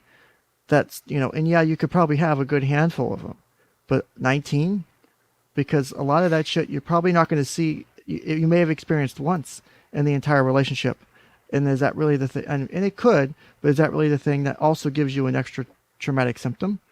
That's where the questioning comes in. That's where the skepticism exactly. comes in. So And again, I googled it. I googled the same thing. If you just go to Mayo Clinic, it will pretty much, the Mayo Clinic article will tell you pretty much everything you want to be looking for. If you were trying to answer this in a way to get you 19 out of 20, intrusive memories, avoidance, negative thinking, changes in physical and emotional reactions, that includes, from what Mayo Clinic says, being easily startled or frightened. Yeah, and I don't even know which one she probably didn't. She said no to. That would be the good question. Is which one did she say no to? God, I want to know that. I want to know that so bad right now. I really do. Which one? Is this? What was one? Two. Hold on. I pulled up my DSM real quick. I'm trying to skim through it. What would be the one she'd said no to? Yeah, let's see. Do you think it's reckless or self-destructive behavior? Do you think she said no to that one? It's not one. Or do you think it's irritable behavior and angry outburst she said no to? It's one or the it's one or the other. I think it's almost unquestionably one or the other. It's either the self-destruction or it's the irritability. Yeah, I'm gonna put my money on that. I feel confident that, because there's no, like we talked about earlier, there's no acceptance of any responsibility. No. Not even incorrect acceptance. Because even Dr. Hughes talks about how people will, rationalize away things that are abuse and say they're not abusive, like your partner, rape, for example, for rape in a marriage, your partner having forcible sex with you, and you go, oh, he was just drunk. No, that was technically rape. Oh, I let it on. Yeah, there's all kinds of none things that victims will use to explain away their trauma. That's very common, and it's expected, because you're wanting to understand it as the victim. You're trying to process, how did this happen to me? Because of course, if you've gone through something like that, it's, you're always asking the question, why me? Why did I have to be the person why did this happen to me? Especially if it's abuse, especially if it's like physical or sexual. Like, I didn't think I did anything to upset him. Why would he hit me? Why would he, why would he do that to me? Or why would she grab me that, like, there's none. There's no questioning of her behavior. And when you can't even accept incorrect accountability, that's concerning. Because if you're accepting incorrect accountability, we can change that with behavior therapy. Yeah, if I was going to guess, that's fixable with CBT, like in a couple of months, possibly. If I was going to guess, it's the self-destructive behavior. She was probably okay with admitting to that, because it's like, oh, but it's Johnny causes me to. I think it's the angry outburst, aggression, irritability. That's the one I don't think she could have possibly accepted, because that means maybe you're not always the most pleasant person to be around, and I don't think she could. So if I was going to guess which one it was on the irritability, angry outbursts, self-destructive. I could see her admitting to that, if only because then you can be like, well, I'm self-destructive because I love this man so much and he's so abusive towards me. So being with him is self-destructive. There you go. That's how you work it out. Yeah. Like I said, I'm curious. I want to know. As well. now it's 19 out of 20. Ooh, what is that one? All right, chat. Let's get your input. What do you think that one is? All right, submit your, if you can Google it, or if you just want to guess off the top of your head, what do you think it is? I'm curious to see what chat thinks. While we wait for chat's response, let's see how Amber reacts to this. Because I grabbed a screenshot of that pause face because it was beautiful. How many times it's happened in the last couple of weeks? How many times it's happened in the last month? By the end of each symptom, she immediately fixed that face as soon as she looked up to the camera too, by the way. A couple things. One, I noticed that too. The definition of the symptom. Are they getting it right? Is this actually the symptom, or are they kind of confusing this with something else? Number two, are they giving you very vague accounts? Are they giving you kind of a stereotyped idea of what the symptom is based on media or movies or something that actually is completely different from genuine experiences of this symptom? Or are they giving you a very genuine, heartfelt, sometimes minimizing, but it's ticking all the boxes, their mannerisms while they're describing it, the actual very specific, very nuanced, symbolic ways they're describing it. A lot of times it smells, it sounds, that all appears in genuine accounts, and it's something that people really get wrong. Now, in their when opinion. she's on the stand, In sorry, addition I to think the I issues muted you myself. Oh, I think let me pause it. Go ahead. I think she may have taken that to heart, because when it comes to her testimony, we get all kinds of new explicit details about the wallpaper and the smell and the sounds and that kind of stuff when she's up on the stand a few days after this, right? That were not in some of her earlier reports. She's taking notes on something. Maybe she took some notes there of, oh, how do I feign PTSD? I give really specific mentions of sights and sounds and smells and things like that. Yeah, so this Not is where saying I that's cannot true, wait but until cross exam, because yeah. I am so excited to see how, like, because if all this information's new and it wasn't presented until now, because she was deposed, right? Yes, and Obviously none she's of gonna be this is all deposed. new. Like, so much of this stuff is brand new. So if this is After being 4 admitted, years of this. yeah. So for those who aren't familiar with how court works, it doesn't work like Law and Order style, where the evidence comes in the last minute and it changes, and the jury goes, oh, and they're convicted or whatever. It doesn't work that way. Like, you have to put everything on the table before you sit in front of Before that you judge. go in, yeah. Before you go in for the first day of trial, all that shit's on the table. If you did not disclose something, you can be held liable for that, and you could be in contempt of court, and you will sit your ass in jail for that. There's things So that can happen where you open the door to something and then you can bring in somebody else, another witness, and things like that, additional evidence that was not allowed to be submitted beforehand or wasn't accepted. That if the door is opened, then you can submit it. So there are exceptions to that rule, but for the most part, it's all got to be in evidence. You can't just pop it in at the last second.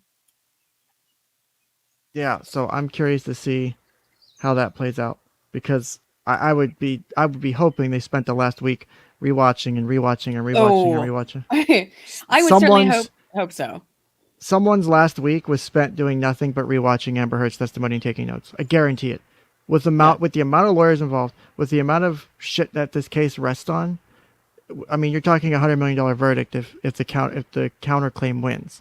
If she You're were to take a full spending claim, and you're that's the whole- spending like 50 grand or whatever for the past week of lawyers to review and to figure out questions and to figure out cross, because you just can't afford it. There's just no way. You're doing it. It sucks because you have to pay the fucking money, but you're fucking doing it. I would hope. Dear God, I would hope. Again, I don't think any of this So- is about money for Johnny. He's asking for 50 million, but that I don't even think that. And they did do the analysis of like that's more than what he lost on the roles that he lost out on, and future roles, potentially as well, future earnings.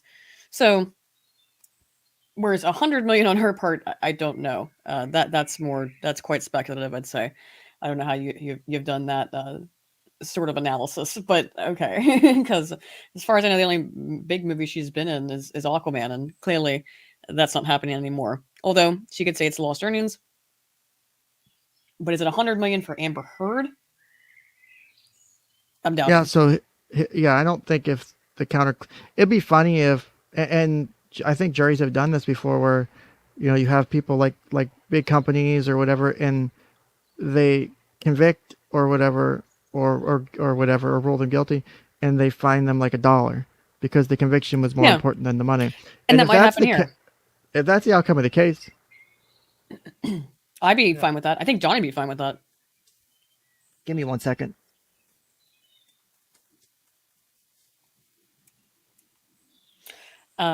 Just to elaborate again, I think that it's the chat. Well, Ken's gone for a minute. I do think that for Johnny, this is about reputation. This is about clearing his name. He said as much. I'm prone to believe him on that because, I mean, he's trying this a second time around. So, and he really has been ousted from Hollywood and from someone he's devoted his life to. So Sorry, for him, my bad. no problem. I was just elaborating that. Yeah, I think if he wins $1, I think, but wins, that would be. I would frame that fucking $1. I know. Yeah. I would so frame that $1, and I would take that $1 with me outside of I would take $1 out of my pocket outside the courthouse the day they made the judgment and be like, I won here. Because I was right. Yeah. I would fucking rub it in. I wouldn't be able to help it because it's bullshit. After going through all that, just like when I, with my doxing and shit, like I was not afraid to like go scorched earth on certain things. And I kind of did on a few things, and I was okay with that because it was fucking worth it. you know, and if you win this after all of that, I think you can rub it in for a few minutes. And again, remember, don't this is, this is not the first time he's tried this. He's clearly, I mean, I guess it depends on your perspective on things. You know, my way of seeing things, I am biased towards Johnny Depp, but I'm biased towards Johnny Depp because of the things I've seen over the last 4 years of this debacle going on. But this was already decided that at least the son did not defame him. I mean, I don't know the validity of it, but I heard there was some issues with relating to the judge and bias and the admission of evidence. And like I mentioned earlier, when we were talking about that judge also was someone who basically said women can't be perpetrators of DV. was that the case? I don't remember if that was. I mean, that was the implication. It wasn't said. I didn't know if he overtly. said that, but if he did, that would be, you know, I don't know how the appeals necessarily work in the UK. I think but that's over. I mean, as far as I understand, the UK appeals court is a mess. It's It very sounds like- complicated and extremely expensive. They've got the money. Yeah, I clearly saw to do it. Dankula's appeal, which went Yes, all the way up and that's- was expensive. Most of what I know And- about it is from what Danks described, and that seems like a nightmare. And for those who don't know who Count Dankula is, he was the guy who taught his Nazi pug guy. to do the Nazi salute, Nazi pug guy, and they charged him with what was the fucking charge? Basically, Just hate speech. offensive essentially. communication or something like offensive that because of communication, which thank God I live in a country that doesn't have the ability to do that. That you can actually say which, and people don't like that actually. So, it was frustrating to just see that. Like, Dankula's shit was so irritating. And he and, took it like- up as high as he possibly could, and I don't remember if Johnny testified in the UK trial. I don't think any of it was publicized or in the media. I don't know if it was. There's no video of it, but no. I don't remember if he testified and if it was an open court or not. I think if there was, I think there might have been reporters there because I think the people were following the trial. Like There were reporters reporters there, but I think it was basically closed, so like the public didn't have access, and it certainly wasn't streamed. I know it wasn't streamed, but it was, you know, because if Johnny's forced to testify and the only people in there are newspapers who are going to write their interpretation or their view of the trial, then it's going to restrict the amount of people who have firsthand knowledge of it. And not saying that the newspapers are lying, but when you have an event happen and you're having it told through a third party, as such a newspaper, you know, a reporter witnessing something and then telling it to you, no human recollection is perfect. Any we miss newspaper, by the details. way, is being sued in this case. I'm just Yeah. saying there's a little bit of bias there potentially as well. You're a journalist, and your fellow journalist is being journalists are being sued, or at least their outlet is, for engaging in allegedly defamatory publication. I think you're also a little incentivized to not necessarily give the most. I'm not saying to lie, but to not give the most fair interpretation of Depp's side of things. Daniel Lindsay said the judge and his wife went to fundraisers with Amber, and the firm he used to work for was the firm hired by the son to defend them, so I have heard. So if that's the case, that would be thrown out for, like, you would have a new judge assigned for, like, You'd think conflict of so. interest. Well, But- normally you would you would file an affidavit, you would file a motion with the judge to recuse themselves, and most of the time they go no because they don't want to.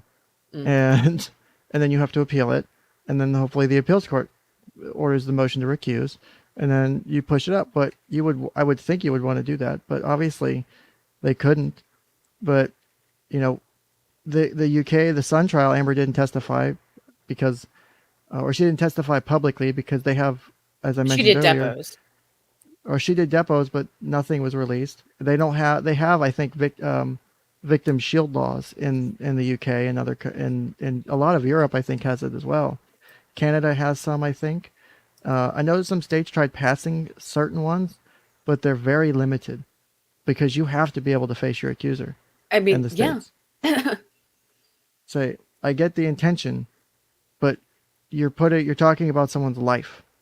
Like, I'm still currently technically dealing with a criminal matter. Not me, but we're witnesses / victims in a criminal matter. And I've had to do depots. We're going to have to testify. I get it. It's not fun. It's stressful. It's worrisome. But this person is looking at potentially a decade or more in prison for what they did. So I can personally balance the need for their rights versus my own comfort, even though for my personal situation, I wouldn't want to have to deal with it. But I can overall, I respect it, even if, the other people involved, it's very stressful for them. I Yeah. get it. But, you know, and wait, did this whole thing was ACLU pushing for victim shield laws when using the Amber Heard story with op-ed? Did they actually use that to push for shield laws? I don't know. But that would be Uh, interesting if they did. to push for what? Victim shield laws Potentially. I mean, um, or rape shield laws are sometimes what they're called. yeah, I mean, potentially. Well, we basically know the ACLU just bit the bullet on this. Yeah. They I mean, they fucked up their own organization a long time ago with Yes. how they've handled one of the most important constitutional rights, and they don't fucking care about it. So Nick talked about it. Okay. I mean, if that's the case, I mean, come on. Yeah. Like, that sucks. Let's continue. PTSD, did you make a conclusion with respect to her symptoms? Yes, actually, I did. So, just because somebody doesn't have PTSD doesn't mean that they weren't harmed psychologically by whatever is being alleged. In this case, Ms. Heard is alleging that she was psychologically harmed and that she suffered PTSD because of abuse that she alleges occurred by Mr. Depp.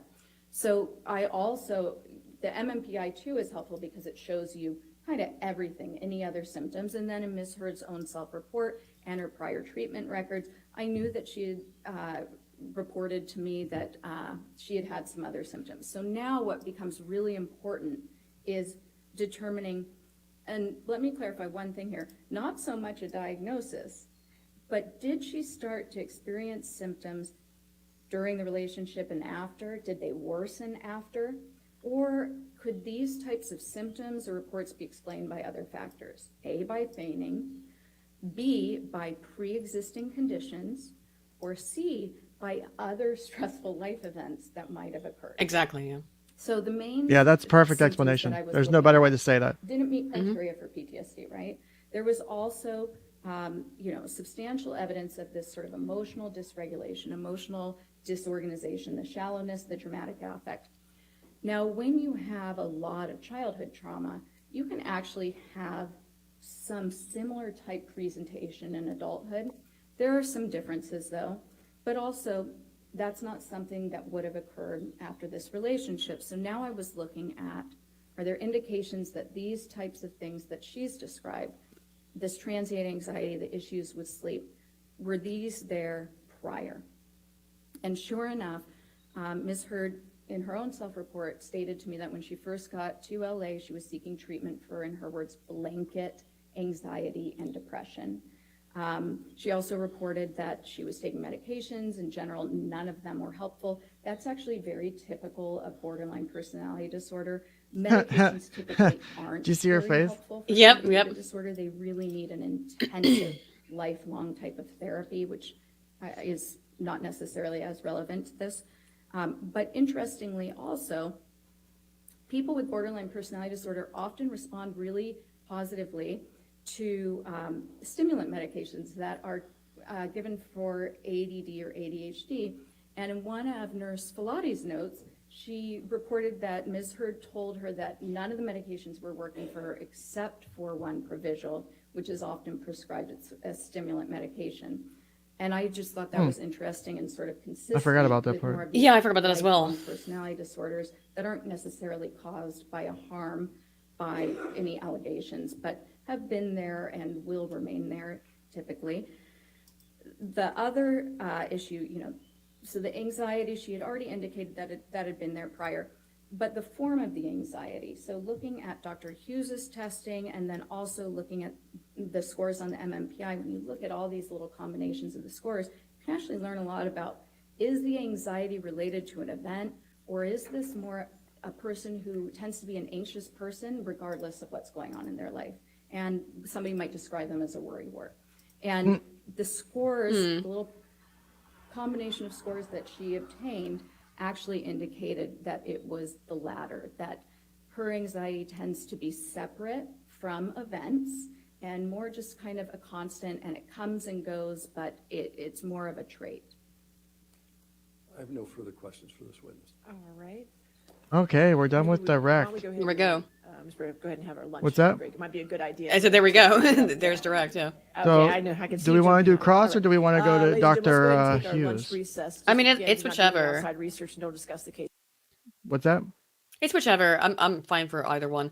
Here, I think What's I this don't think the chat? cross on her was particularly illuminating of anything. I mean, that was where Muffingate happened. That's so I where don't know if- muffins come in. So yeah, we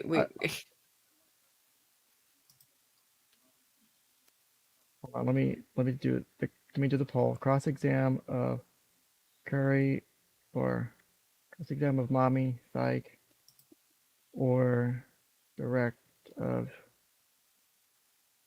Hughes.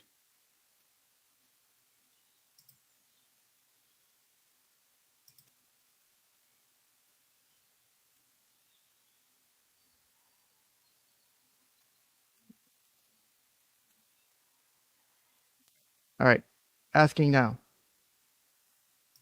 All right. Yeah. All right, so polls up. Some people are saying just the muffins and move on, but the thing is, I don't remember where the muffin section is. I can't remember if it's at the beginning, middle, or end of it. Oh, I know muffins was this one. That's the question. So if you want to do Muffingate and finish up with this on cross, because she does the cross exam and that's where Muffingate happens. Or we can go to the directive Dr. Hughes, which I was going to put in Karen's psych, but I wanted to not be a dick and seem a little biased. So I'm trying to still remain somewhat neutral possible. So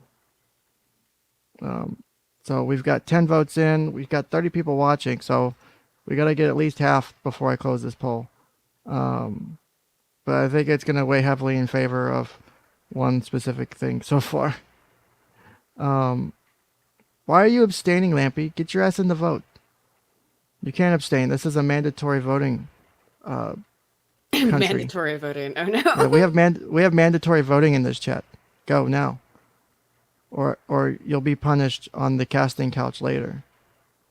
At onlyfans.com/Ken's casting couch, but they won't verify me, so there's nothing on it. So, such is life. All right, we're at 13. I think it's probably set at this point. And I'm also going to end the poll because the number just is perfect. Unless I lost it. God damn it, it was at 69, but it's at 75% now. So,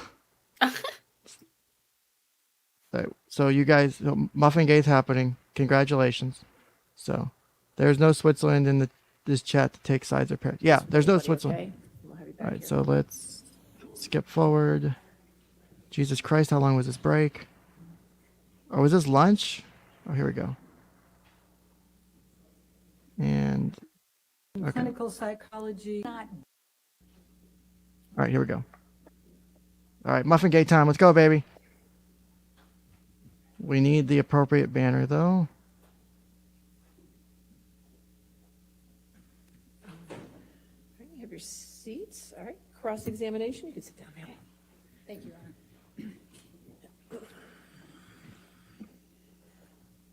Dr. Curry, you're not board certified, correct? No, I'm not. Not in clinical psychology or in forensic psychology, correct? No, I'm a licensed clinical psychologist. But you're not board certified. No, Okay. And you also have only been practicing approximately 8 years, is that correct? that's not correct. How many years? I've been licensed for 10 years, Okay. and I've been practicing for about 15 years. Okay. And that includes what you went through with your different trials in Hawaii and everything else that you testified to, correct? Yes, Okay. Now, you went to Mr. Depp's home for dinner and God, this drinks is. We go. You know they before have to you do were this, hired but as an expert in this case, correct? I know. that's not quite right. I was interviewed at Mr. Depp's Muffin, home by his legal muffin, team. muffin. Dinner was served. You, in attendance with Mr. Depp was Adam Waldman, correct? Yes, Ben Chu, correct? yes, Camille Vasquez? yes, Okay. And the dinner lasted approximately 3 to 4 hours, correct? yes, And it included interview. drinks, correct? yes. Dinner and I believe drinks were served. And this was before you were hired as an expert, correct? Yes, this was an interview so that they could make an informed decision as to whether or not to retain me. And don't you think that's a little odd that you're getting interviewed by Mr. Depp to decide whether you're going to testify adversely against Amber Heard? Don't you think it's a little was odd that they interviewed by chose someone legal to? This is ridiculous. And Mr. Depp was, That So, Dr. say that- Hughes was Dr. Hughes was selected by Amber's team to represent her side of things. This is a ridiculous line of questioning, honestly. I mean, I'm pretty sure that's going to have to be asked anyway to prevent Of the course. whole ineffective assistance of counsel. But could you have done it slightly better, like Be just a less little aggressive? better, You know, or yeah, because like the aggressiveness is like, yeah, they're going to ask everyone that's counted, like, how much did they pay you? Oh, that, you know, and they're going to give the implication, oh, that's a lot of money. When with the numbers I heard, that's not that much. Like $300, $400, $500 for expert testimony. That's not that much. There are Whereas psychologists. how and much are they shit that paying charge? Hughes? I don't remember, but I think I heard from some of the numbers, like when I was hearing like the $300, $400, $500 range, I'm like, I've seen private practice practitioners charge that much for Thousands. cash. Well, I've seen private practice for an hour of therapy charge $300, $400 Oh yeah, for because sure. because they only take cash, Right. because they don't take insurance. And I'm like, which it sounds high, but you remember you got to pay for staff and other shit too. So, but still, like to do expert testimony, which is fucking stressful. I would think that I don't remember if Carrie made less than Hughes per hour or whatever for her testimony, but I would think, you know, if she's making a lot less or she's only charging that much, then either A, she really cares about it and she's not trying to fuck it over, because like I would do it only because I want to do it right and I'm not in it for the money. Like hire me because I'm good, but don't hire me because you think I'm going to do what you want, you know, because I'm going to give you the answer you want, would be. So I think Hughes was at 5. I swear Curry was at 3 or 350. Maybe I'm Mr. wrong. President, it was his home, correct? Yes, And he was serving dinner and drinks. he was Correct. not serving dinner and drinks. Well, it was at his house, at his behest, correct? Yes, it was at his house. Okay. And you were contacted by Camille Vasquez, somebody you knew in the community, in February of 2020, is that correct? I knew of Ms. Vasquez professionally. We live in the same city and I work with many attorneys. And at that time, you not only knew Johnny Depp, you'd seen a number of his TV and movie roles, and you believed he was a good actor, correct? Not correct. I did not know Johnny Depp. I Well, had you knew seen of several of him. his movies. You knew who he was. Yes. Right. Yeah, no one knew who Amber was. Who the fuck's Amber Heard? Yes. Well, the jury apparently I didn't. I love the consistency of that during this. Like, did you know who Amber Heard was? No, no. Who was she? Right. Not before this. Not before Johnny. Isn't that So, correct? I did not. I kind of felt provide bad, an but designation. oh well. That's an attorney thing. Can only My feel so opinions bad. are contained in my report. Pull up plaintiff's exhibit 884, please. Oh god, here we go. Let's see what they do.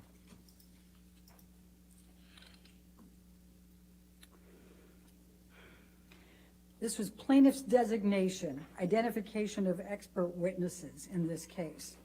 And this is dated February 2021. That's a year after you went to dinner at Mr. Depp's house, correct? Yes. Okay. And it attributes, if you go to page 13, it says you have 3 opinions. The first of those is that Amber Heard, quote, exhibits patterns of behavior that are consistent with co-occurring cluster B personality disorder traits, especially borderline personality disorder. Did I get that right? Yeah, it sounds about right. Reading That's that what here, she that is not has my explained opinion. before this as well. Yeah. Yeah, But that's the it's a same opinion. fucking thing she just said. That's what that means. That she has both of them. That's what Says co-occurring Dr. means. Curry will testify, correct? Jesus. That's what it says, yes. Okay. And this is a signed pleading, correct? On behalf of Mr. Depp. I'm not sure I understand what that means. You don't understand what a signed pleading is? No. Okay. Do you understand that Mr. Depp's counsel prepared this and served it on Ms. Heard's counsel? I'm not an attorney. I don't understand necessarily all of these procedures. Okay. Are you aware that Mr. Depp is on an audio recording years earlier taunting Amber Heard that she has a borderline personality disorder? I was made aware of that in this case, yes. So you heard, is that one Actually, of the audios? not you necessarily listened to? taunting, but I do recall. What's that? Oh, I didn't say anything. Just listening. Oh, I swore I heard you say something. My bad. Sorry. No, I didn't say anything. Even if he taunted her, that doesn't mean that the diagnosis is improper. Yeah, what a weird. I mean, Like you know that- where they're going with this is. I mean, that's Oh, like he said saying, he said she's borderline, so we're gonna find some expert to diagnose her as borderline. Like, okay, I mean, but people use the terms borderline, bipolar far more than people borderline. fuck up. I have to correct bipolar so much, especially when I have kids come in like, my mom's acting bipolar or my dad's. I'm like, no, they're not. Let me explain you what it is, and I spend 5 minutes explaining it to them, and they hate me afterwards. So, but then we correctly understand it. Yes, I But- mean it's a colloquialized term in many ways. Or another possibility is that she was acting borderline. She was displaying many symptoms of borderline, and Johnny maybe looked into it a little bit and is like, trying to understand why my partner is behaving the way that she is, and maybe he, on accident, by looking it up, or just as a colloquialism, it doesn't matter. Just because you say you're acting. Yeah. If somebody says you're acting borderline right now, even if they're using it in a completely incorrect manner, doesn't necessarily mean that person doesn't have bipolar disorder, right? Exactly. What an That's absurd the way statement. I see it. Like, maybe that's the wrong way to see it, but it's the way I see it. No, I don't think so. Oh, 𝗬𝗂's in chat. Hello, 𝗬𝗂. Recall Stop hearing spamming. that Mr. Depp had used that phrase. So it's a coincidence that you now think she has those attributes after the attorneys listed it in February 2021 before you'd looked at anything, and Mr. Depp had made that accusation to Ms. Heard years The later. coincidence. My opinions are The based. glowies are everywhere, guys. Just The glowies are everywhere. compound, I'll sustain the objection. All right. It's a coincidence then that you came up with symptoms of borderline personality with. disorder. Look at this years fucking later framing. After Mr. Yeah. Depp has been You came talking up Ms. with Heard symptoms? in an audio. Yeah, Dr. Curry is I always can't like, speak to whether or not there's a coincidence. What I can tell you is my opinions are based on the results of my evaluation. And it's a coincidence that Mr. Depp's counsel attributed that to you, that said that to you in February 2021 before you'd looked at anything, correct? I'm not sure. Okay. Now, would you agree that a disproportionate number of women are tagged with a diagnosis of Uh-oh. borderline nope, personality it's not disorder? disproportionate. Oh, get off No, with this. That's not quite right. Yes. 75%? Pause, The way please, for a you second. phrased I know it she's is going to not finish quite this. Right? Okay. I But think I yes. have the. Let me find it because I have my DSM. But this The stati- phrasing, it's right. A disproportionate number of women are diagnosed with borderline. Well, you make it sound like it's biased against women or something. No, it's because women are more likely to have this personality disorder, just like men are more likely to have antisocial personality disorder. We know that these things align on sex bases. It's so disingenuous. I know that lawyers are gonna lawyer, but Oh, I see where she's getting it. So under gender-related diagnostic issues, it says borderline personality disorder is diagnosed predominantly about 75% in females. So that's where she's getting it from. Mhm. So that's where that number is coming from. If anyone's curious. So Tell me what's right. Okay, so there are more women who have been diagnosed with bipolar disorder than men. It's more prevalent in women. And Oh, she trafficking messed up. She cause said bipolar. borderline personality disorders, can't she it? did. Oh, No. she did. Never? yeah, Oops. Right now, we know that there are people who have borderline personality disorder who have sustained childhood trauma. There are also people who have borderline personality disorder who have had no childhood trauma. So like most personality disorders, and really like most mental health issues in general, there seems to be both a biological component. In this case, with borderline personality disorder, the research tends to support a genetic component and Hey, that sounds possibly a about right. neurological component. And then there is also possibly an Yep. environmental component triggering those genetic markers. Do you know the That percentage would of make women sense who to are me. victims of IPV, intimate partner violence, or domestic abuse, who are diagnosed with borderline personality disorders? I can't tell you the percentage off of the top of my head, but I do know that there is a larger, women with borderline personality disorder tend to have a higher prevalence of being involved in intimate partner violence relationships, being the receiver of violence, and Yes. being the perpetuators of And it's violence. important to Now, note you've that never been asked Hold to on, one testify second. or Sorry, I was real reading a quick on message. that. Oh yeah, just real quick on that is the receivers and the initiators. Sometimes when you have borderlines, they will instigate and instigate and instigate until they become recipients of violence, which of course is never okay. But Yeah, you shouldn't do that. It's of course not. And then they can legitimately claim victimhood. And I'm not saying that as a negative thing. They can legitimately at that point say, "Yes, I was a victim," because they did provoke their partner into or Violence. whoever into a But violent can response. conveniently leave out the psychological abuse that may have preceded it, right? Then But what again, does not make happened? it okay. It doesn't make it okay. Well, here's But one of the things, and like you're saying, it doesn't make it okay. But one of the things that will probably get dismissed and all that is that when the man's trying to explain his side of it, or whoever for the purpose of this, when the man's trying to make his side of it, and he tries to say, well, this is what she did. She was doing these things, and it provoked me. And sometimes that can happen, and it's not necessarily okay, but it does happen. And people they are dismissive of it because they go, and kind of rightfully so. Well, you just yeah, shouldn't hit why anybody. couldn't you control your emotions? But one of the things that her lawyer is getting at here, though, or implying, I would say, is that if we're going to accept this diagnosis, which they're going to, contest, but if we're going to accept Yeah. the diagnosis of borderline, then aren't borderlines victims all the time? Aren't they more predisposed to being victims and victimized?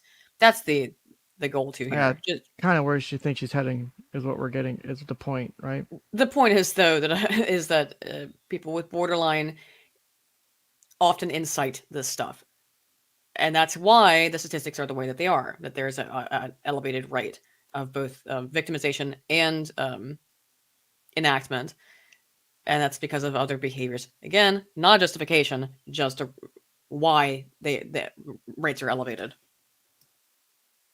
Yeah. So thank you for the explanation, so that the information's in context, which is not being presented to the jury here in context. But I think Dr. Curry does a decent job of explaining it with the information she has, 'cause it's not like she can pull or cite to anything, like grab a journal or Google something real quick, right?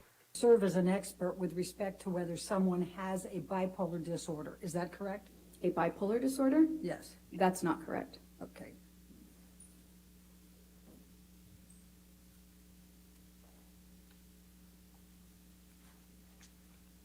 I want muffins. Let's go. Let's fucking go. Let's get those Muffin muffins. stream, baby.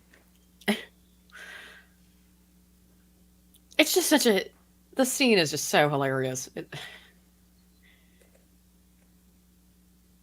The only way that would be funnier is if Bear with me. they go to deliberations, the verdict comes out, whatever way it goes, but then a juror does an interview and talks about Muffingate and talks about how important the muffins were in the decision. That would be the funniest fucking outcome. When I heard that, yeah. It would be amazing. When I heard that conversation about muffins, my mind was made up. In this case, Yes, on March 21, 2022? I believe that was the date, yes. And were you under oath at that time? Yes, All right, I'm going to ask you to turn to page 207. And the question was, have you ever been asked to testify or serve as an expert with respect to whether someone has bipolar disorder? And your answer at that time, will you please read to the jury? I'm sorry, page 207? 207, line 5. Ah, Could you No. read? Okay, thank you. Why are you asking about Now- bipolar? When this designation Yeah, I don't was get it. served in I think- February, I mean, she She's said doing it bipolar on accident. accident, you but had not rendered an opinion. I know. That, I don't know if quote, she's doing it by Ms. Hurd accident or exhibits what the fucking patterns issue of is, but behavior that are consistent with it's weird. co-occurring cluster B personality disorder traits, especially borderline personality disorder, correct? I'm sorry, I missed the first part. What was that? When this designation was served that you have in front of you as plaintiff's exhibit Oh, 884, okay. you had not rendered an opinion that, quote, Ms. Hurd exhibits patterns of behavior that are consistent with co-occurring cluster B personality disorder traits, especially borderline personality disorder, correct? No, I had not rendered any opinions. My opinions weren't finalized until after my evaluation. Right. So when this came out, you had not rendered that opinion? I had not rendered that opinion. Okay. The second opinion that's listed in the February 2021 is that Ms. Heard repeatedly and characterologically perpetuated severe physical and psychological intimate partner violence, IPV, toward Mr. Depp over the course of their relationship. End of quote. Did I read that correctly? It says perpetrated, but other than that, Yes. Okay. And so is it correct that that this pleading says in February 2021 that you are going to testify to that? this document, yes, Okay? it says And- that. And you have never been asked to testify as to whether anyone has behaviorally or characterologically conducted conduct that suggests they may be an IPV perpetrator, correct? I have to ask that again because I Yes. stumbled, I Okay, can't thank do you. characterological. Yeah, no shit. Okay. You've been sucking at talking. Okay.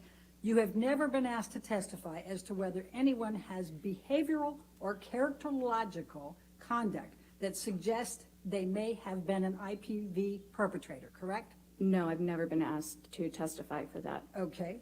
And that was not your opinion in February 2021, correct? No, And in fact, you do not hold that opinion now, and you were not even asked to provide such an analysis or opinion. Isn't that correct? no. Wait, what? Or that is correct, That's yes. correct. Okay.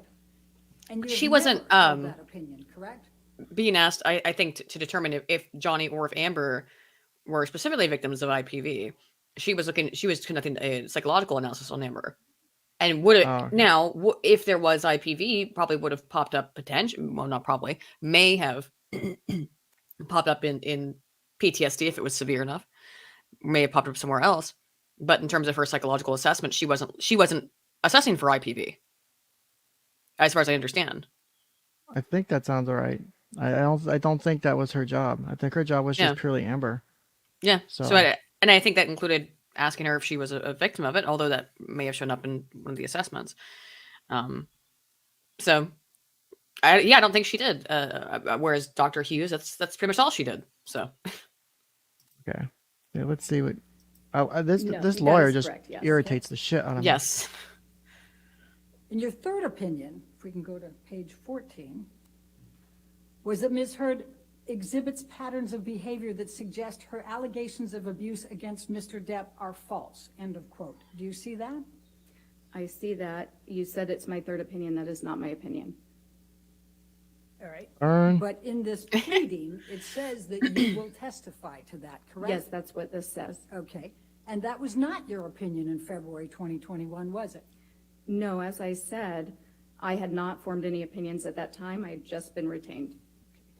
And in fact, you have never arrived at this opinion as an expert witness in this case, correct?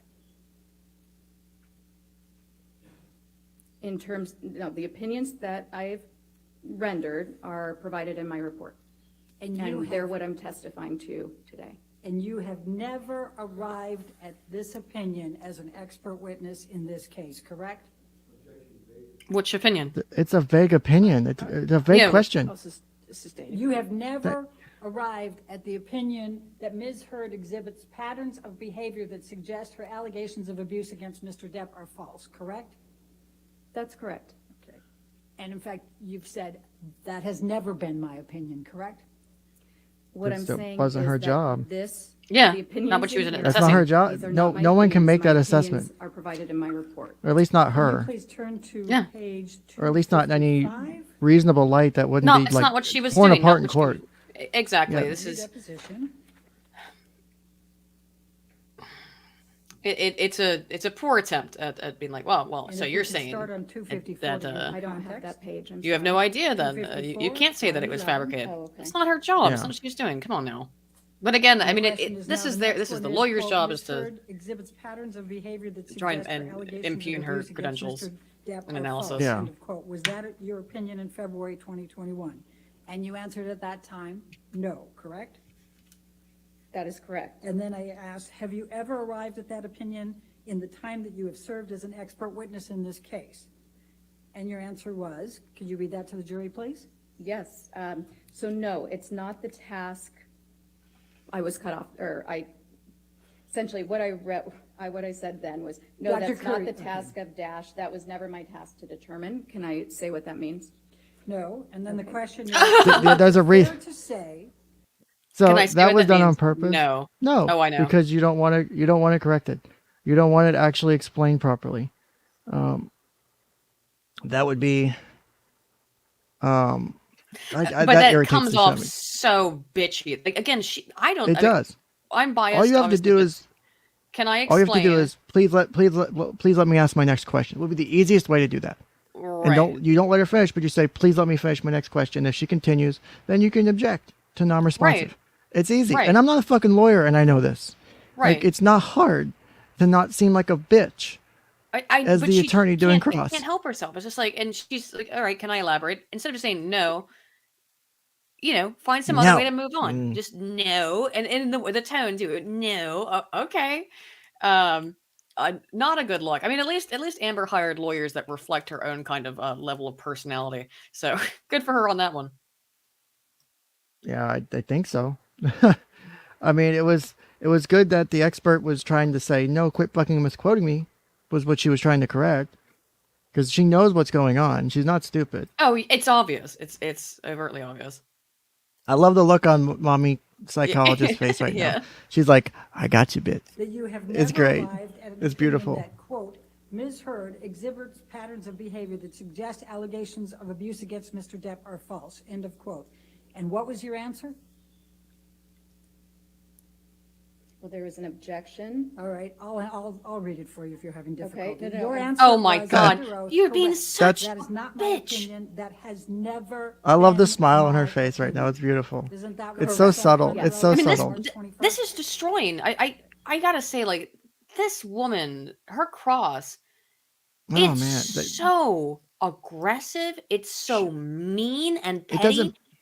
doesn't matter who the person is. She's No, just she does this, this to everybody. and that I think is hurtful to the case. Yeah. If you Well, for support Heard's case, Amber, sure. like, yeah, for Heard's case, it hurts. It doesn't help. And Dr. Curry seems very pleasant, very knowledgeable. I mean, she's demonstrated her knowledge Yeah. and her understanding of these things. She seems very pleasant. She's smiling now because this woman is just being so insufferable. God, I don't get it. I mean, I guess this is a tactic. I just don't understand it. Yeah, me either. Like I said, if you're gonna try to do that because you don't like the answer, I would think you would want to do it in a more polite way, or at least do it in a way that makes the witness look like they're trying to be sketchy, and you're doing it the exact opposite to me. Yeah. So And then I wrote, at least that's how I then see can it. ask you, Maybe do I'm you wrong. know who wrote No, I this agree. portion of the designation suggesting that these were your opinions in February of 2021? And what was your answer? I said no. Now, as of the time of this initial expert designation, you had not reviewed any materials, reached any opinions, correct? I believe I had just started to review materials. I believe that I indicated that in my deposition. I had not yet rendered any opinions. I hadn't completed my review, and I hadn't conducted an evaluation. Okay. And in fact, you've never testified as an expert on IPV, intimate partner violence, isn't that correct? I believe that is correct, but I may not be remembering all of my cases. Oh, let's go to page 200. Okay?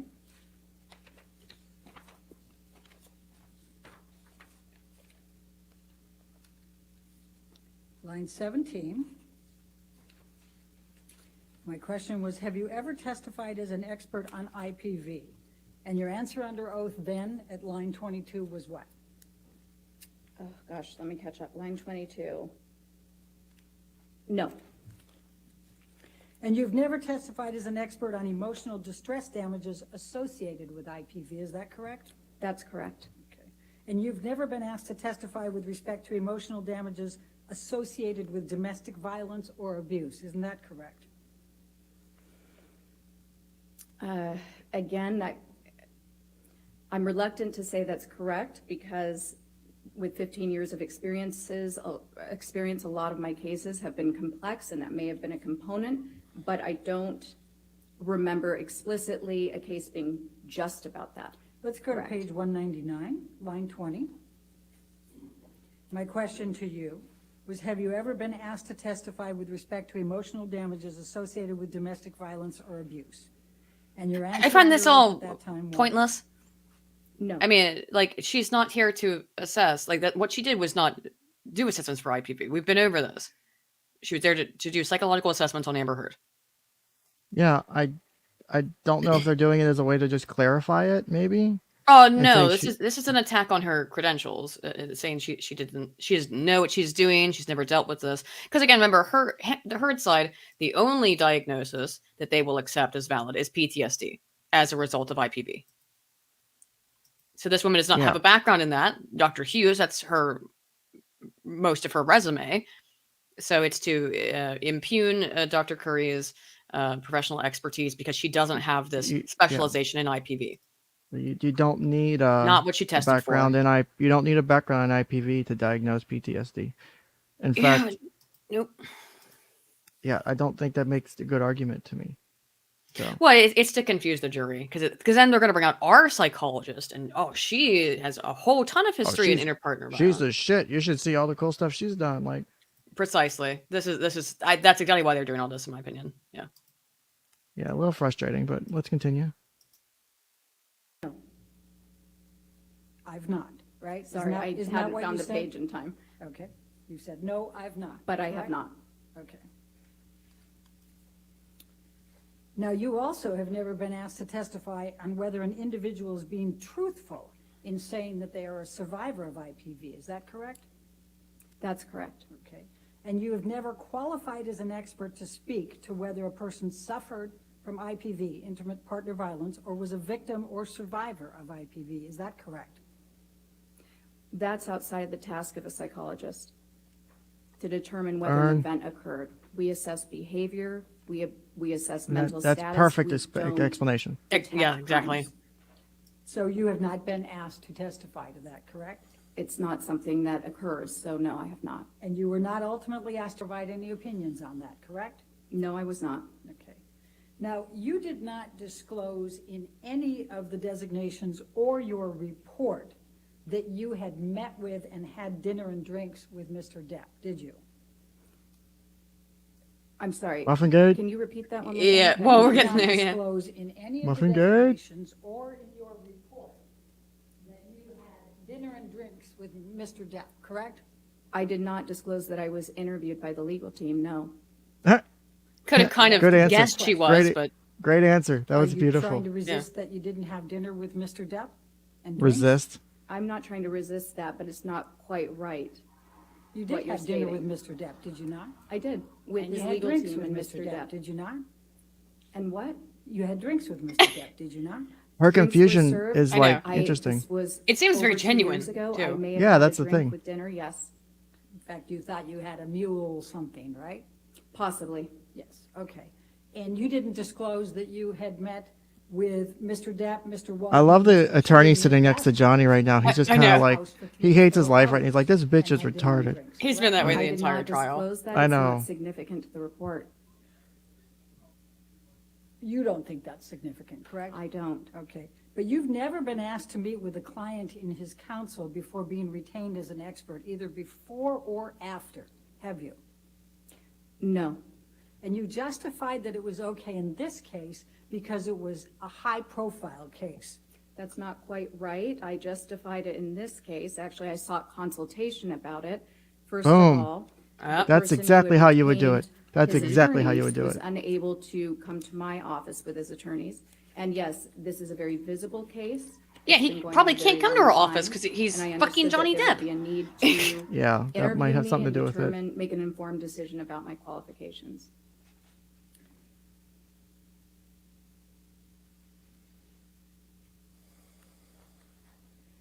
Can you I mean, this is flip one of to those two things page that they focus on, 240, along with the please? muffins. That's so stupid. I know, it's so irritating. Line 3 is my question. Would you agree it's highly irregular to meet with the subject in a litigation? And your answer on that occasion was, I would not say it's highly irregular. I would say it's not something that I would typically do. However, I had not yet been retained on the case. This was a large, high-profile case, and I understood that I believed that it was appropriate for a person retaining me with such a high profile to meet me, to be able to vet me, essentially with the attorneys present prior to retaining me on his case. That Do you sounds recall totally that? reasonable. Yes, that's what you said under oath, correct? Yes. And then I said, have you ever done that before? And you said, no, correct? That doesn't And mean then I it's said, inappro- "Have you that doesn't ever mean done it's it improper." I know. since?" And you It's said, again because no. they're psychologists. That's all Right. she does. Okay. Yeah.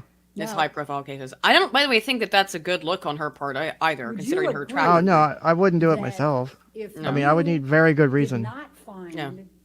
something that would be in favor of Mr. Depp and negative to Ms. Heard, that you wouldn't be an expert in this case. Wait, I can bring hold you on. into court if Let me. I want to hear that again. Yeah, the question in was favor of essentially, Mr. Depp. Hold on. Would you agree that if you did not find something that would be in favor of Mr. Depp and negative to Ms. Heard, that you wouldn't be an expert in this case? Okay, that's a fucked up question. I get what she's Essentially, saying. you into court Yeah. If you're going to say that Ms. Heard is right and Mr. Depp is wrong, correct? So as a forensic psychologist, my obligation is to the court, is to the fact finder. I present Oh, beautiful. science regardless Beautiful. of what that science may be. Now, when I take a case. You could tell my she's slightly retainer bothered by agreement is that. Explicit about that. It and I was- discuss Dr. that Cree, I'm with the just asking attorneys. you, I'm asking. I mean, it was undermining her ethics. it just I mean, not I only would- did it, yeah, totally undermined her ethics and said that she would not tell the truth if it didn't, if she wasn't being paid. She would lie. You don't want to say that. Just as a pro tip, like I would say, you don't want to say that to say like, because why would you come to court and perjure yourself for Right. a few $1,000s or $10,000 or whatever the fucking total amount would end up being?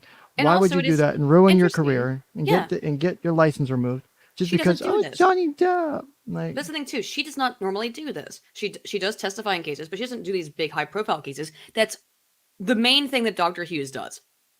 So I do find it funny or ironic, I guess, a little bit that we're bringing up that she doesn't do it as a negative against her, and that she met with Johnny Depp as a negative, and that she's been hired by the Depp team. Well, like every single one of these things you could bring up against Dr. Hughes, every single one.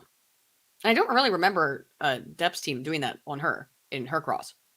Maybe I because don't it's fucking remember. inappropriate. How about that? I would, Yeah, and I think mean- it makes you come off as dicks. You sit well, here there's and there's that start too. out by misrepresenting how long she's been practicing, saying she doesn't have these board certifications, and now she doesn't testify in high profile cases. They really went after her credentials. I don't remember them doing. I could not be remembering, but I don't recall them doing that with Dr. Hughes. Even though there are things you could attack Dr. Hughes on, like the fact that again that her testimony has been dismissed as hearsay in the past.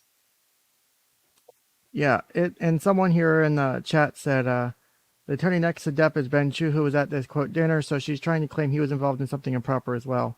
So yeah, I could see why he might be a little bit pissed off in his response. Yeah. So yeah, I would fucking irritate the shit out of me. So, and she's, I think, holding it together very well given the circumstances. So You a question, I'd like you to try to answer my Okay. question. You understand that if you found favorably to Ms. Heard and negatively to Mr. Depp, you wouldn't be here, right? You wouldn't be don't- testifying. I don't know that. My job is to respond. Yeah, My job is what to do the analysis. Okay. How she can't know that? The objection is Yeah, speculation. Yeah. That's- it is. that's It not is speculation. That's absolutely Just stating the speculation. objection if you want to ask. Good job, She Judge. can't for one. possibly know that. Yeah. If- Jesus Christ. They're so desperate. It's pathetic. I know. It is kind of like a flailing look. It's just in the objection. She's begging. You go to the She doesn't know where to go now. She's lost because she's like, You were. Yeah, I was thinking that when they speculative shit when would they get fly. objected to, they kind of lose their footing really badly. I've noticed Yeah. that. This was a highly confidential matter that you were going to. because I don't be think they're expecting conducting the to be objected to and have it, examination of Ms. Heard. be sustained. That is not accurate. Yeah. You not only told your 'Cause husband, but you. Amber told Heard's a Ms. woman, Heard believe all that you women. told your husband, I don't know correct? if that's it, but Ms. Bredoff, that is Yeah. not accurate. What is accurate? You're incorrect. That is not correct. Is your testimony today under oath that you did not tell your husband that you were going to be conducting the examination Here we go. of Amber? That is my testimony. here we go. Here we go. Muffins, muffins. We're getting ready for muffins now. Do it, baby. Let's get the muffins. I would love it if she went. Do you know the Muffin Man? I mean, it's more or less. I It mean, was her great. husband was the Page muffin man. 306. So, God, again, it's so bad. Mm-hmm. A little bit.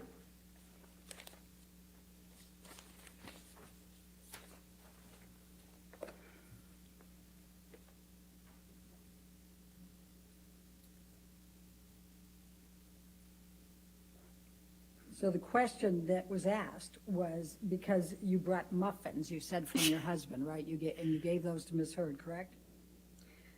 May I clarify what occurred so that we can stop talking about the muffins?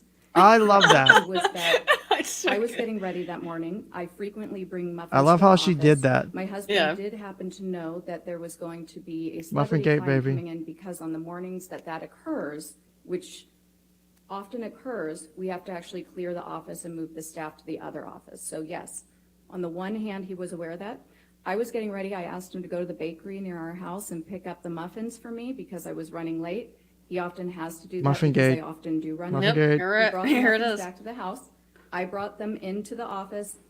Ms. Heard and I enjoyed the muffins together. I think I made a comment to her. Oh, along they the enjoyed lines it? like, That's not "You allowable. can thank my Oh, That's husband." not no. allowable. Or, Can't fucking do my that. husband got these for us today, meaning he purchased the muffins. We are now enjoying them because of him. Did you And- say on pages 305 and 306? You know one of the crazy that you things about that, right? frequently have examinations? What's that? Is it Amber must have remembered this? I'm guessing. How else does this come out? This muffin thing. Fuck. I have no idea. Like, why else is this? Why is this being brought up? And who? Why is this being asked about at all? My guess is Amber had to be like, oh yeah, she said something about how her husband bought the muffins, and when she was talking to her attorneys, like, oh, that means she was colluding with that her makes husband. They so were- much sense. That's like a logical, simple solution. Like an Occam's razor type. Like she said to go get muffins. She didn't say why. Like, hey, I need muffins for work today. I have a client coming in. Boom. Yeah. That's all that conversation has to be. And if you do that work and you know your partner knows you do that kind of work and you can't talk about it, Yeah. then they understand. Like, But Amber Heard hears that little line as they're enjoying the muffins together.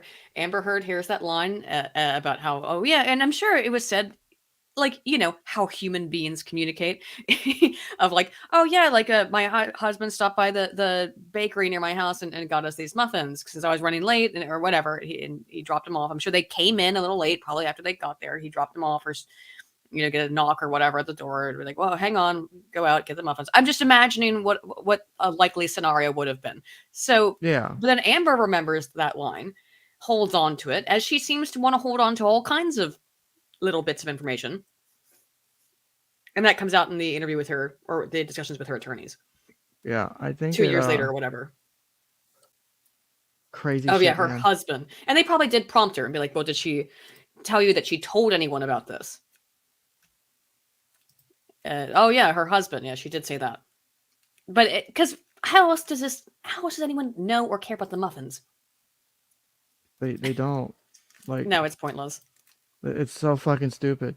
It's like irritatingly stupid to hear this. I know. Like my brain just wants to shit itself on her bed is a fucking punishment because it's retarded the level of how irritating it is to hear that. Like, doesn't make any goddamn sense at all. So, And again, I think the only person who could have relayed the muffin information would have to be Amber herself. Unless it was in Dr. Curry's notes. And I don't know why. Maybe it was. I don't know. yeah, let's continue. I want to see how this continues. This is too funny. Of high-profile clients? You want to just take a quick look and tell us? What, 305, 306? Yeah, that's where we're talking about it. Is there a line you'd like me to look at? You can start with 15, line 15, 305. Just read through that and tell me whether you said anywhere in there that you have a lot of high-profile examinations. You do this frequently. Okay, so she didn't mention it. That's not, yeah, that's a good objection. Yeah. Well, no shit, you don't agree. Yeah. I love that. I don't agree. Okay. Well, yeah, That's not how this works. Then approach the bench. All right. how long was this objection? God, it goes on for over. What was it again? What did she not agree with? I've already forgotten because it was so stupid. Doesn't really Come on. matter. It was something I don't do pointless. this Oh, that she does Is it. there a line you'd like me to look at? 305 examinations, you don't agree? Oh, because she didn't mention the whole high-profile examinations thing in her deposition. You're right. So they're trying to impeach her on that. I think it's a poor attempt of impeaching. Why Okay. did, Here we go. We're back now. Damn. so This is so fucking why irritating. did your husband get the muffins for Amber? He did not get the muffins for Amber Heard. Thank you for correct. That's a beautiful correction. Yeah. He knew you had a high-profile client, and you were preparing for a very long time, and you asked him to pick up the muffins, correct? I asked him to pick up the muffins for me, yes. Okay. For me, not for Amber Heard. See? She says she does this Would you whenever agree she that has somebody. domestic abuse can be verbal? Absolutely, yes. Would you agree that domestic abuse can be emotional? Yes, certainly. Would you agree that domestic abuse? Do you think she pivoted from that muffin thing Yes. real quick like Would that you because it's so agree- fucking stupid? Because she moved on with no pause. I don't know if that was the reason, but I hope that she went home that night and asked her partner to beat her for her idiocy. And the test, like, honey, I was the dumbest I've ever been as a lawyer. Can you please beat me? I deserve it. And not like beat me like having a No. good time beat me. Like legitimate, like go get a switch. You can go thicker than your thumb, and I deserve this because this made no fucking sense, and I don't understand how I got here. I'm so lost. Please help me, and probably find me a therapist because I have no fucking clue what's going on anymore. I mean, it's just That's this what- is not the that's only what time I hope she does happens. this. Like she's been abysmal.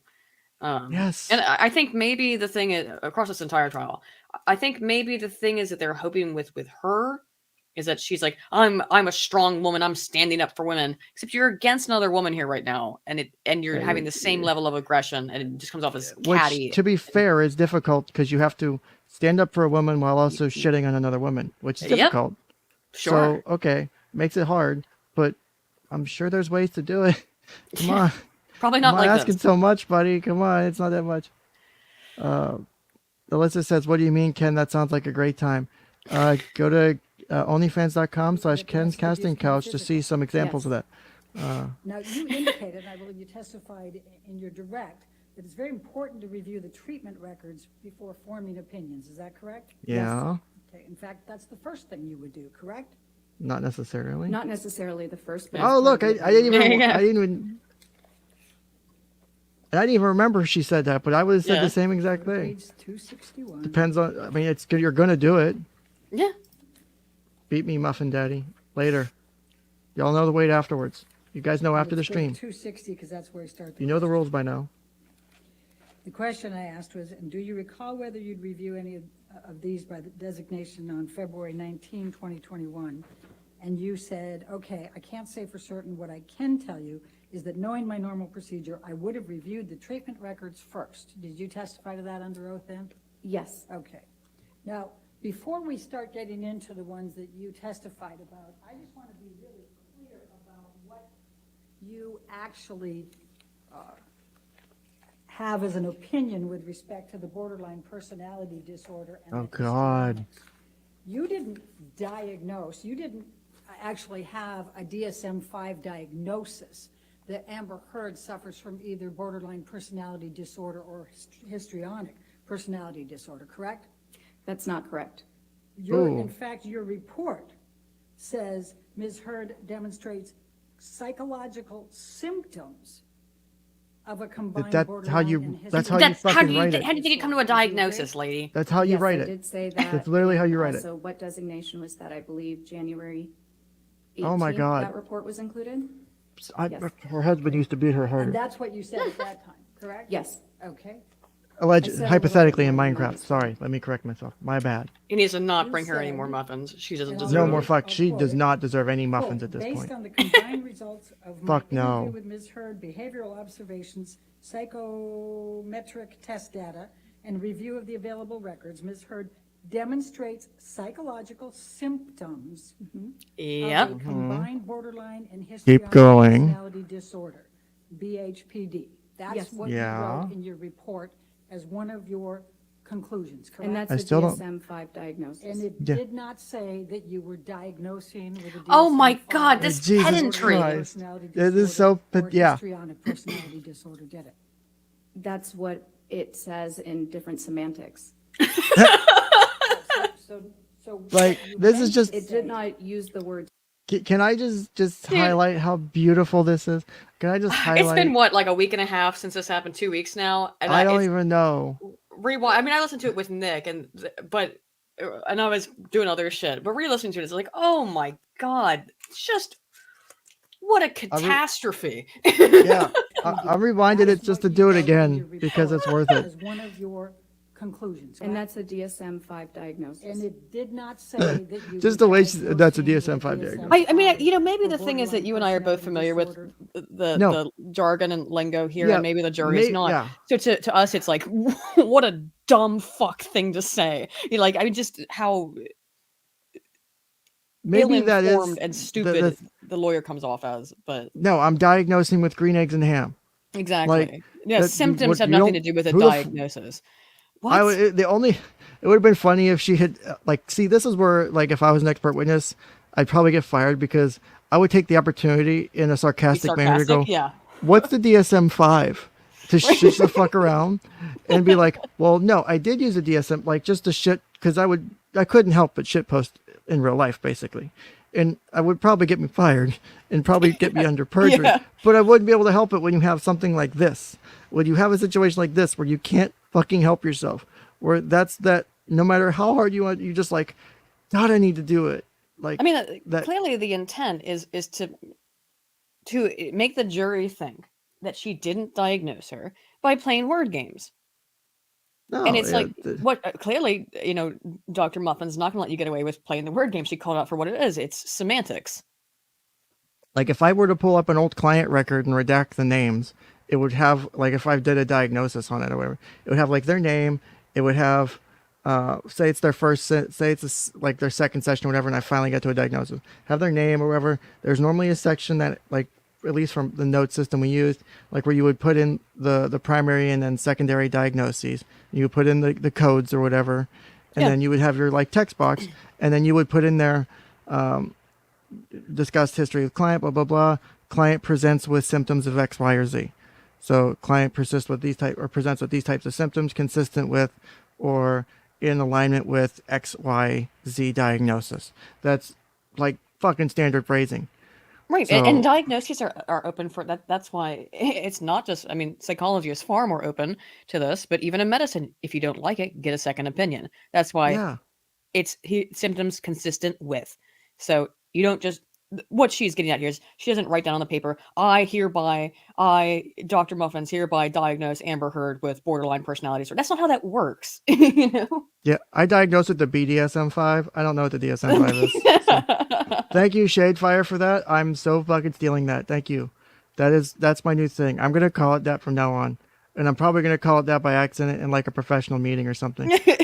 Because I'm gonna fucking do it as a joke and be like, shit, I'm at work. Or So- histrionic personality disorder did it.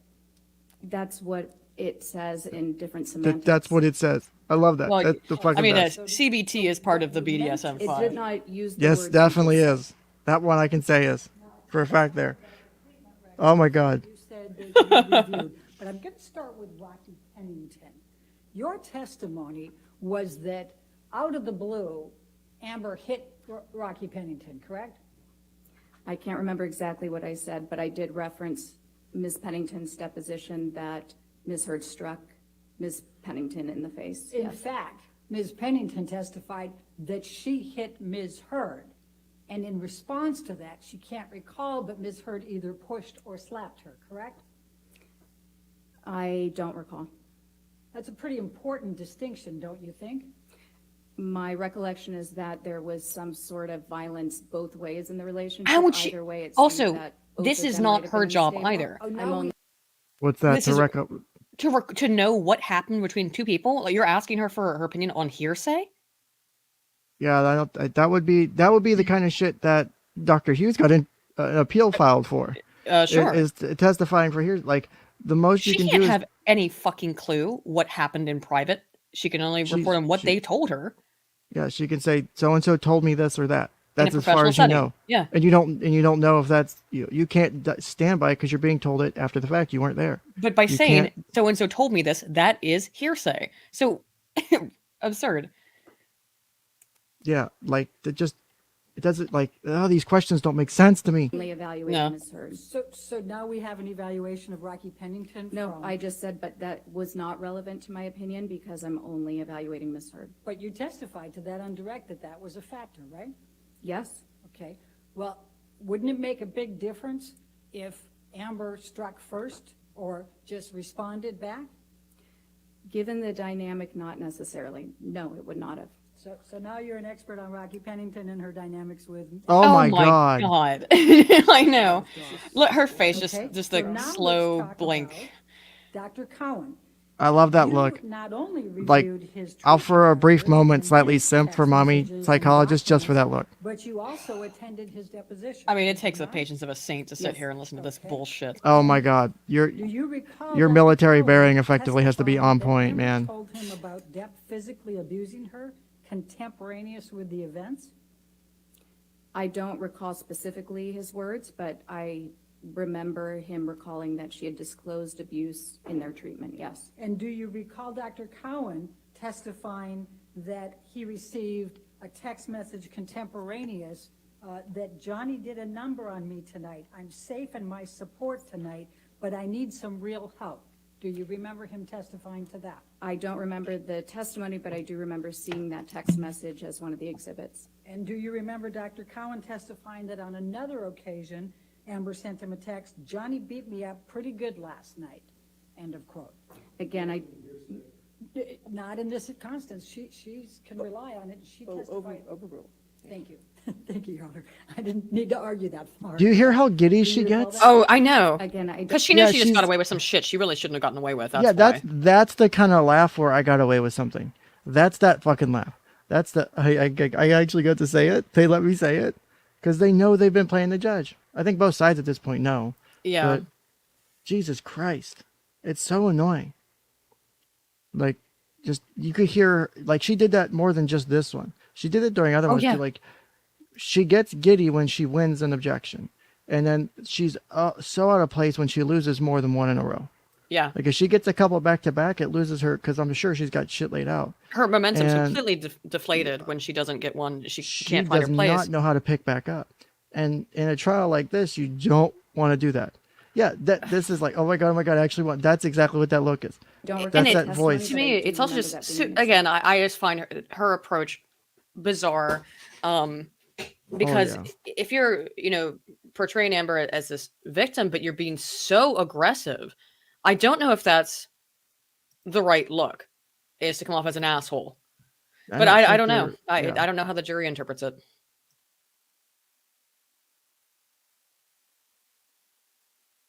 They hopefully the jury sees this for what it is. that I've seen it. So Do you recall Dr. Cowan testifying that not only did he believe Amber in her reporting of the abuse by Depp, but that she had no ulterior motive? I actually don't recall that. I'm not saying that it didn't occur. Okay. Do you recall Dr. Cowan testifying that he believed the relationship was toxic and he was concerned for Amber's physical well-being? I do recall him saying that he believed the relationship was toxic. And you don't recall I do Dr. not. Cowan saying that he was concerned for Amber's physical well-being? I don't remember those exact words. Do you recall Dr. Cowan testifying in that deposition that you were present for, referring to Mr. Depp, quote, his controlling nature, jealousy and suspiciousness, addiction to drugs and alcohol, and violent and indulgent temper? Well, why Recall should he him be using suspicious those like she was terms to fucking describe everybody? Mr. Depp? I remember thinking that would be an inappropriate impression for a treating provider of a different person to give. Oh, it sure would, but wouldn't I it? do recall him making yeah, that just a little statement. bit. Do you recall Dr. Cowan testifying that if Was he pushed Dr. her, Cowan she was going to push meeting him with back? Depp? And I never had the impression that she was the provocateur. Yeah, that's a good question. But that she was indicating to me she had a hard time, de-escalating these types of situations, Yes, okay? And do you also recall him saying that she didn't say she pushed him, she just said, I got right back up? She told me that he pushed her down and she got right back up. I remember him saying that Ms. Heard told him that, yes. And do you recall him testifying, you could interpret it that way, I kind of interpret it more, metaphorically, that when somebody comes at her, she goes back at them, in a similar way, whether it's verbally or she protects herself? Do you recall that? I recall something along those lines, but it was a 6 or 7 hour deposition, so the specifics are not fresh in my mind. Do you recall Dr. Cowan specifically testifying that he believed Amber Heard when she reported the physical abuse by Mr. Depp? I recall him saying that and following it up with a statement that you have to take the patient at their word when you're the therapist. Yep. Yeah, that's pretty Do you recall true. that? Yes, Do you recall him saying that he believed her? That he found her believable? yes, that he found her believable. Okay. Now, you also testified about Amy Banks. Do you recall that? Yes. And before we go there, Dr. Cowan has been a clinical psychologist for 40 years, correct? I'm not sure. Okay, well, he testified to that, didn't he, in the deposition? I don't recall. And he also saw Amber Heard for over 2 years, correct? Yes, From 2014, approximately August 2014 to 2016, correct? yes, he did. For a period of time, would you agree? Okay. And he also testified that he did not diagnose Amber with borderline personality disorder. Do you recall that testimony? He also testified that he doesn't use diagnoses, but yes, I do recall that. Oh, And well, you that's recall that it was in- Oh, yeah, that's those helpful. words were Which, in to be his fair, notes. for those who don't know He that, said he that had some written doctors do that. down, but then he They discounted don't it like and determined that diagnoses. that was not correct. It is something that does happen. it is limiting in some ways. You're trying to if you put people into a box because people can there can be comorbidities with other psychological disorders, as in this case, according to Dr. Curry, comorbidity, and that when you have two cluster B issues, difficult to pull them apart. All right, Yeah. now let's jump Or to if you have Banks. like PTSD and Dr. it Banks is a overlaps, so it's hard to do. psychiatrist, correct? Right. Correct? Yes, And in fact, she went to medical school at Georgetown, and she did her psychiatric training at Harvard Medical School, correct? I believe that's correct. I don't recall 100%. All right, and she was a psychiatrist in Massachusetts that Amber Heard had reached out to Yes. after the Australia incident to try to help her relationship with Mr. Depp, correct? Let me back up. You attended How- Dr. Banks' deposition as well, did you not? Yes, I did. And Dr. Banks testified to that, correct? I don't remember if she testified to that. I don't have the notes right in front of me or the deposition transcript. All right. Do you fair answer. recall Dr. Banks testifying that she understood that Amber was in a relationship with Johnny Depp that had gotten violent and out of control? I don't recall specifically, no. Do you recall Amy Banks testifying that they had physical altercations and his drug use had escalated and Amber felt she was at risk? I don't recall. Do you recall Amy Banks testifying that Amber was reporting the violence by Mr. Depp and it was not consensual? I recall Dr. Banks stating that Ms. Heard was reporting violence to her, yes. I do not recall a statement about consent.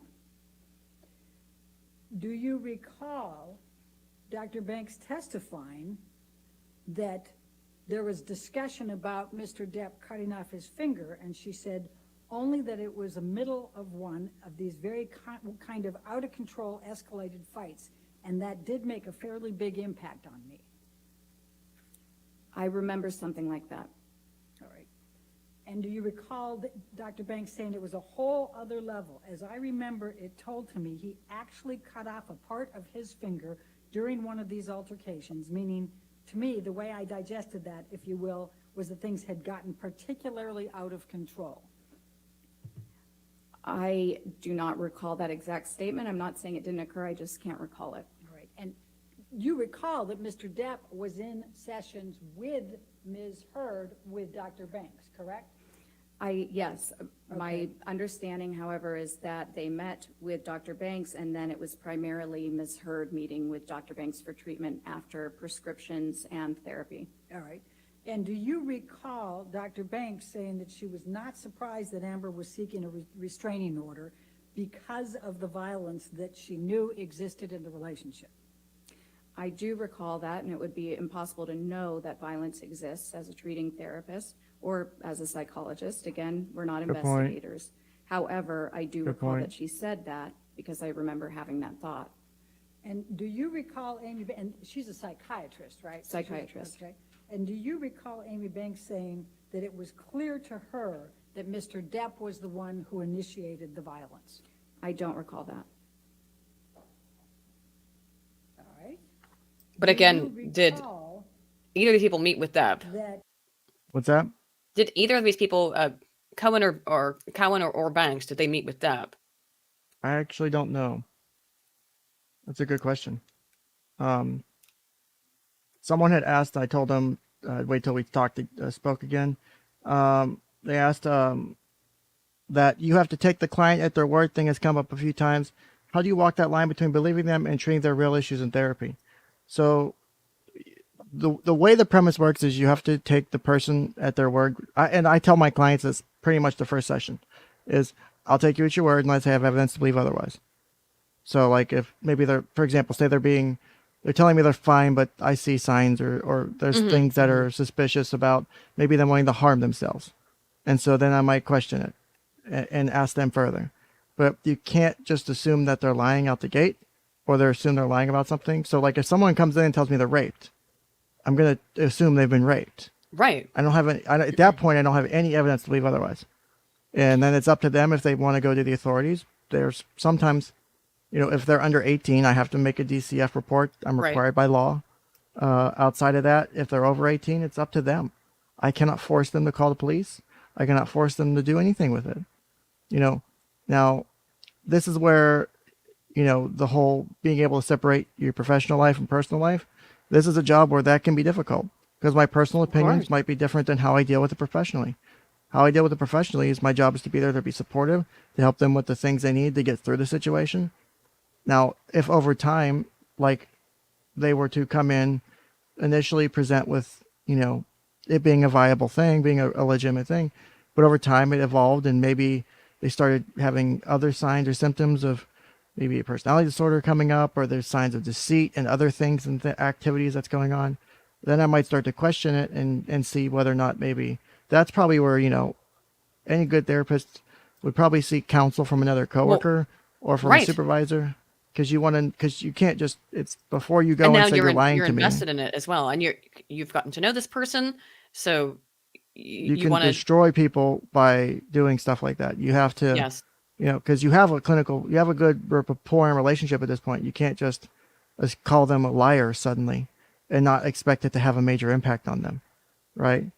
So Yeah. In addition to that as well, inherently in the whether you're a psychologist or psychiatrist, but most predominantly psychologist, your relationship with your client is going to have an effect on your own perception of them. So that's why you do want to consult with somebody else who's not invested time and energy into this, who could maybe look at it a little bit more from an external position, go over your notes with them, be like, well, here's the things that they've told me, but then here's things that don't appear to align with that they told me afterwards, or that are raising questions, and you want to seek a second opinion on that. But yeah, I think she's acted inappropriately here at all. No, I think, because, and again, this is also a different setting than you would have. It's like, because she's doing an after the fact evaluation of facts and evidence, right? Her job is to come in, talk to people, and, because even if you take them at their word, but you have other information that corroborates a different statement or a different set of evidence, then that's where you can, and like, if you're testifying, you would be able to mention that. Or if you're making a diagnosis, you could use that as to justify one way or the other. Like, so she presents with, say she meets somewhat legitimate criteria for PTSD. You could put down, because there are other diagnoses like, what is it? The unspecifieds and the something like all those. So you could put down like an unspecified PTSD and put qualifiers in. You've got to be like, there's ways you could justify, like if you're not certain, or you could go, there's not enough data available to say one way or the other that, or, even though that would, again, I'm not an expert witness, so it's hard to say. I'm trying to think from like what I would do in my day to day. You don't want to, again, if it's in sometimes, if they're lying and it say hasn't caused damage to someone else, right? say they're lying and they're lying to their friend group or whatever, but it hasn't gotten out. Like there's no names and no one's reputation's been destroyed. Like, but you recognize there's a lie going on. You could talk to them further about it and about the incident if they want to, if that's, because you can't force them to talk about anything. Like they may come into you one session and talk about being raped. And then the next session, they want to talk about an argument they got into with their parent or their sibling or something else. Even be like, do you want to talk about what happened we talked about last week? No, I'm not. I don't want to do that again. Okay. And it's really hard to push it. The most I do is I push one more time. I'm like, okay, if you change your mind, we can always talk about it. So, but other than that, I gotta leave it alone because it's at their pace. It's what they want to do. I can't force therapy on someone. It's hard because you kind of want to. Something like you have clients, you're like, really want to help you, but at some point it's beyond your control, and at some point it's not my job to determine whether or not they're lying. That's the police's job. Yes. If she makes a report and they determine she's lying, then when she comes back and she's been charged or convicted, then we work with it if she's still working with me. Or, if she admits to me in session, yeah, I did lie. Okay, well, we talk about that. But it doesn't leave that session. It's not like I can go tell the world. I can't go make a police report. I have confidentiality. Right. Again, unless it's a child. Nothing. Yeah, unless it's a minor. At least in my state. I don't know. I think if it's murder, if someone's been murdered, I think you're allowed I to. Honestly, I don't honestly believe but I'm not in sure, my actually. state. I honestly think, and I have to double check, but the only exceptions for confidentiality disclosure in my state are harm to self or others, right? Like imminent harm to self or others. So that would be like means, intent, plan, kind of, right? And child or elder abuse. That's it. I don't know of any other things for murder. I don't know of any other things for like a major flight. I don't see that anywhere. Like now, if you were saying I'm going to murder someone, okay, then if you're planning to kill someone, then we're crossing that threshold. But if you've already killed someone and buried the body, and you're not wanting to kill anyone, you're not in imminent harm. Like, could you call that person in imminent harm? I guess it would be an ethical question. Is it? Yeah, pretty much. Because then it's okay. They did kill someone. Does it mean they're going to do it again? But I know it's joking, but like it's a legitimate question. Maybe it was a rage reaction. Maybe it was an accident, and they were driving. Someone walked in front of their car. They freaked out and buried the body.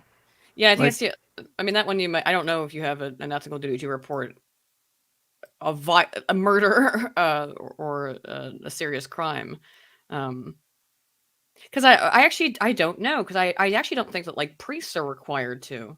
No, priests have priests have higher confidentiality requirements than we do. Right. Like, so like they're basically like a fucking locked vault. Now you can tell them whatever. with us, as you obviously see, they're testifying. So we can testify to what happened in sessions. Our notes get entered into evidence. There's a reason I write vague notes. One, because whatever's on the note happened, right? Or you lied on the note is basically how it comes down to. It's like any medical treatment record. If you say you gave someone a drug, you gave someone a drug. Was how they taught us. If you wrote it down or if you didn't write it down, it never happened, right? So you can't, after the fact, like as an EMT, say, well, I did give them this amount of oxygen. Well, you didn't write it down, so it never happened. And that can matter in court. So like we can do vague notes, and I can put, dealt with anger management technique, client presented better today, and that's about it. I don't have to put in all the details, and I don't, because it doesn't matter. It's not necessary, because one, if a parent requests information, I don't want the parent to be snooping around because it violates privacy. And it's not that I'm hiding anything. It's I tell them at the start, that's how I do things. And if they don't like it, they can go to another therapist. Never had an issue with it. So yeah. Stegas asked, would there be an ethical duty to report a lie that resulted in a false conviction or imprisonment? No, I can't. That would be violating confidentiality. I could lose my license for that. Mm-hmm. Like that's not my problem. Like legit not my problem. Now, does it make my job a lot harder? Yeah. Would I maybe, depending on if it was something that impacted my ability to provide quality care, transfer them or deal with something? even prison isn't imminent harm. Like, it would have to be, I set this person up to get jumped at 3 o'clock by this group of guys at this location, and they're going to try and kill him. Okay, that's homicidal intent, right? I could probably break that and walk away from a board evaluation of that. Okay, right? But for something, I mean, personally, I agree that going to prison does constitute that. But for disclosure of confidentiality, it's very, like, you have such strict limits, and it's in place for a good reason. Like, you don't want us just blabbing about your shit to anybody.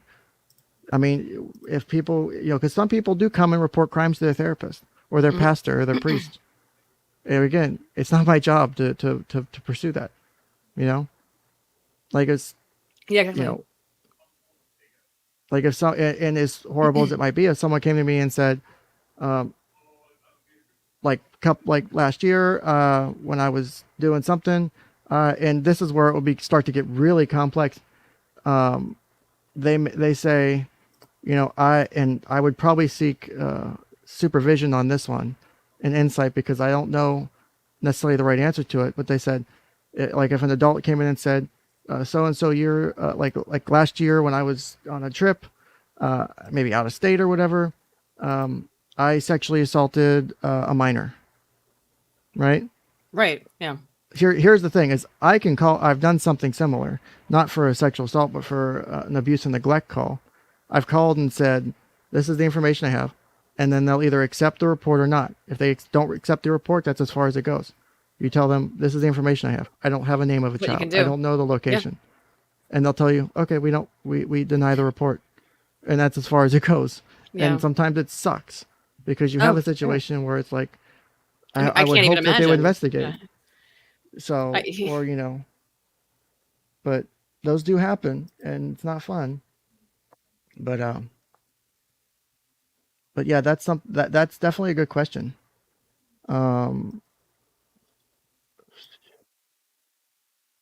Let me see. I'm just scrolling up real quick to see if I missed anything.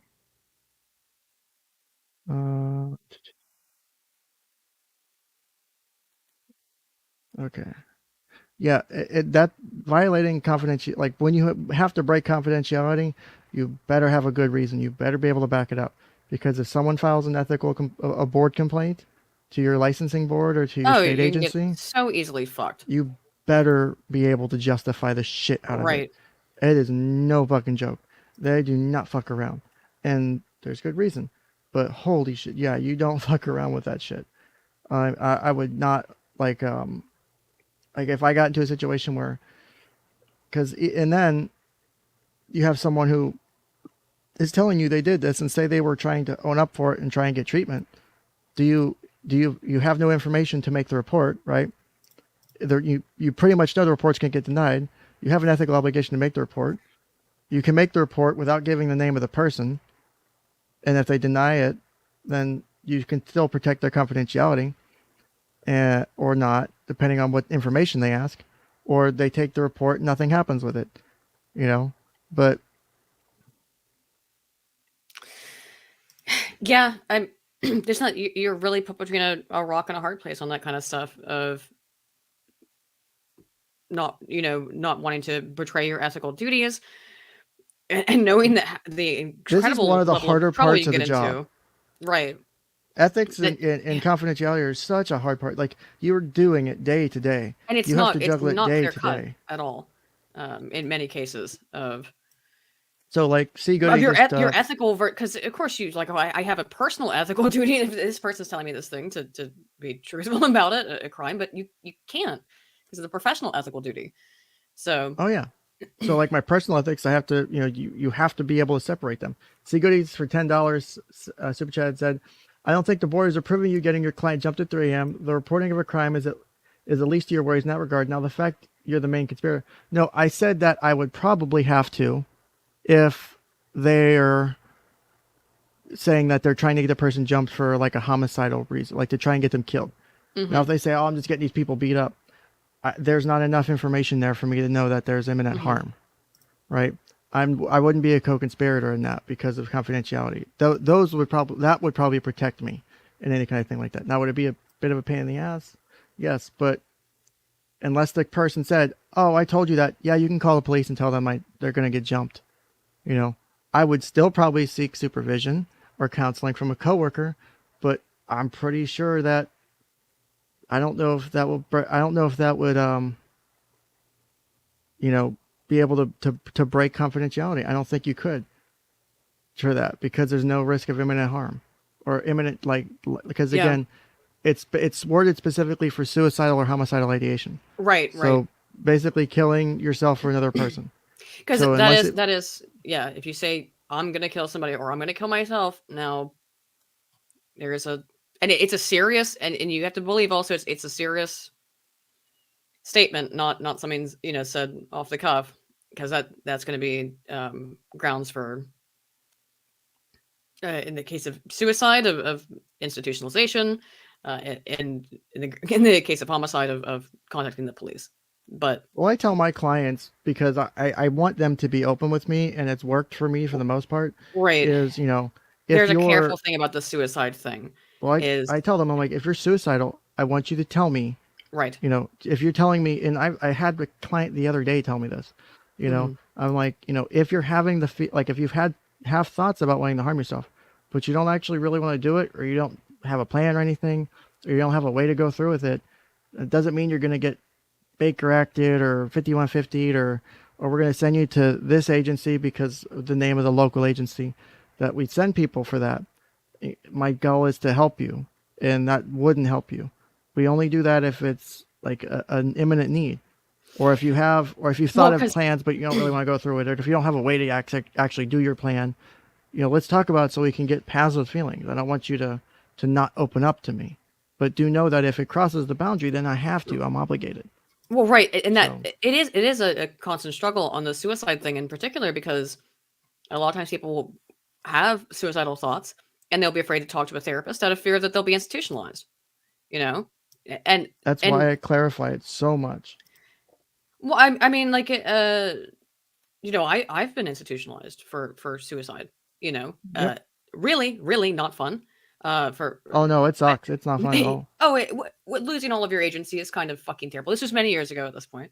Yeah. But where I was feeling extremely suicidal, in that case, it was called in by friends, and I didn't know, even though I was in doc school at the time, I didn't know, and I I understood a lot about psychotherapy and stuff, or doc or grad school, yeah, doc school, that that if they asked me, "Are you suicidal?" and I said yes, that meant they were going to put me in a mental hospital, and I would not be allowed to leave. Yeah, that's why I'm always so. I hate to use. I'm very anal and specific about it because, it is important, Mhm. And so this is a joke question that just popped up, but I'm gonna pull it up anyway. Chank Satome said, "Do we have to talk the kidney dealers out of mindcracking themselves?" So really, yeah, I ethically do. Ethically, yes, you do. Whether my personal ethics or not disagree, doesn't matter in that moment. In that moment, under my profession, if I'm in session with them, if I'm engaged with them, if they're my client, or if they call me at 3 a.m. and tell me they're suicidal, yeah, it's my ethical duty to try and help them. Yeah. I know personally a lot of people wouldn't fucking care. Oh yeah. But that people criticize me for it, but I'm like, if there's someone who wants to get help and get better, I'm not going to fault someone for that. Trying to get help through whatever the fucking issue is. Just because you made a mistake doesn't mean it has to be life ending or, a permanent stain. Yeah, Like and if people I particularly pull up the, have those I kinds always of use urges, and they're trying to I treat use the it. juvenile sex offender numbers for that because the numbers are significant. Like a third of all sex offenses against children are by other juveniles. Yes. And they're not like always like 16, 17. Some of them are like 8, 9, 10 years old against other juveniles. So do we want to kill them off? Do we want to let them suicide themselves? And it's not always, Well, I would hope not, even though influenced. that causes long term for Oh, yeah. often both the perpetrator, who usually has something else going on in the first place, and the victim. We're talking about potential longitudinal, lifelong, Because it's not always serious psychological issues there. you can have in those situations abusers who aren't like groomed by an adult to do that Yeah. they are experimenting or it's an acting out behavior. There's 1,000 ways that can go Sure. down. That's nothing to do with an adult. That another child takes that kind of power and control over another kid. And if an 11-year-old does that, do you put him on the wall? It's a good question. Yeah, well, I Yeah. would say no. Yeah. Of course, but yeah, and these are complex questions for that reason. And of course, you want to try to get these people help so that they don't offend, and they don't kill themselves. That's the ideal. They don't offend, Yeah, and they that's don't the kill ideal themselves, and they outcome. get better. Prevent future offenses. Right. And prevent future offenses and help them get through their situation. Because a lot of times victims will be able to come to terms with it. They'll, accept apologies from their abusers and legitimately mean it. They Well, can also, recognize with that shit particular type happens. of abuse, the correlation between personal victimhood and then becoming a perpetrator is pretty high. So a lot of times, those people who become perpetrators of sexual violence, particularly against children, have personally been molested as well. It's not a That does not predictor, but there is a excuse strong no correlation. correlation. It doesn't excuse any of it either. It's just saying like these are complicated issues. And damn what it, the 𝗬𝗬𝗬𝗏, I'm main not thing a is map just making sure apologist. the main thing is making sure they do not offend or re-offend if they have offended. In which case they should be, if they've offended, they should be punished for that, of course.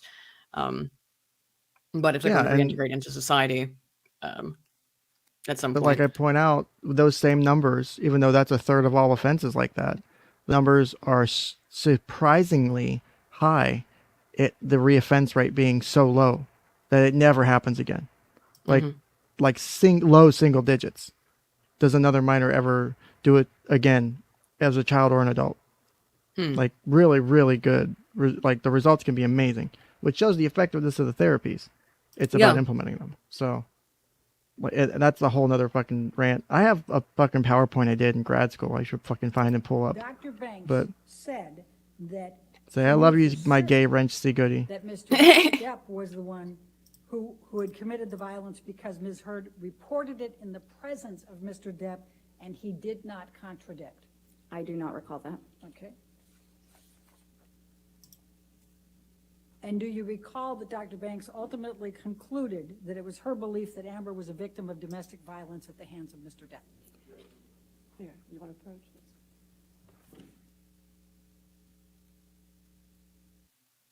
And I remember, I think Nick talking about some of this while they're at the bench.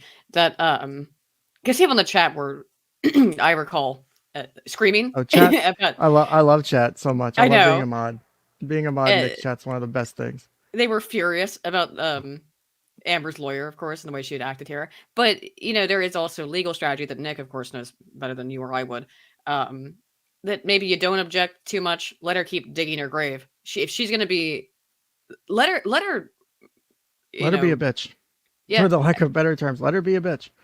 As stupid as it sounds. Because there's points where even I was like, this, hearsay. How are you not stopping anything? Like, it's fucking irritating.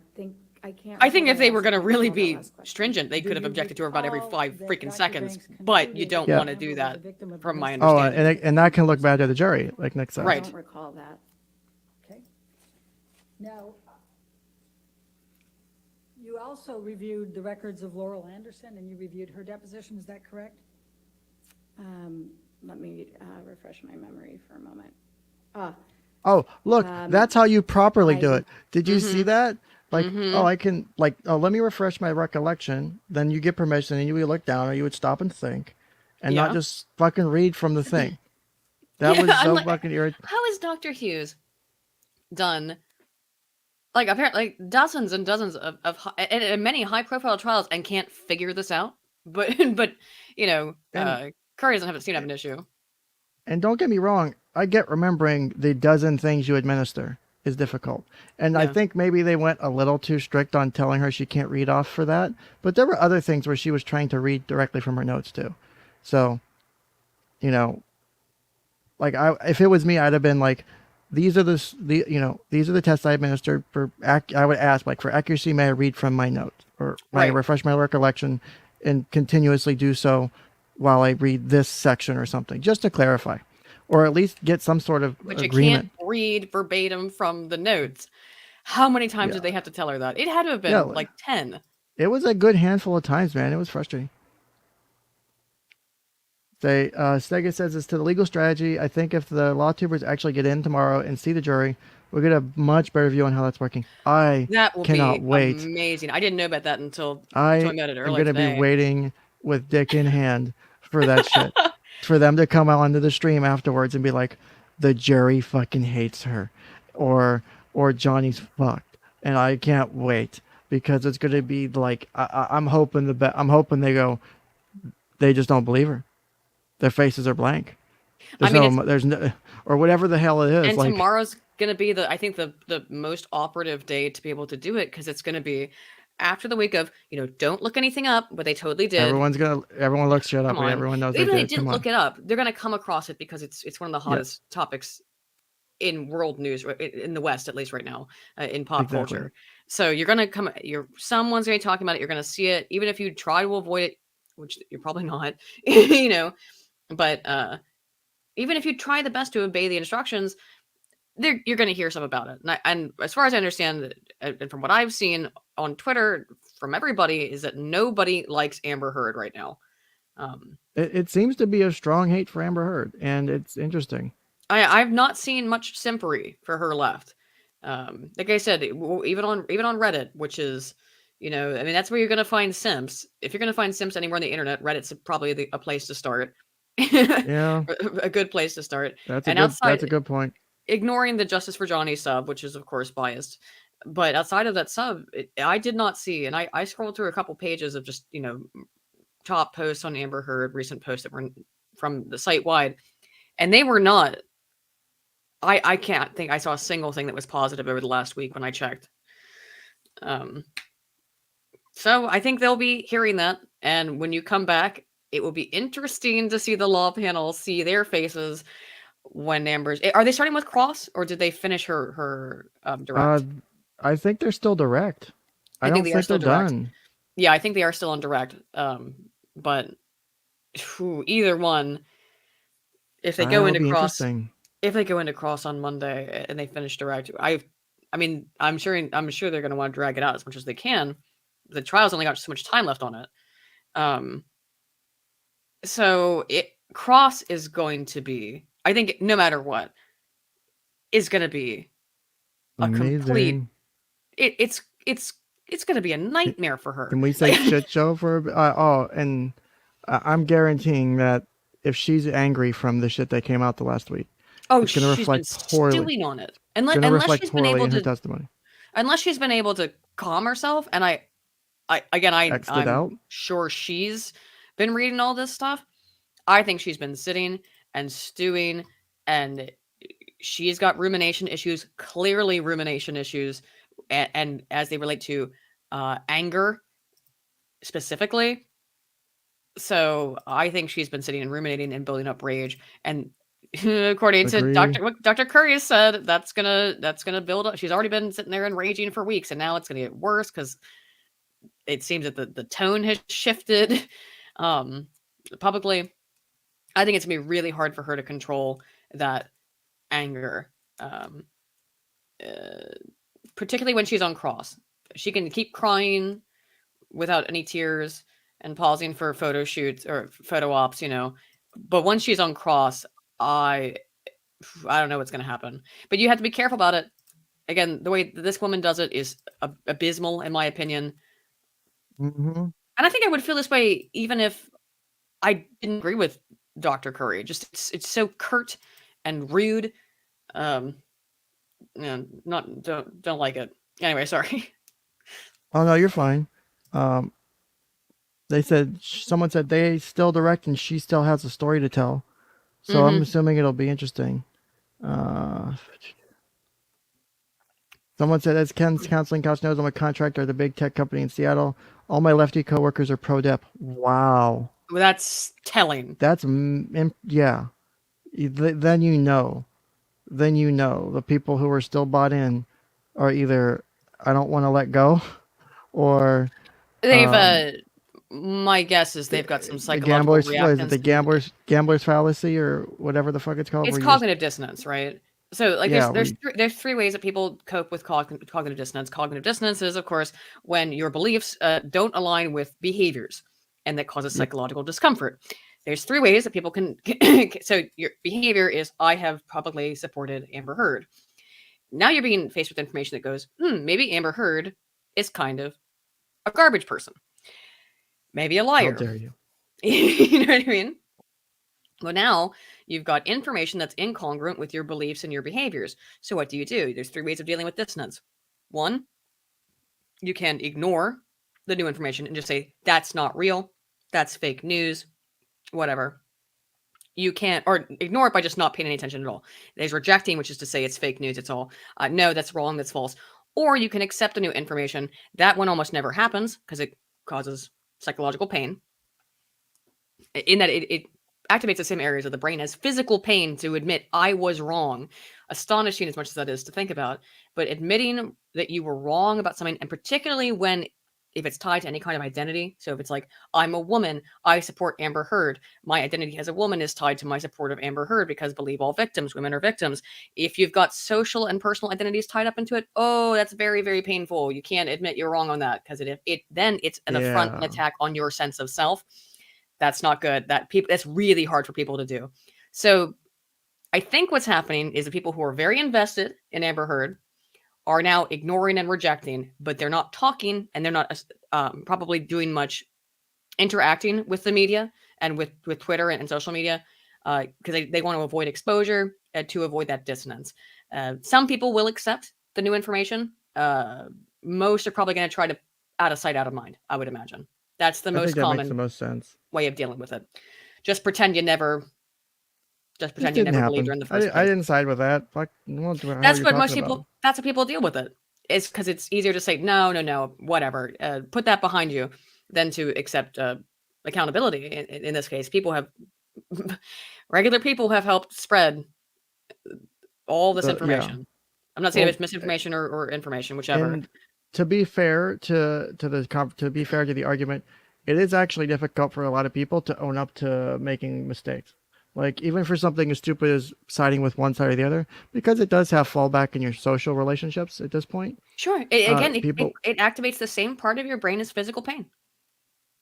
So, people will be afraid to, and it's easier to lie or to just be like, I don't know what you're talking about. I didn't do that. The fuck is that? Yeah, ignore it. Just ignore it. The rejection is actually the hardest one because that one requires more cognitive energy because then you have to go out of your way and white knight and be like, no, I have to fight this information. And that means you're going to be exposed to more of it. That's only the most dedicated people are going to be that way. And I'm not seeing much of that, which to me illustrates that the evidence is so overwhelmingly against Amber that people only have two options realistically. The white knighting option is a bad look right now. So the rejection option is not looking great. So really what you have is either to ignore, which I think is what like 95% of Amber stands are doing right now, is hiding and ignoring and just pretending they never did it. And then the other 5% are going to have to accept and change opinions. And that one's really hard. And the more tied it is into your personal identity, the harder it is. So we'll see.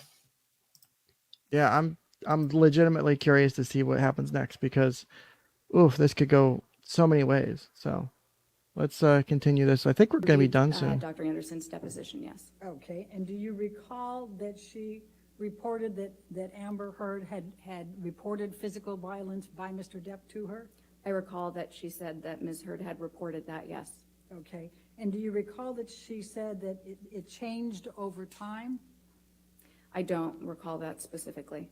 Okay, and do you recall Dr. Anderson saying that she had witnessed her face being bruised after the December 15, 2015 incident? I don't recall that. You don't recall that, okay.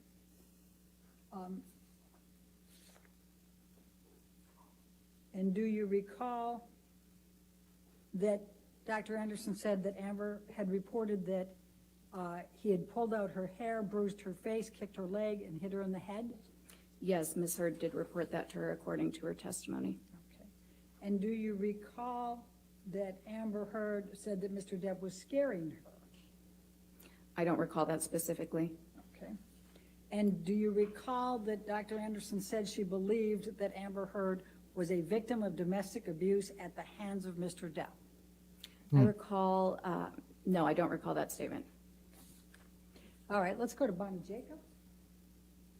You said that you reviewed the notes from Bonnie Jacobs, correct? Yes, And what you testified to was that you discounted these because the first notes from Bonnie Jacobs indicated that she already had all of these symptoms, correct?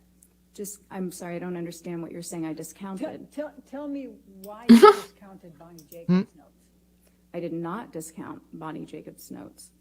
I love her answers so much. You Me said too. that Bonnie Jacobs, in her notes, had already determined that these symptoms were present for Amber Heard before the relationship with Mr. Depp, did you not? What I recall saying was that within Dr. Jacobs's notes, she's documented instances in which Ms. Heard reported to her over the course of therapy that she was experiencing nightmares, recurrent nightmares, in fact, about childhood abuse. Okay. Now, the very first entry on Bonnie Jacobs' notes, and these are the notes, right? Do you recognize these? I do, and we Okay. received more sort of at the tail end just a couple months ago. All right, so the first of Bonnie Jacobs' notes is on 10/17/2011. Do you recall that? I don't recall the exact date. I don't have anything in front of me. And she was already, Amber Heard was already in the relationship with Johnny Depp at this point, was she not? I believe she was, yes. Okay. And in Bonnie Jacobs' notes, she documents However, oh, go ahead. multiple occasions that Amber Heard reports to her physical violence upon her by Mr. Depp, does she not? There are several notes that indicate that Ms. Heard has reported violence by Mr. Depp, yes. Many, correct? I wouldn't qualify it as many. I'm not sure what you mean by many. How many would you say? I don't know. I don't have the notes in front of me. Okay, well, what do you recall in deciding to make your opinions in this case? Well, I'm confused about the dates because I know that Dr. Jacobs treated Ms. Heard even while she was in her prior relationship, leaving her prior relationship with her last wife. Dr. Curry, I'm not going to ask you to try to bring in extraneous things. I'm asking. I love how You don't want extraneous The things. dates Extraneous would have been things. different based on that alone. Oh, oops. And I recall that there was. I mean, it would be Bring- interesting to see if that does ever get copious the doors notes opened on that. I- I don't think it is right I now. think the judge is going to bitch out. Sorry. I Of don't think letting she in wants to deal with it. Yeah. The There DV ain't no thing fucking with your way. ex-wife. Yeah. Ain't no Um, way. Although now the stuff with Courtney, is her name Courtney Love? What's her name?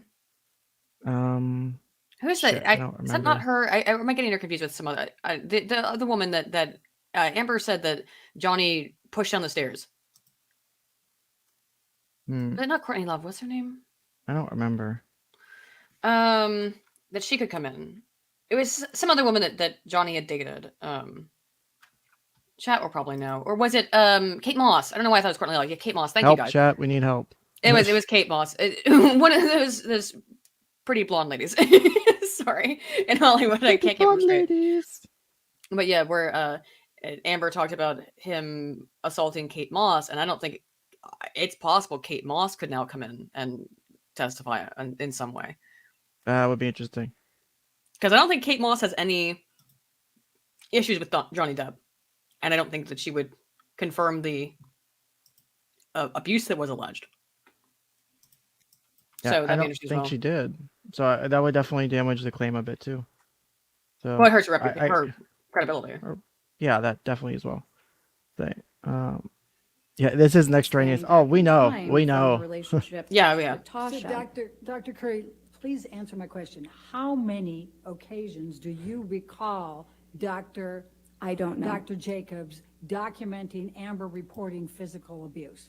I don't know.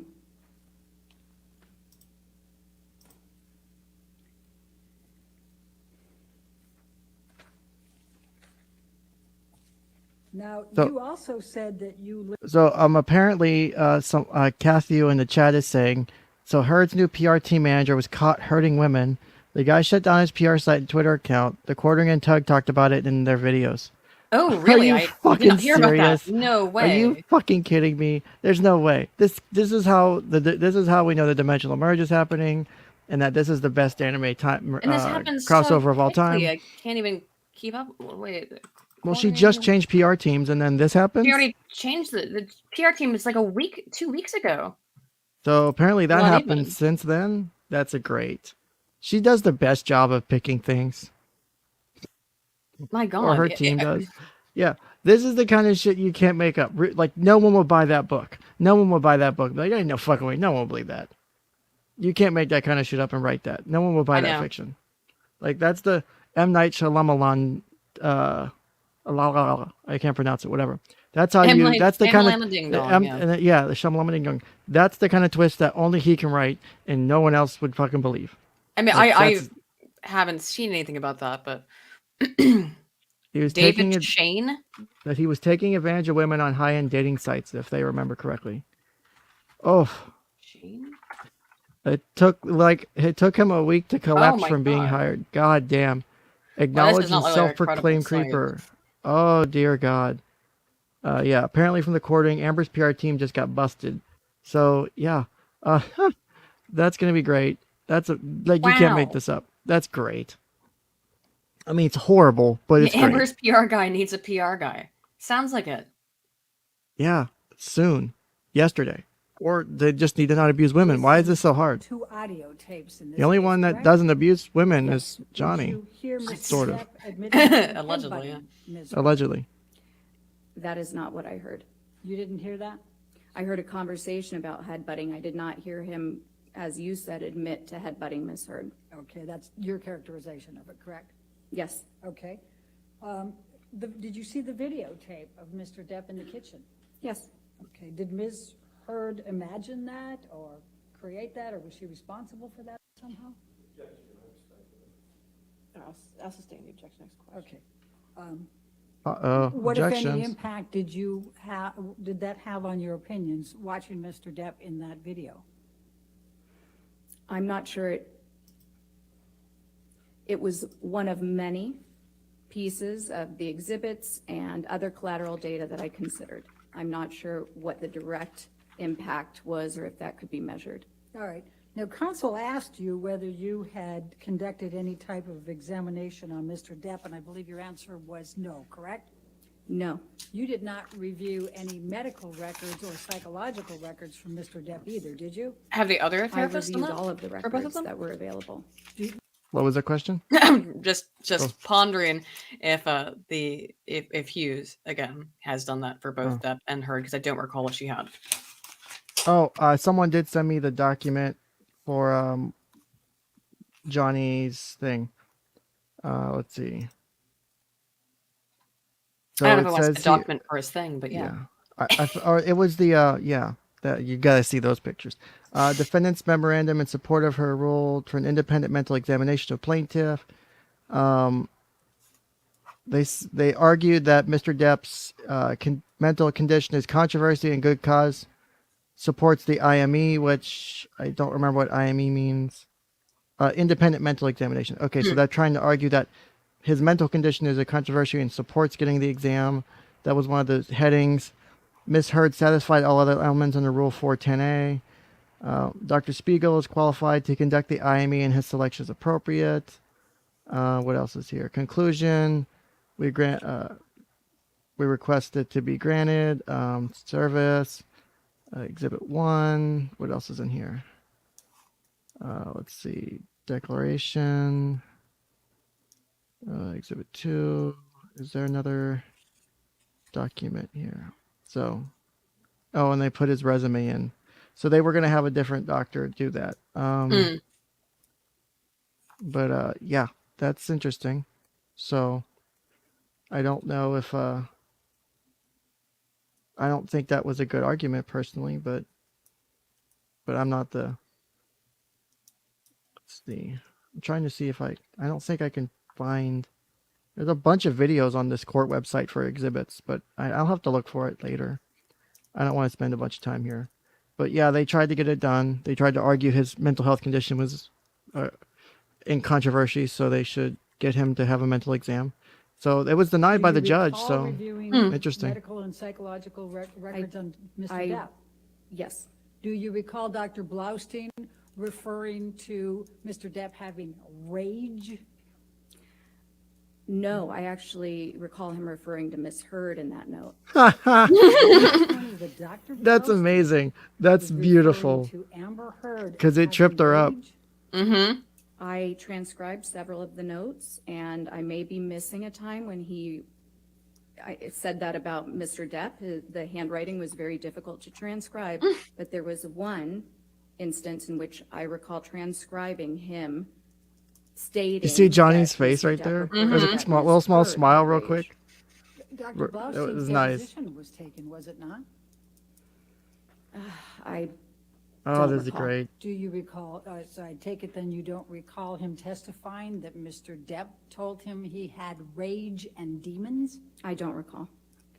Do you recall Dr. Blaustein testifying that Mr. Depp looked at his wife Amber like his mother or his sister that he didn't like?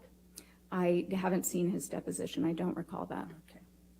Now, did you see and do you know whether Mr. Depp has ever been diagnosed with any personality disorders?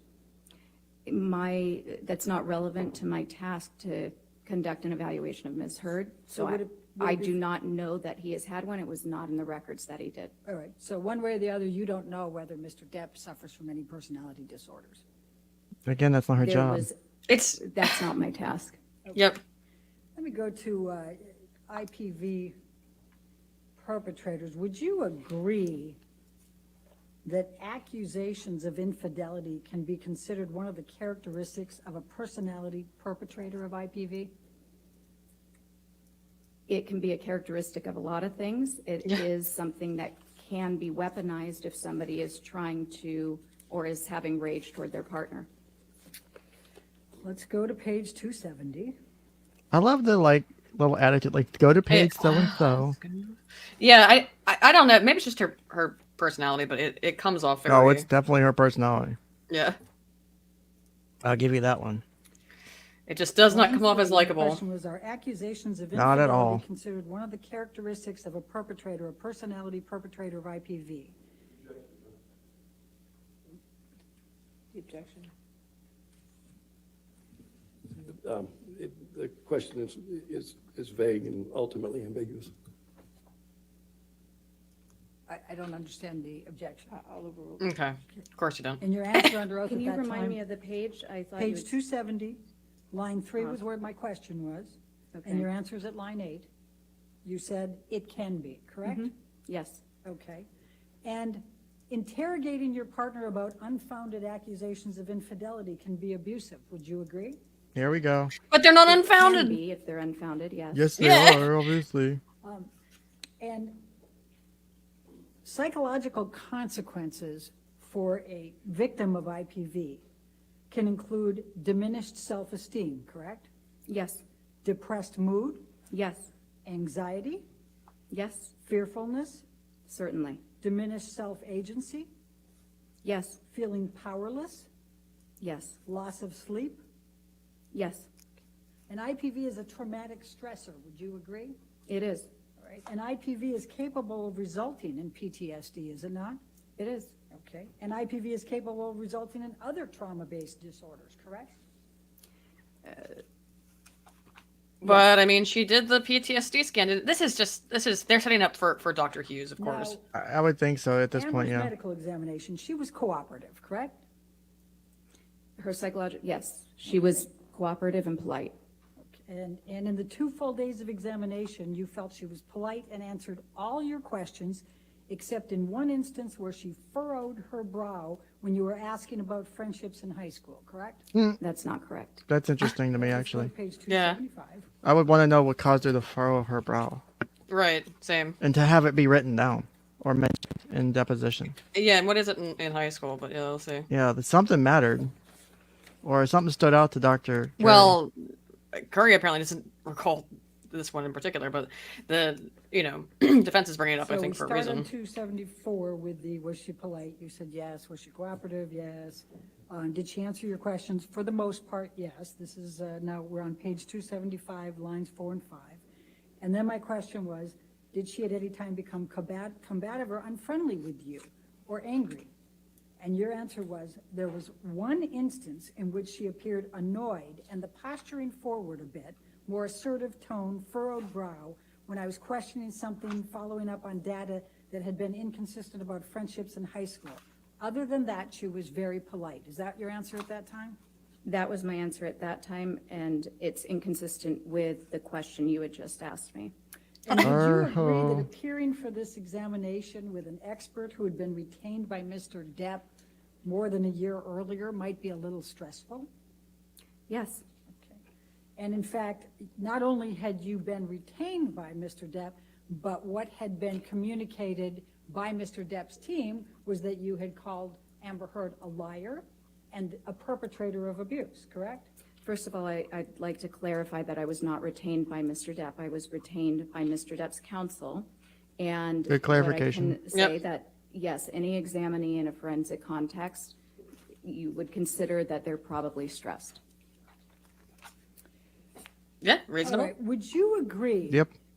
That all perpetrators of IPV have anger management issues? Yes, And a large portion of IPV perpetrators have substance abuse issues? it's one of many factors that correlates with intimate partner violence, but there are certainly many people who perpetuate intimate partner violence who do not have substance abuse issues. All right, let's go to 131, line 17. It's interesting her, like, because, like, I'm not getting, so, like, where's the point of some of 131 this? you said? Yes. She's trying to Well, impugn yeah. Dr. Curry's testimony. By Yeah, comparing I know things she's trying to done in the impeach past. because of just Yeah. little, little And I'm differences talking in about- you speech said- between, like, just Yep. to give- so here's the thing is there's a reason why, so for example, I was contacted recently by the person who did the court reporter who took the transcript of the deposition I gave for that case I mentioned. And they asked if I wanted, because they tell you when you're done, do you want to be contacted to review your deposition transcript if it's ever turned into a written statement? Because they will just Yeah. leave it in their shorthand unless it's needed for court. And so I said yes. So there's a reason you want to review it, because you want to try and be as consistent as possible. Obviously, you can't memorize it or keep a copy, Right. but it's good to refresh your recollection, because, like, for me, it's been several years since I gave those statements. My Right. statements might be different. The person's going to be on trial for a criminal matter. They're going to try and impeach me as a witness, probably, Right. or discredit me or whatever, and say, "Oh, you don't remember? Well, you said this back then," and Right. just because we both know this, that generally memory isn't perfect, but you remember the important points. You know, there are things that may change, but that doesn't mean that you're being deceptive or whatever. It just, the memory storage and recall is in the brain is interesting. Yes. It doesn't mean it's perfect. It's not a computer. It doesn't pull a perfect copy up. It pulls up a very decent copy, but it doesn't mean there's not issues. You'll have bugs or whatever if you want to use computers. And no matter what you do. sure, and it can degrade over time as well. So the further away you are from the event. Now, there's some things that are held, very strongly, but others aren't. And that's why, Yeah. and there really should be, I mean, like, taken into consideration sometimes of how many years after an event is a witness recalling something. Is it 10 years ago? Your recall at 10 years is not going to be great on average. And that's why, who was the one guy? Johnny's friend. Oh my God. The artist guy. Isaac Baruch or whatever. Yeah. Who was just like, oh yeah, I remember Amber was wearing a green dress. And it's like, what? How do you remember this stuff?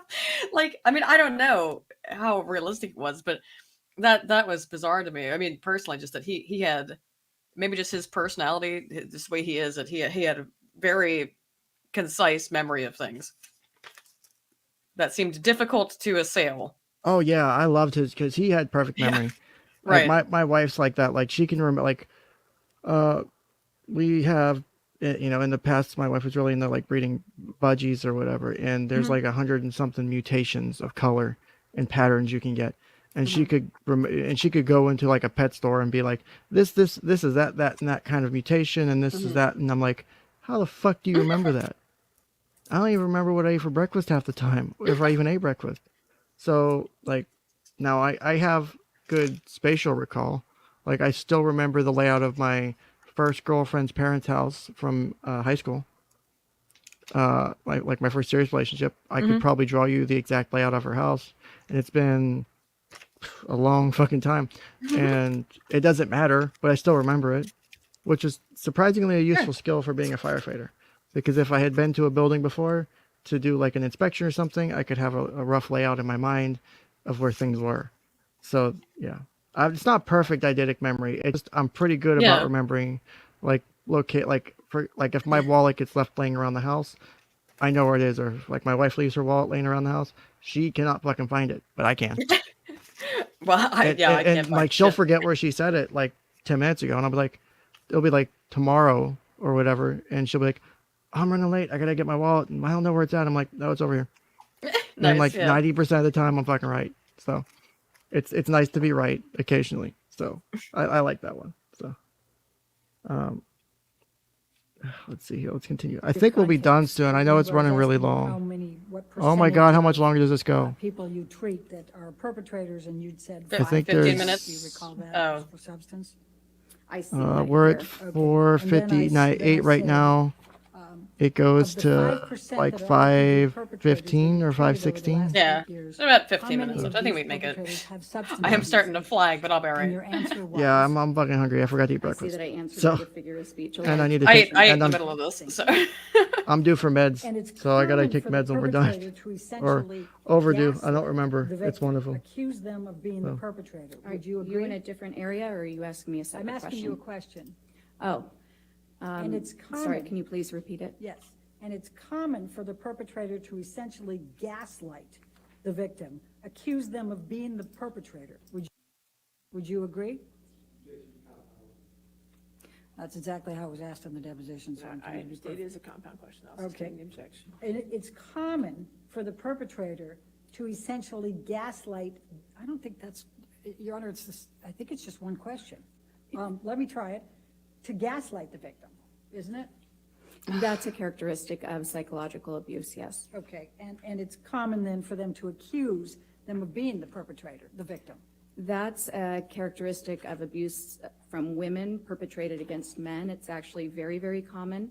About 90% of male victims of IPV have reported that a female partner who abuses them makes threats to report their partner as an abuser. It's Ooh, that less doesn't look common good. for men to make that statement to female partners. Yeah, it doesn't look good just at all. because there's less potential consequence.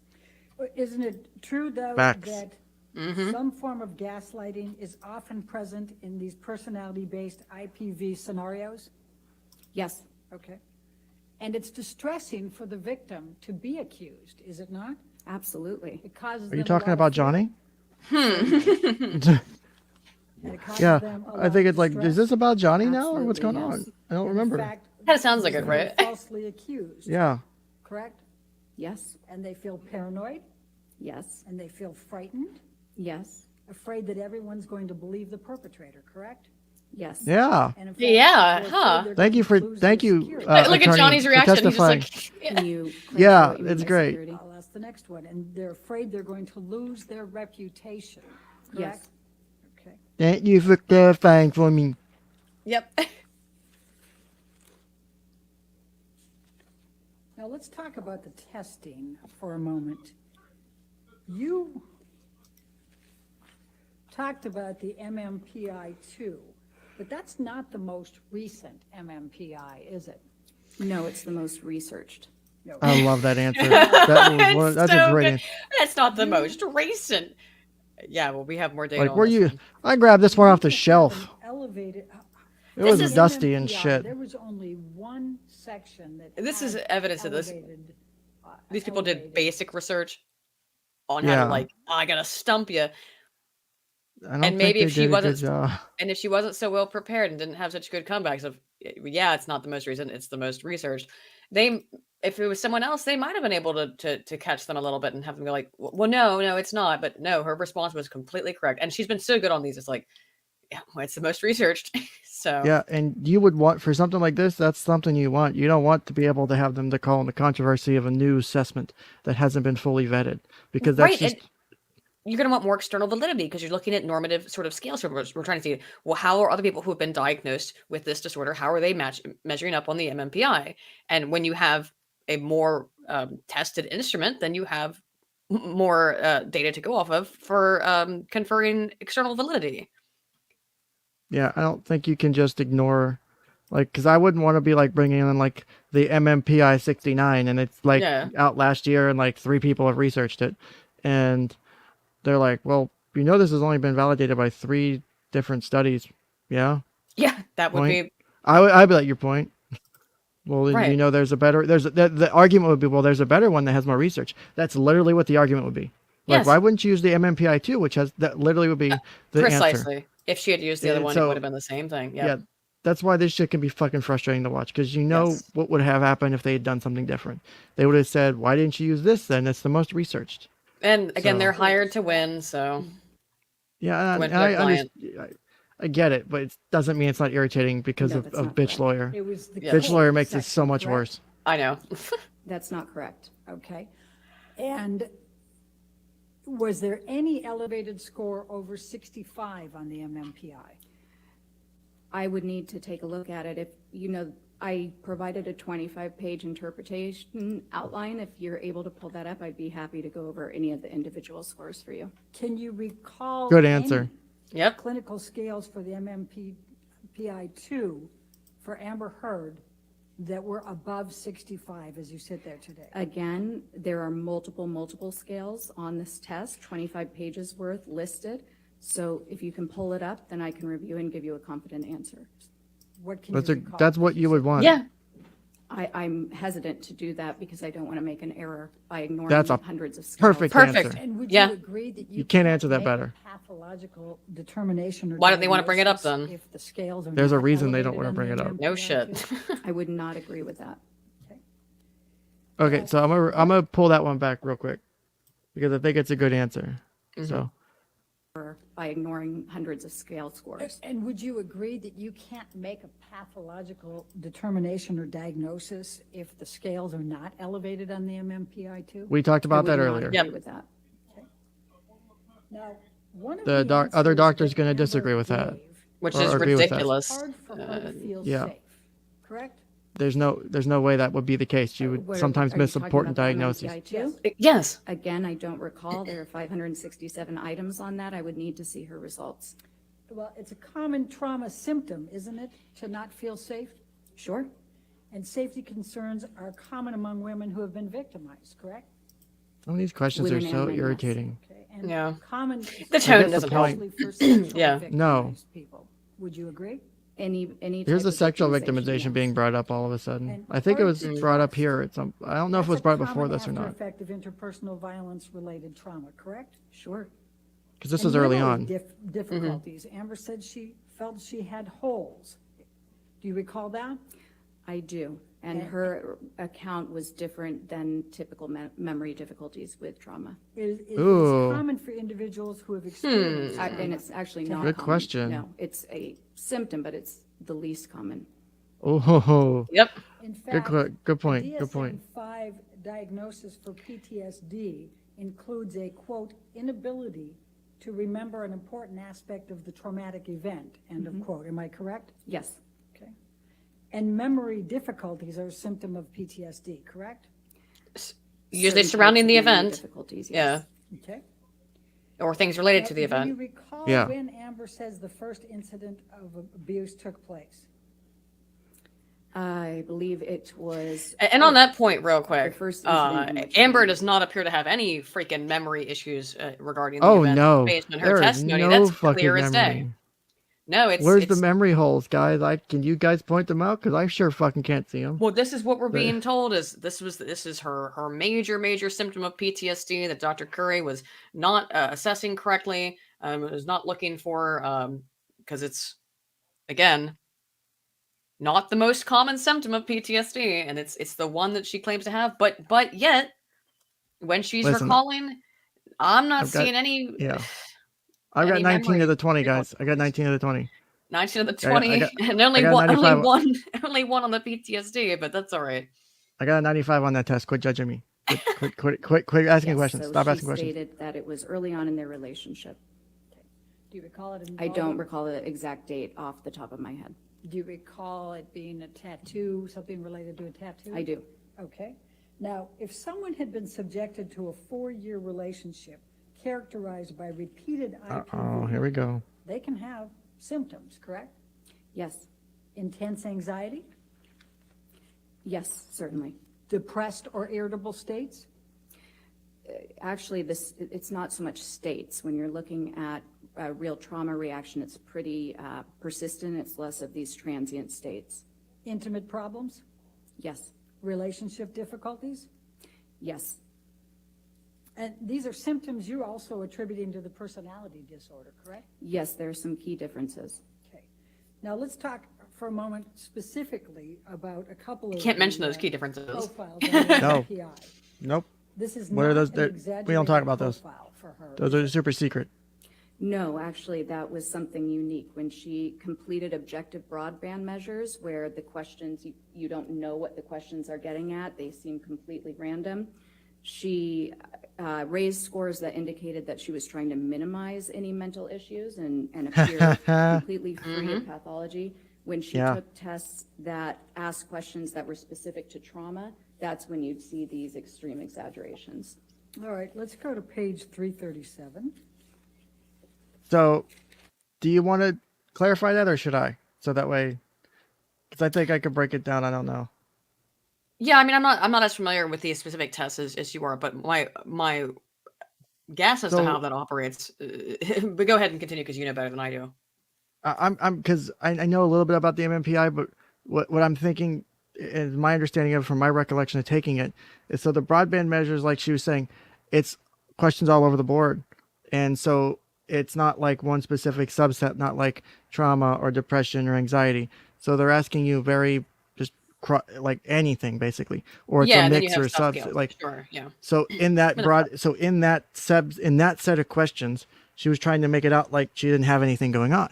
But when it got to the very specific thing of trauma, so even in that broadband one, where there's a Right. bunch of stuff in there, there's going to be questions that do talk about things related to trauma, memories, nightmares, those kind of things that would be part of the diagnostic criteria.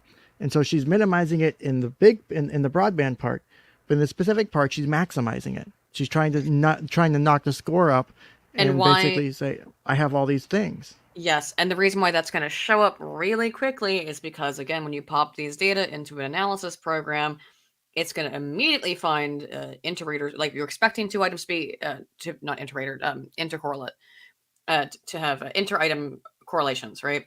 And Yeah. you're expecting a high inter-item correlation. If you're finding that there's no inter-item correlation, or there's negative inter-item correlation, which I'm guessing is the thing here, Yeah. then you have to, immediately you're going to go, well, wait a minute, that doesn't make any sense. You're saying, yeah, you don't have these, there's nothing wrong with me. I don't have these psychological issues until I start asking you very specific questions about abuse or about a PTSD. And now we're going to answer those questions. And if you're trying to manipulate the test to go, I'm perfectly psychologically normal, except I was abused. And people who are abused can be very resilient, but you're not going to typically find I'm perfectly psychologically healthy, except I was abused, and find no overlap there. That's That, where it's and showing up plus as you're going to weird. have in the section regarding the broadband ones, there will be questions that are targeted Yes. at specifically those things like trauma. Yes. And so those questions are most likely answered, not a big deal, or she didn't recognize them. Or, either she was trying to minimize it for the one, or she was trying to maximize it for the other, or both. Right? I mean, it's hard to say And without... part of it can be the way that I don't know if the way the subscales are Yeah, I would really The need to pull up subscales are the administered the in a way data that on that they're clustered. So like, which sometimes is the case. I mean, I don't know if they're clustered in that, like, here's a set of questions related to depression. Here's a set of questions related to anxiety. Here's a set of questions related to, this, that, or the other PD. Here's a set of questions related to PTSD. And they're clustered like that. Once you start to recognize why you're taking it, oh, I see what we're getting at here. Then testing effects, of which there are many, many, many testing effects.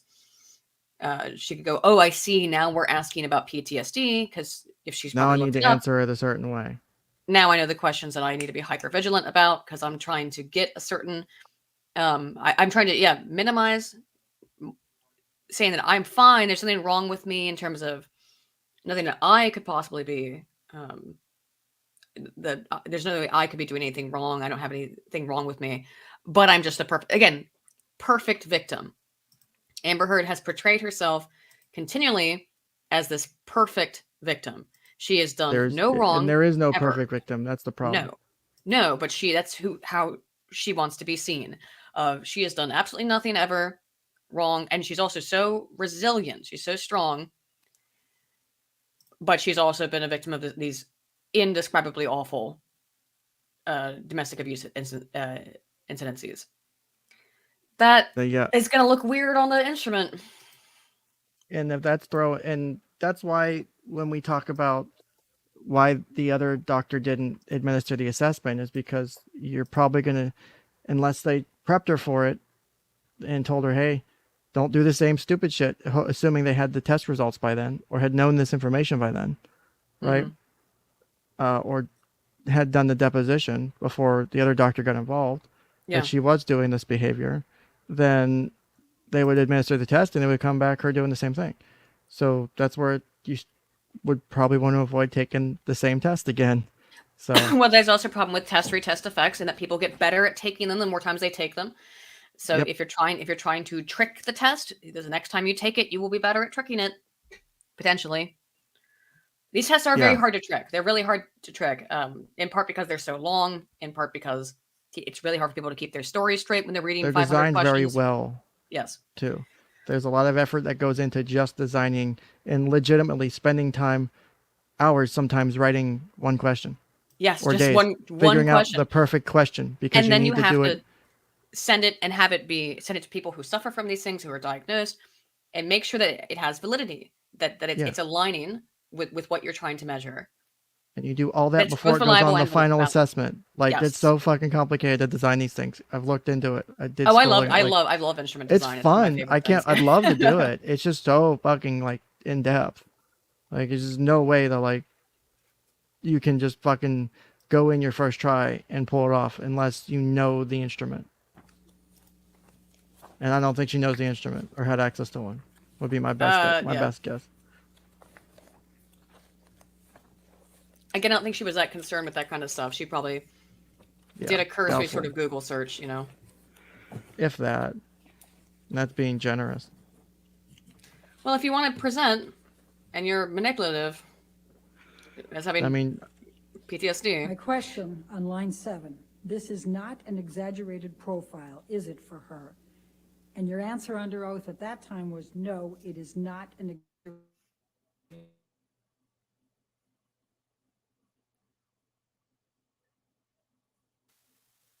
Now, the profile is also not consistent with malingering, correct?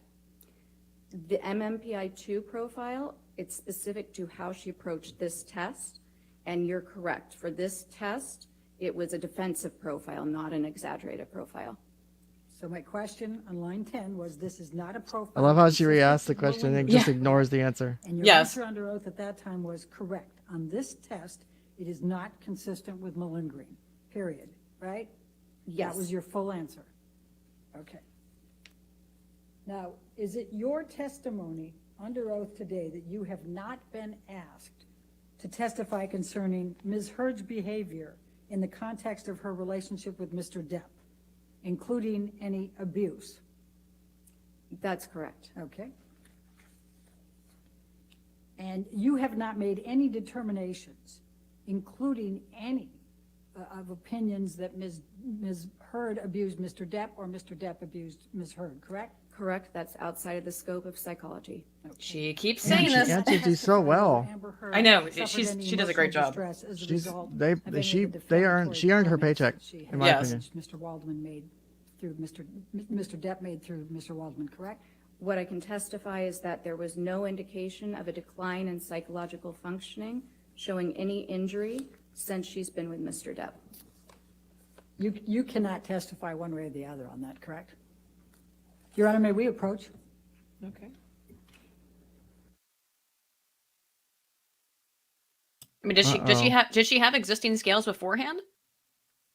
Measurements from a previous psychological assessment on the I MPI? actually In don't which know case, the answer to that one. if that's the case, then she can make that statement. But also, this test is within the last 3 months, within the last year, or something like that. You can do it on those kinds of indices, right? So it might have Say been that within one the more last. The timeline of all the questions are within the Okay. last 3 months, within the last year, within the last 3 years. So, if I guess it would depend on that. right. Because if it was only asking about the time that she was with Johnny, or if it was asking about a time before she was with Johnny, that would, yeah. Dr. Curry, Yes. in your report, nowhere in your report did you provide any opinion of whether Ms. Heard suffered emotional distress as a result of the defamatory statements. Is that correct? That's correct. Okay, thank you. I have no further questions. All right, redirect. Was there redirect? I don't remember. I think it's really short. I think it was it's Okay, only on yeah, for because like there's 4 only minutes. there's only a few minutes left, I think. Yeah. Malingering, Yes. and made reference to the MMPI-2. Is there another test that you did to make a determination with respect to malingering? Yes, so I also, well, malingering is a term that most psychologists, we try to be careful of it because it indicates an intent for secondary gain. I prefer feigning, which you had brought up earlier, because it indicates that somebody is intentionally exaggerating, but I don't know necessarily why. So I think That's a more good accurate clarification. term in general. On the Especially for a MMPI-2, trial yes, like there was this. no exaggerated profile. I also gave her the CAPS-5. I don't know if you'll remember, but that is the clinician-administered PTSD scale consistent with the DSM-5. And on that, there were signs of gross exaggeration. I also looked at the test results that were provided by Dr. Hughes, and on an objective test of trauma, there is a scale specific to intentional exaggeration on that test, and Ms. Heard was in the 98th percentile, meaning that I she's, really want to remember what test that is. Yeah, I'm not sure. she indicated Oh, I really want to know what test that was. she had engaged in extreme levels of exaggeration. And that statement just, And that's on Dr. Hughes's analysis. That's using her data. yeah. Intimacy problems, But relationships, notice how it doesn't really get associated mentioned. with IPV. Yeah. And you then said there were some key differences. I think she tried to justify it Yes. as something What are else, those? if I remember Right. correctly. So what you see when we're talking about the personality I think that disorders is no, just there it is was this that very extreme. It was consistent so pattern extreme that it is in the of 98th the percentile. aggression, the violence, of- the Yeah. irritability. First of all, it's escalated. Only But 2% second of of people all, on Earth it have been through the occurs kind of when trauma you're- Amber Heard's been through. Well, no, that was from malingering, right? Oh yeah. With the trauma sec, it was from malingering Oh and the trauma. no. On that, or did I The misunderstand malingering that? was the other one. The 98th percentile was in the exaggeration of the symptoms of PTSD from Dr. Hughes's profile. Oh, okay, my bad. So 98th percentile meaning only 2% of people would not be, or 2% would not be exaggerating in that kind of. Not for 98% of people who fall into that cat who come up with these kinds of results. I think, if I'm understanding correctly, that would Yeah, I be think you're. indicative of vast exaggeration. But hang on, there's 2% of people where that's not a vast exaggeration or not indicative of a vast exaggeration, and that must clearly be the camp that Amber falls into. That would have to logically be your defense of Amber That is her test is so severe. so severely has PTSD that like only a small percentage of people on Earth would get this result and not be exaggerating. Yeah, I think it. I mean, so just to Statistical. clarify, massive improbability, but okay. It's possible that you suffered abuse like this at the hands of your partner in that type of relationship, and because some people can have mild, some people might look at as mild types of trauma, but have a severe type of reaction that could cause a severe type of PTSD that's highly escalated and scores high. Sure. But that's not going to be typical. It'll usually be proportional. Yeah. And that would be someone who has maybe other mental health issues going on that would impact their interpretation of events or reality or things like that. So that doesn't Right. mean that they're lying. It just means that their understanding of the trauma is much more significant, even if it wasn't as quote bad as it actually was. Right, but So, or that's their experience of it. what I think what this is getting at is if you're seeing this kind of exaggerated kind of catastrophizing, it Mhm. might be worth looking at something other than PTSD, particularly considering, I mean, okay, other things to consider when doing these analyses. If you're talking about a child who's grown up in war-torn, I don't know, Rwanda or something, or someone who grew up as a child in war-torn Rwanda with a child soldier or something like that. Okay, you know, maybe we'd expect something in a really elevated range. But if we're talking about Hollywood starlet Amber Heard, Yeah. I think it would have um, significant relationship, social impacts, those kind of things. right, and you're not, So, we don't see any of the other disturbances. She appears to carry on relatively normally. She's maintained her career. She's maintained, I mean, and people absolutely can do that, not to say that that's not possible. But again, for someone who's reporting these extreme symptoms, and every time it's 19 out of 20, it's 98th percentile. The most 90th percentile for this looks like exaggeration. This looks like exaggeration. yeah. It's still possible, but But the odds are where's rare. where's the evidence? Someone who's suffering from this kind of level of PTSD can't leave their house for the most part, probably. Yeah, I would think so. They're not going to be able Not to with that. function. No. Not just be able to function in normal society, but be a Get out of famous bed, change their star. clothes, they're afraid of the door knocking Yeah. kind of shit, And like she goes in everything. high stress situations in Hollywood and gets on film sets. Yeah. It's X not it out a aligning. bit. Yeah. So, There is either, for the borderline component, a threat of abandonment, a perceived slight, feeling like the person is about to leave you, about to walk away to get some space from an argument. It also Good point. occurs to a more mild extent, but when there's a loss of attention and a need to manipulate to try to get that attention back. But it's not, when somebody has PTSD, that irritability is sort of at a low, constant level, or it's completely random. For instance, you might have a Vietnam vet who went straight to bars for a period to get into fights with the hope that he would kill somebody and just self-destruct. Yep. So it's a very different type of Good point. presentation. IPV, it might be more irritability, but that's actually less of a symptom for female IPV victims. Usually what you'll see is somatic symptoms, the depression, a lot of fearfulness and anxiety, Efforts. but typically more complaints about somatic symptoms. Okay. You testified that some of the professionals involved in this case had to take their patient at her word. What did you mean by that? So when you're providing therapy, you're in a very different role than an examiner.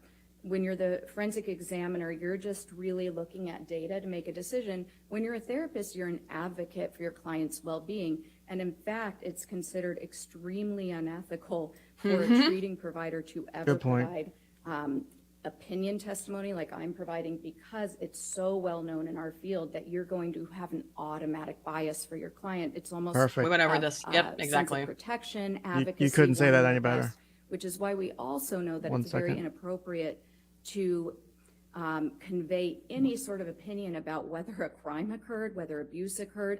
We can certainly believe our clients. We can support them in their therapy and take them at their word. But when giving opinions and consultations, we have to be very, very cautious and really only provide the facts. We would state things in terms of, my client did report this. I saw this. Here was our treatment plan. Here was the diagnosis. It's, we're trained to stay away from making any sort of opinions, understanding that most of the time and most of Ms. Heard's providers were just treating Ms. Heard. They had never so much as done an initial interview with Mr. Depp and gotten his whole life story or his symptoms or his side of any of it. And they're going to be advocating, and the treatment relationship is about helping your client achieve well-being, not making formal psychological or psychiatric opinions. Well, great description of Dr. Hughes. Okay, And by the okay. way, So not a bad thing. I was talking to my wife for a minute. What was the last part that Oh, you said? no problem. Great description? First of all, yeah, her whole description here was perfect, but also a good description of what Dr. Hughes's role is in this. She's an advocate for Amber Heard. Dr. Hughes? Yes. I don't think she is. She's testifying as an expert. It will be different. But I think she's doing expert testimony as well. I think it's regarding the other doctors that she spoke to. No, I know, but I think that Hughes is well, first of all, she's hired by Amber, but I think she's advocating for her. I don't think Curry comes off as advocating for anybody, just as having done assessments. Hughes, I think, comes off as advocating. And like I said, part of that is because of her background and she's looking for certain stuff. So, and specifically looking for partner violence. Yeah. So, however, I think overall she made a really good statement there, or a series of statements about what the role of psychologists is in all of this. If for someone like her, from her position, from a forensic position of conducting these analyses, talking to the person, and trying to find the truth, not trying to be an advocate. Yeah, it's complicated. Like, it's hard to do this work, both as an expert witness and in the day-to-day therapist shit. Like, it's not fun sometimes. There are days where it kind of does suck. I won't lie. Doesn't mean I don't love my job. It just means like the other day when I had to do 20 hours, was stuck at a hospital. I probably could have gone home, but to make sure the information was accurately portrayed to the proper people, I thought it was best I stayed. At some point, they discharged us, and I was able to leave and go home, and the information got relayed through other parties. If I could have stayed longer, I would.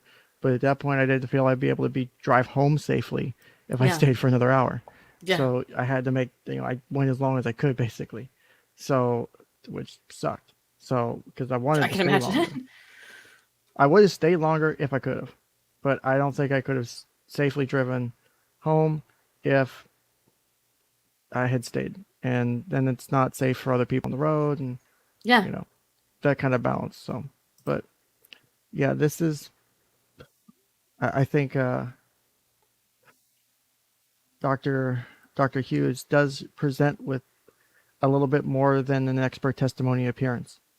She does come off as one, but I think it also, not that she's crossed the boundaries knowing that there was one, but it would almost be as though she's crossing the boundaries from the expert testimony to the testimony of like your personal therapist because of the way things are being interpreted and shit.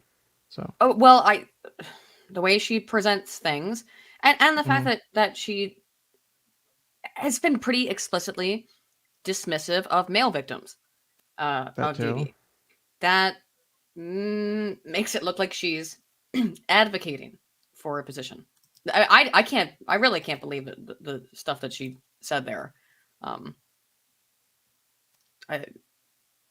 Or implied even that essentially that male victims aren't real. I mean, she didn't say that it in so many words, but it was really poorly stated either way. Yeah.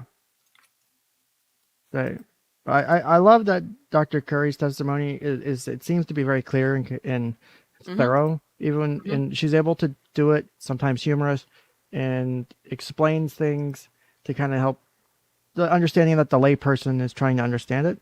Sometimes forgets, but that quirky personality, I think, is friendly and approachable. Yeah. I think it helps lend to credibility. That's the way I would see it, at least. Same. Yes, he was a psychologist. Yeah. Dr. Banks, treating physician? Dr. Banks, yes, treating psychiatrist. Dr. Anderson? Yes, treating psychologist. Every one of them had to take Amber Heard at his word, right? Yes. Did they object? Yeah, I think so. Overruled on that. Huh? No further questions. All right. That was great. Is this witness? So yep. So all of the other doctors, that was confirmed. I asked that question earlier. They all the other doctors mentioned, and only talked to Amber. Because that's what their job was. They didn't- Right. None of them spoke to Johnny. Well, no one spoke to Johnny, I think. Yeah. I don't know if she did, but I don't think that was also she part of her did. job either. No, because it I was think it was about just- Amber. It was just to assess Amber. So all of these claims, and yet none of these people who are making pretty aggressive claims in many cases that Amber is the victim of serious abuse at the hands of Johnny Depp, and yet none of them have spoken to him Well, here's You don't also the other need part of to. it too. to do that. Yeah. But But like, same for time. example, from the lawyer perspective, is they're going to ask her if she spoke to Johnny Depp. And if she says yes, they'll try to impeach her, saying, well, you spoke to Johnny Depp. You're going to be biased in his opinion. And then then on the flip side, they'll ask questions related. If you say, no, I didn't speak to Johnny Depp, well, then how could you have known that there was abuse? right. Or how Yeah. could you know that he was, because he may have said this in the deposition, you reviewed it, but you didn't speak to him and clarify, like shit like that, to try. Yeah, from the and legal it's side. totally to try to trip you up. And It's too much of a gay, double it's edged. bullshit. Yeah. Which is unfortunate because that means none of these people, these practitioners, are actually going to have an accurate view of things. And I would never trust myself to give an expert opinion of a client of my own, because there's no way. If I've Yeah. seen them once, I'm already establishing rapport and trying to be friendly and work towards a good relationship with them. Yeah. I'm not trying to work towards a goal of an analysis of the facts. I'm trying to work towards getting to know them and being able to help them. And once you start it that way, it's almost impossible to undo. And you should never, go across that. Like, if I'm called to testify, I'm called to testify about facts, not give opinion. This was told to me. They said this. Yeah. I did this in the session. I made I diagnosed them with this. I said this. We tried to treat this. I Yeah. wouldn't say anyone out. Like, I wouldn't have a client of mine and be like, well, I diagnosed their parent or their spouse is this or that. Yeah. There's no way that would fly. I would end up fucked, like, really bad for that, if I made it that far. So, Yeah. like, if I didn't get like royally screwed at some point along the way, there's just you don't do that. So, oh my goodness, this has been a fun series to do, even Yeah. though it's long. It's been really long, yeah. But it fun, sucks but that we fun. stop and talk. But I think people want that, Mm-hmm. so people are sticking around for that. Well, I it's as think. Nick always says. It's like, and particularly now because this is now 2 weeks old, or whatever. If you want to see the testimony without us talking over it, it's all Watch it over live. YouTube. It's anywhere you could find it pretty easily. And watch live day 9 Johnny Depp defamation trial pre-recorded deposition. There you go. Like, and Dr. Curry, whatever, to find this part. But so and because we come from very different sides of psychology, but have both understandings of it, I think it's Yeah. interesting, because this part was the most interesting part to me, was everything surrounding the psychological stuff. I mean, So the whole who's thing is kind of fascinating, but because we haven't watched, as doing the streaming yet, we haven't watched Dr. Hughes' testimony. mhm. But we have watched now and completed Dr. Curry's testimony. Thank God. Praise the Lord. But we have watched this, and I'm sure we've both watched it in general, just watching the trial. Yeah. What do you find the most interesting from each person's perspective, from both Dr. Curry and Dr. Hughes? Like, their separate opinions without the overlap. As I said earlier, I think Dr. Hughes is a specialist, and maybe by absolutely no fault of her own, is always seen her specialization, always seen zebras, and not necessarily seen horses. Oh, we've seen horses, trust me. Maybe always seen horses and not seen zebras in that case. I don't know. There we go. That works better. Other way I'll take around, that yeah. Well, I mean, I mentioned that analogy earlier, and someone in the chat said they weren't aware of it. It's an old medical philosophy term, which is that when you hear hoofbeats, you think horses, not zebras. Don't look for the most crazy, insane diagnosis, right? It's also like med student syndrome and psych student syndrome of you read the DSM or you're reading stuff about different psychological disorders. You can go, oh man, I have this one symptom, so I must have that thing. And it's way worse with med students because I mean everybody's got some weird thing that bothers them a little bit on their body or in their health. And I'm like, sometimes I get a dry throat. That means I must have this rare form of brain tumor, that kind of shit. I have learned two important things from the internet in my time. Is one, Tumblr can diagnose autism perfectly, and two, TikTok can diagnose different dissociative identity disorder and tic disorders like fucking perfect. Like they're beautiful at diagnosing that. That's so frustrating to me without going too much longer about the DID thing. I mean, I'm obviously you're aware, but I'm sure, I bet people watching are aware as well. DID is a super rare thing that even now we're not entirely sure exists. So there is still debate. I'm on the side that I don't necessarily think it does. It's something weird. I'm mixed. What's that movie that was part of the series with Will Smith or not Will Smith, but there was the hero.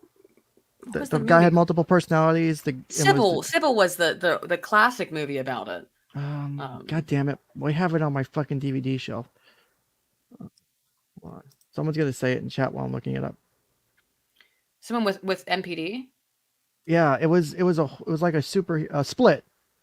Oh, right. Yeah, that was part of the 3-part series that no one knew was a 3-part series until they released them. Yeah, M. Night Shyamalan. Yeah. Again. Yeah. Which was an interesting movie. But like in that situation, like you can have someone who is in control or not in control of their alters and shit like that. And it is something that is complex. It's also obviously so rare. It is such a rare disorder. You're talking. I can't even. What does the DSM say for the percentage? I'm not sure. Now I need to know. But because again, there's even though it's still in the DSM, there's ongoing debate of whether or not it is a distinct disorder. Because it's so rare and real dissociative identity disorder, multiple personalities. And that for the last 20 years been called dissociative identity. And yet on TikTok, if you get on TikTok, you'd think like 20% of people under the age of 25 have dissociative identity disorder. Well, one of the things I think, and it's kind of sad, is you have kids who are actually developing tics from TikTok. I did a stream on it, and people are developing tic disorders from like watching this shit on there. There was an article that was written on it. It was like one of the people interviewed was like a 16, 17-year-old girl or something. I remember reading this. And she developed it, and it's actually been something that's been appearing, and it's not that they're faking it; they're actually developing tic disorder. Because you're interesting. Your brain can rewire connectivities between behaviors and stimuli. So if you're enacting a behavior over and over again, you're kind of forcing yourself to have a tic. You can end up creating a neural sort of link. I'm being colloquial here. That will end up making you have a tic. You can impose this stuff on yourself to a certain degree. I didn't know. I mean, I read that article about it, and I was shocked that. I didn't think it would actually. I would have initially, even being a therapist, I would have almost thought, oh, these are kids maybe potentially showing up faking it, and they're trying to talk about it being a fake thing. And then I read it, and it's like, no, kids are showing up with actual tic disorders, and it threw me when I first read it. Yeah, and I decided to do a stream on it. I'm like, I would have never fucking thought that ever. I was surprised by that too, and like I said, I think that's the reason why is that once you start to associate, you start to engage in the behavior, you can kind of train yourself into it until it becomes autonomic. I'm trying to think of what else people do that's like that. People can teach themselves like breathing techniques, for example, where once you get really Yeah. good at it, you don't think about it anymore. And then it just becomes a natural way that you behave. All kinds of learned behaviors are like that. When people have, normally we're talking about reducing um, the usage of tics or some kind of abnormal behavior. So someone who's got a fixation, they always are clicking a pen or something like that. There's ways you can try to change the Can you behavior. stop? Can you stop shaming me? I do that shit. Leave me Oh, alone. no, I do too. It's just something that's. I was looking at a pen. I was like, because I don't get clicky pens. I need to touch it. I need to touch it. Yeah, I don't use clicky pens because I'll do that. I have fidget cubes and better fidget about it. spinners for that shit. So. But usually we're talking about reducing that. But there's also no reason why it can't work the other way around. That you can't essentially induce a tic in yourself to a certain degree. The brain is very good at certain things. Yep. And like that's one of them. Also, I found the I'll post it in chat. The 12-month prevalence of dissociative identity disorder among adults in a small U.S. community study was 1.5%. The prevalence across genders in that study was 1.6% for males and 1.4% for males. So it's small. And again, that was a small community study. I would also be. It's also like dissociative identity disorder, and it obviously the symptoms don't have to be two or stuff too, and two or more of the things, and it's not going to be as severe as some of the shit you would see on TikTok. Like those are going to be your edge cases. Someone with many like alters or whatever. The stuff on TikTok where, I mean, it's all just performative. It's not just fucking DID, but irritating. it's like I'm disassociating right now. And then I'm gonna talk in a different voice, and this is me. I'm Kelly, and it's like, whoa, okay, that's not how that works at all.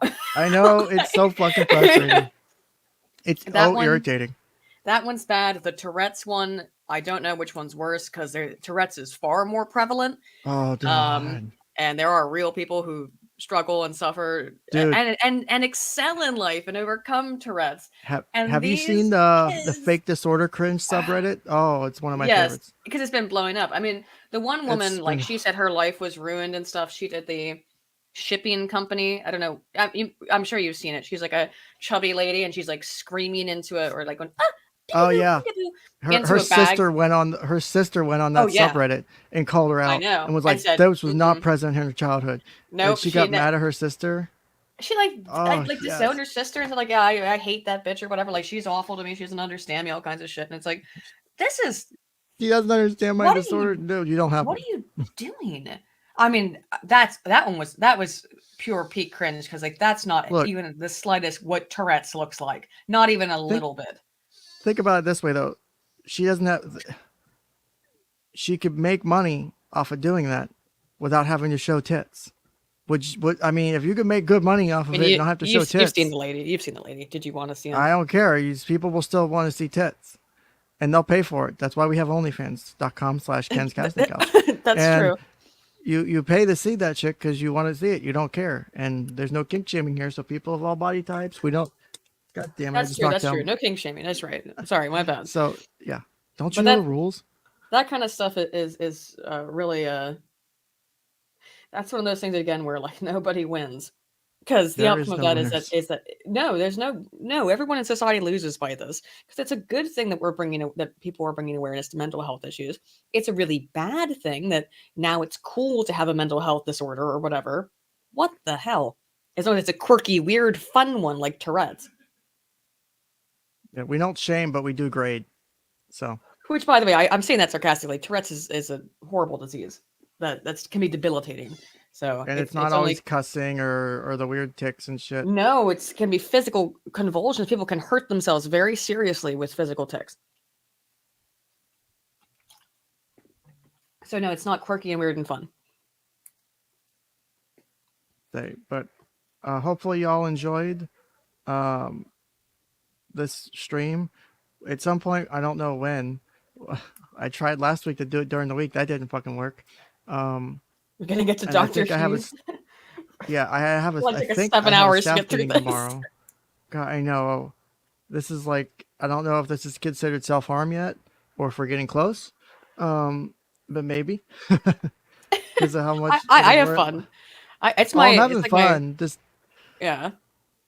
it's like I always like every time I go to stream, I tell my wife, oh, it'll be like 3 hours, maybe 4 tops. 7 hours later. 7. It's Uh, like, it's a lot. I mean, it's a lot, and there's a lot to but you get talk wrapped about. up in it too, and it's like you don't want Yes. to stop. It's like I want to keep going. We're so close, or it's like we're almost done, and it's like so helpful, or like people are loving it.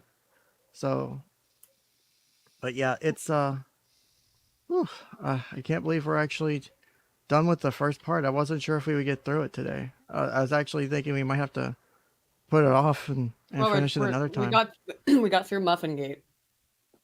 Yeah, Muffin Gate. Do you are you going to support hashtag Muffin 2 or not? Muffin too. We can also me too, Muffin 2. Oh, Hashtag Muffin 2. Or you can Hashtag, also yeah. support hashtag Muffin Top if you're into that. Oh, well, there's So- certainly, that's very body positive. Yeah, very body positive. So make sure you support that, guys. Oh, I'm going to hell so bad. This is why I'm glad. This is why my name is dissociated from my fucking YouTube, and so my clients don't look me up, because I'm usually like pretty much the same with like joking and having fun and shit when doable, and Yeah, pretty when laid appropriate. back. But goddamn, I don't want them to like. I feel because people have asked me, can you be my therapist after they watch me, or can we do sessions or whatever? I'm like, I can't, because you've watched me on YouTube, and I don't think I can do it ethically. There's already a PSR there, and I would avoid that. One, it's a totally different context. It's a non-therapeutic context, non-clinical context, and when you watch people over Plus, the you internet, might think I suck once I'm actually doing a therapy, which is maybe, potentially. maybe, but Maybe that's I the suck thing. at it.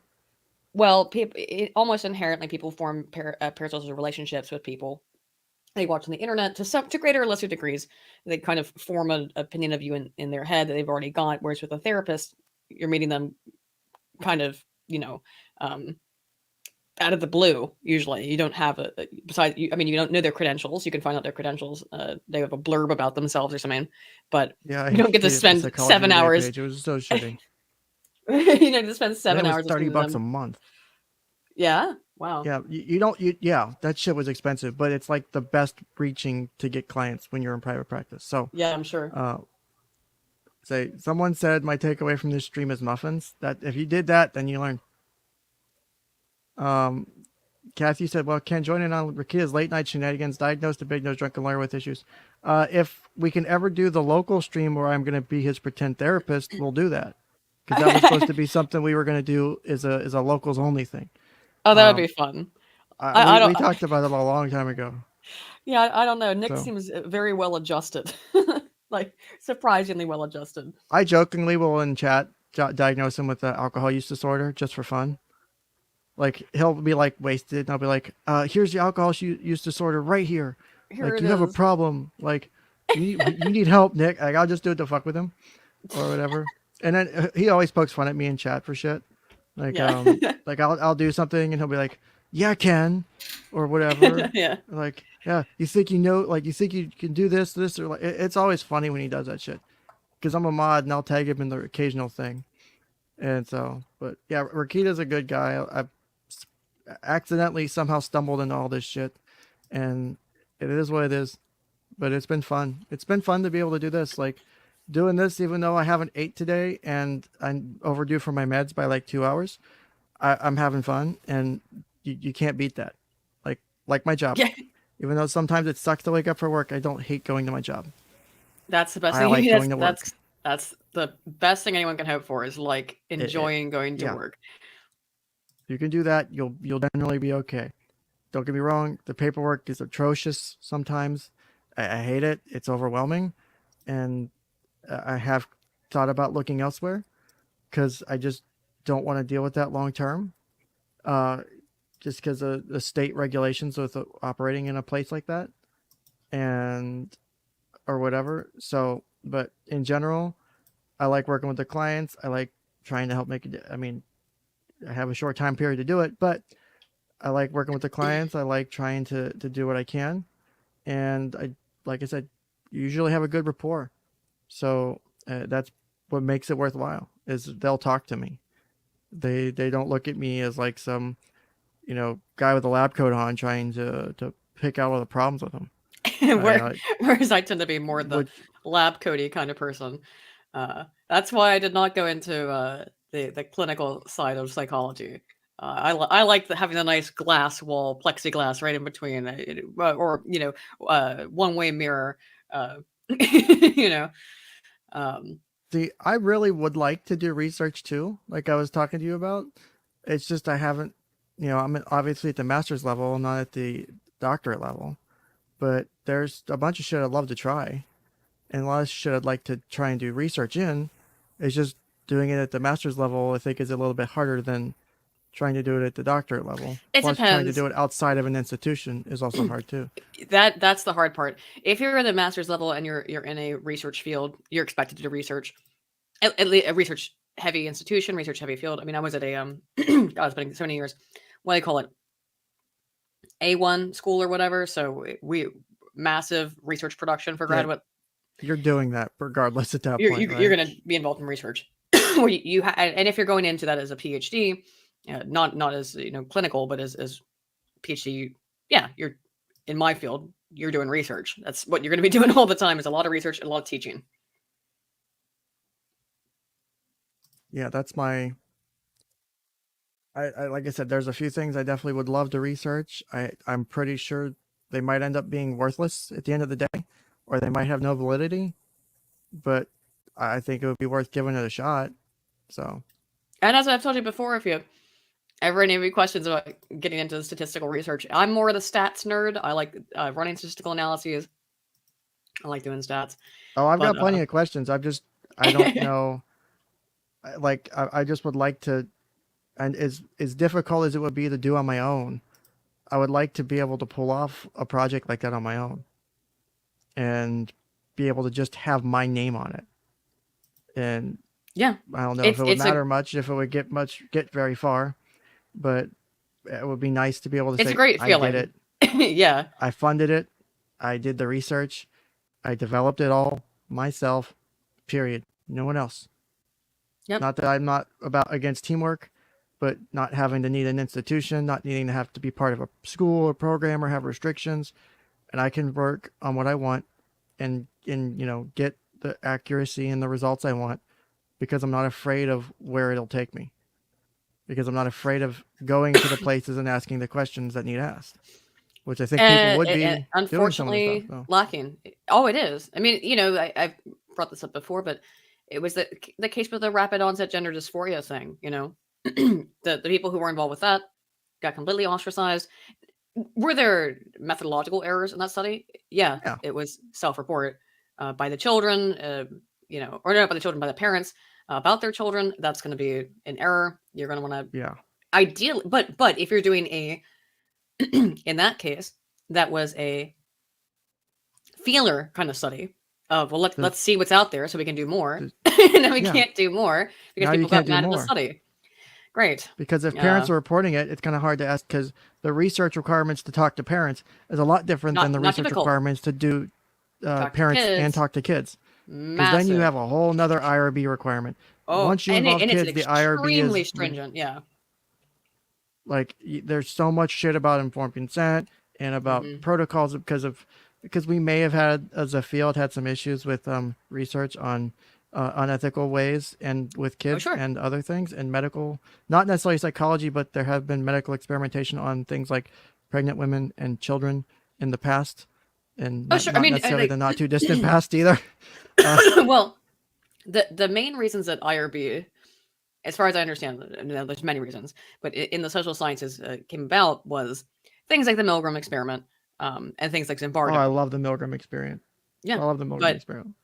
But some of his participants reported longitudinal psychological distress like a decade after it. Yeah, because and that's why spending like 20, 30 minutes in an experiment tops for that, and now you're thinking you killed somebody. Yeah, because like now we know that's going to cause trauma, even if you didn't. Even if we tell you afterwards, you didn't. It's okay. Even though it's just a prank, bro. you're still having to now unwire the idea that you just killed someone because you just, Right. in that moment of a heightened emotional state, just thought, oh my God, I killed someone. And it takes a while to unconnect those dots. And it's not, wasn't like it was done to purposefully cause people long-term stress, but it was No. insightful in a way. Obviously, it sucked for those people, Oh yeah. but it was helpful to see, even faking something like that in a short period of time can cause long-term trauma. Yeah. I mean, I don't know how accurate that is, but that's what they've reported when they did follow-ups with some of the, some of the participants.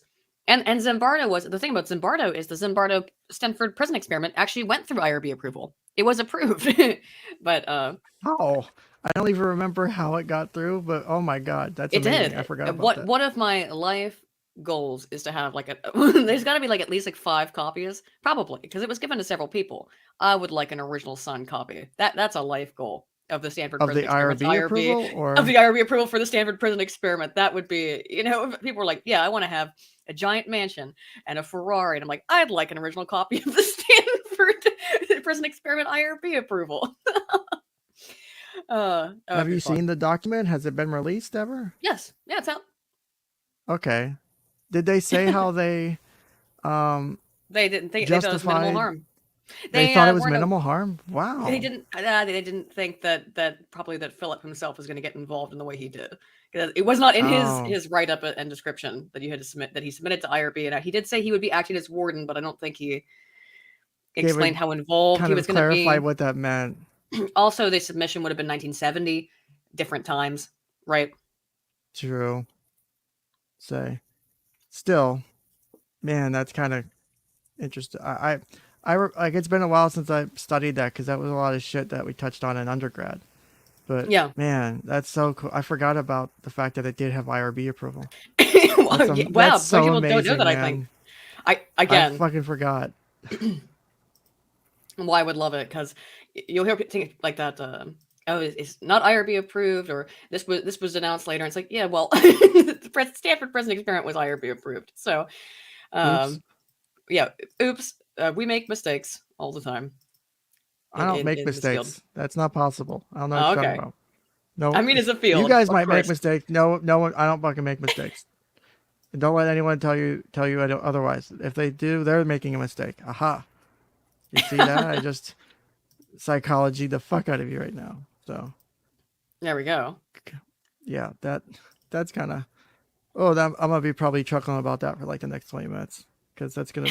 I'm gonna laugh. I'm gonna really laugh because it's just funny to me. That's actually. Oh my God, that's too funny. That's just too funny. So, I don't think if any last questions in the chat before we head out for the night and we can go on our merry way because I know it's late as fuck where you're at. It's just now If you have- midnight. Oh, It's Sunday. if you ever need to dip out on these long streams, there's no harm, no foul. So No, I'm cool. I won't- released the don't video take offense yesterday. to that. So I released the saw video that. I have not yesterday. had a chance to watch it. Oh, don't worry about I it. But like, watched- I usually take kind of the day after I release a video a little bit off, just a little bit. So this is my sort of day off where I don't have to do research for a day.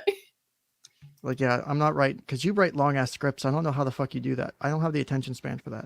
I just write a literature review and put jokes in it. I know, but it's not the point. It's how the fuck do you do that all the time? Like, Because I could do love it- doing like, literature I could do reviews. it.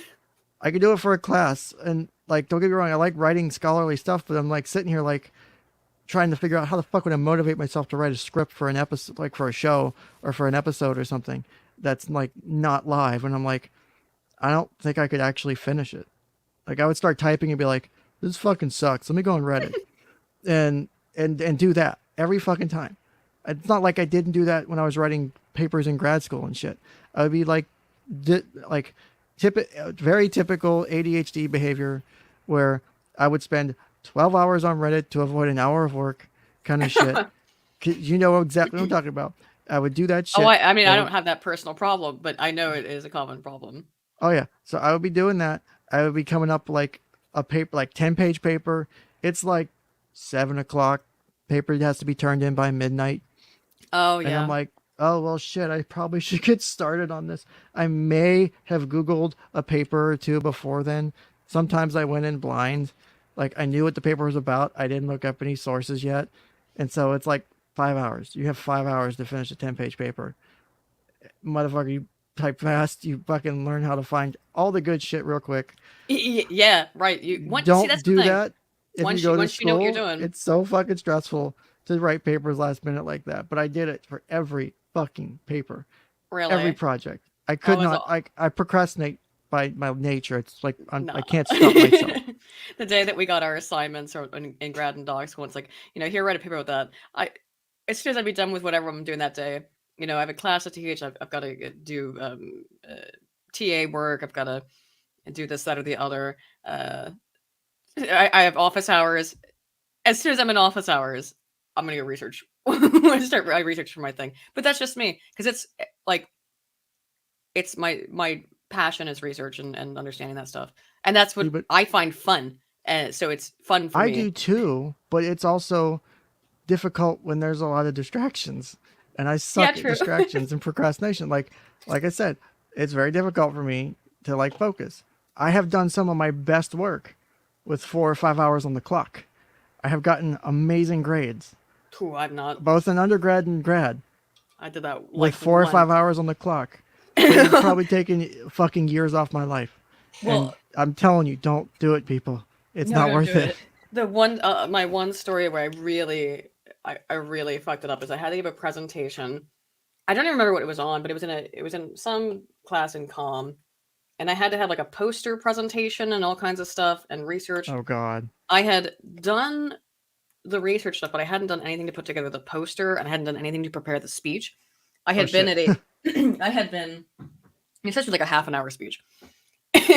And I had been at a convention. I was going to school in Cincinnati. I'd driven to Columbus, which is about an hour and a half away, to go to a convention.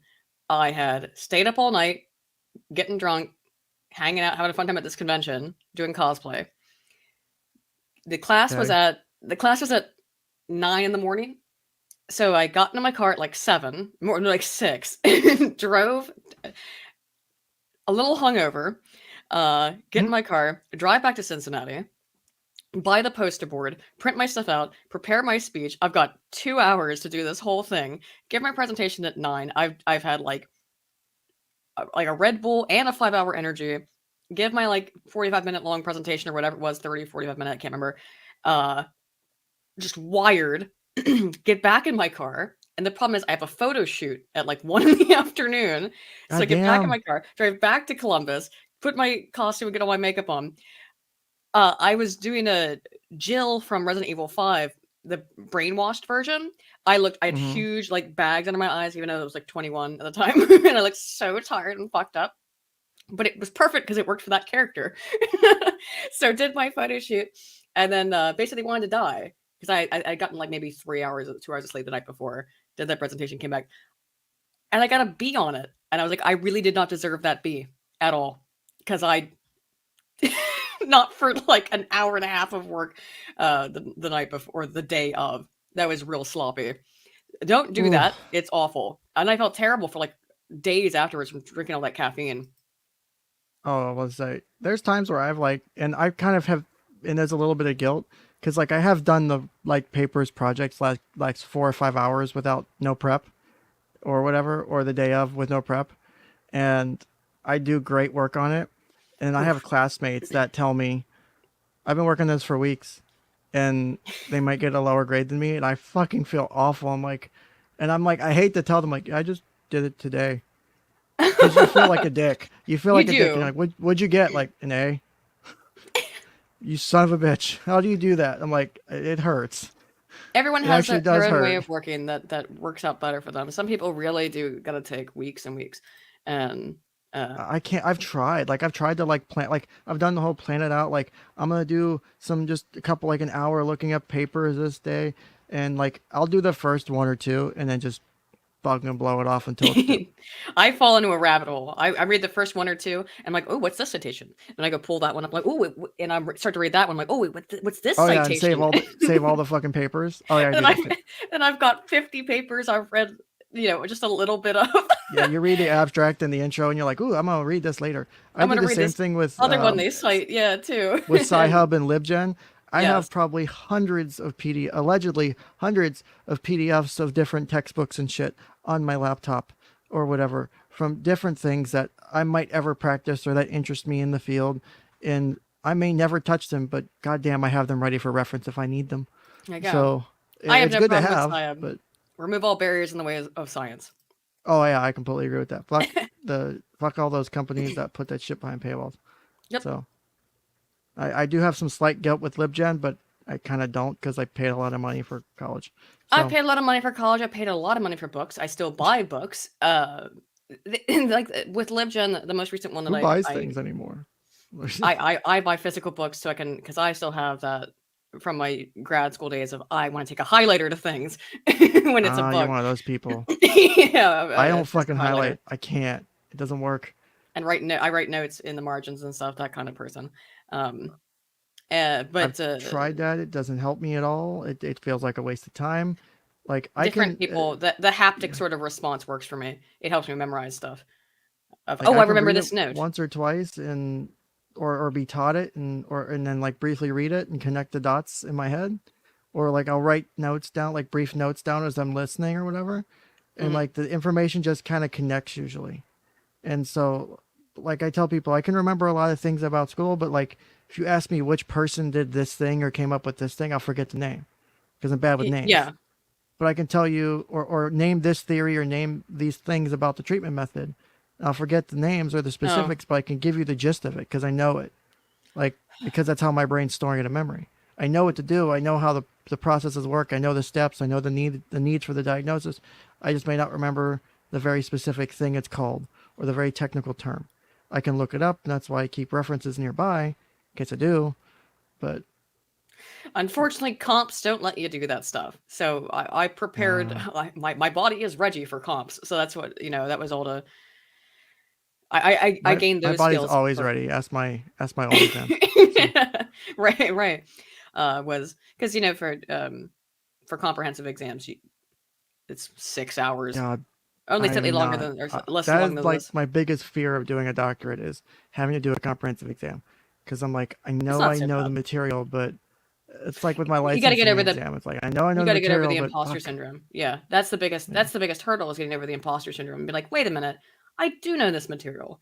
But at the same time, with comps, when you have to do to get to comps, even at the doctoral level, you have to do comps. Then you have to do the doctoral defense. That was always the part that scared me more than the comps. I wasn't worried about Well, it's a comps. defense.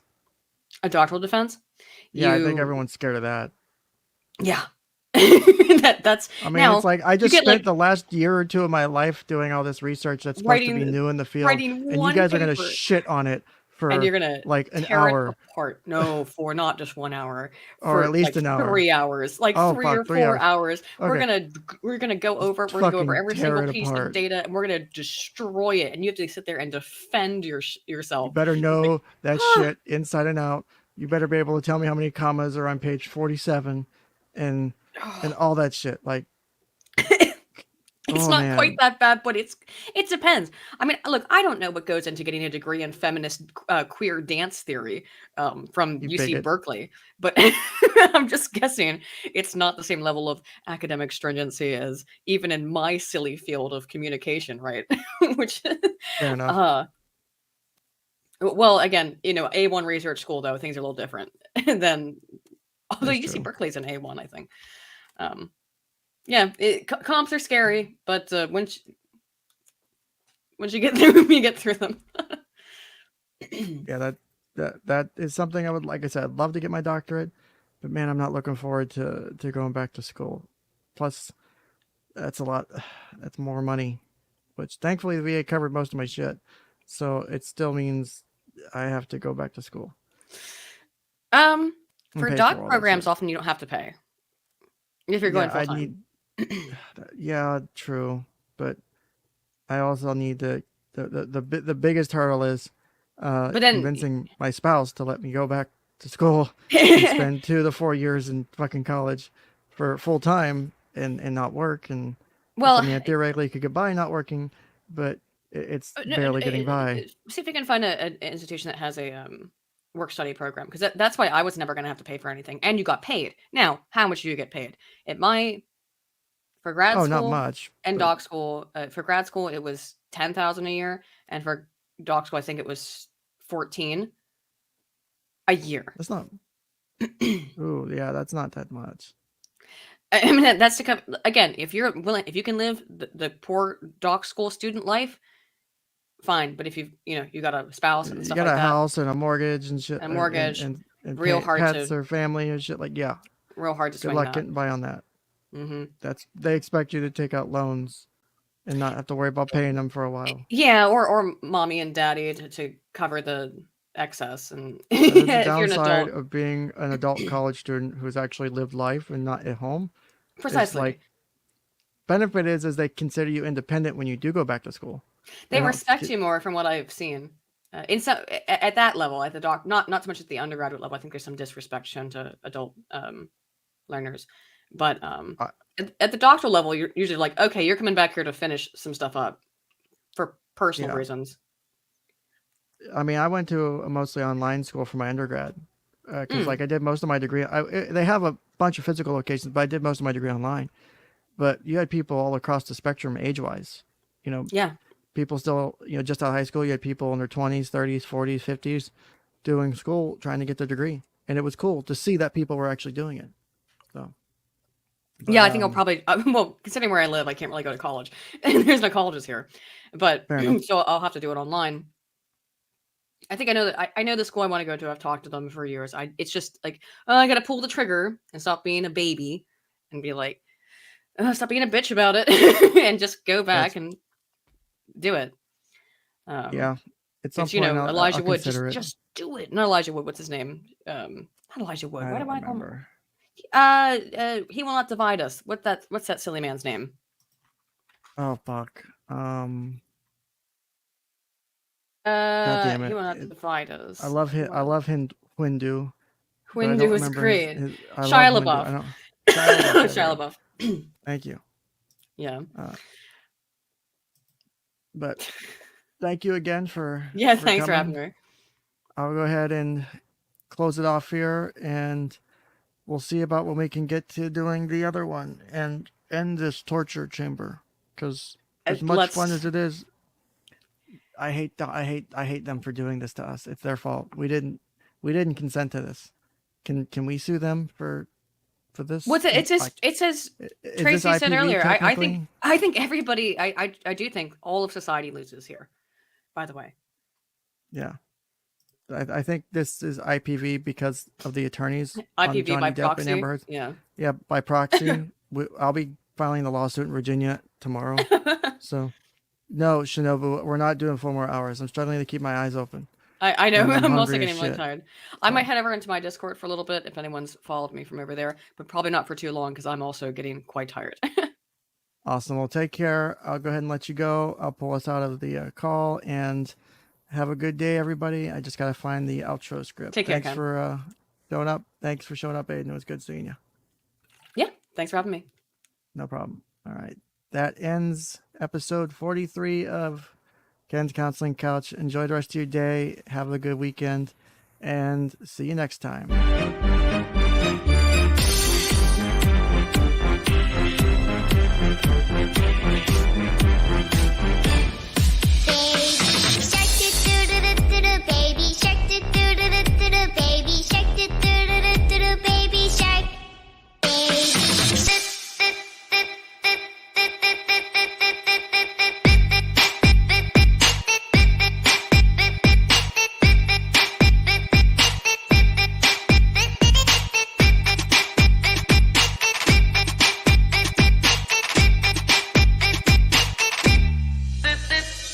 Buy it, use it, break it, fix it, crash it, change it, melt, upgrade it, chart it, point it, zoom it, press it, snap it, work it, quick erase it, write it, get it, post it,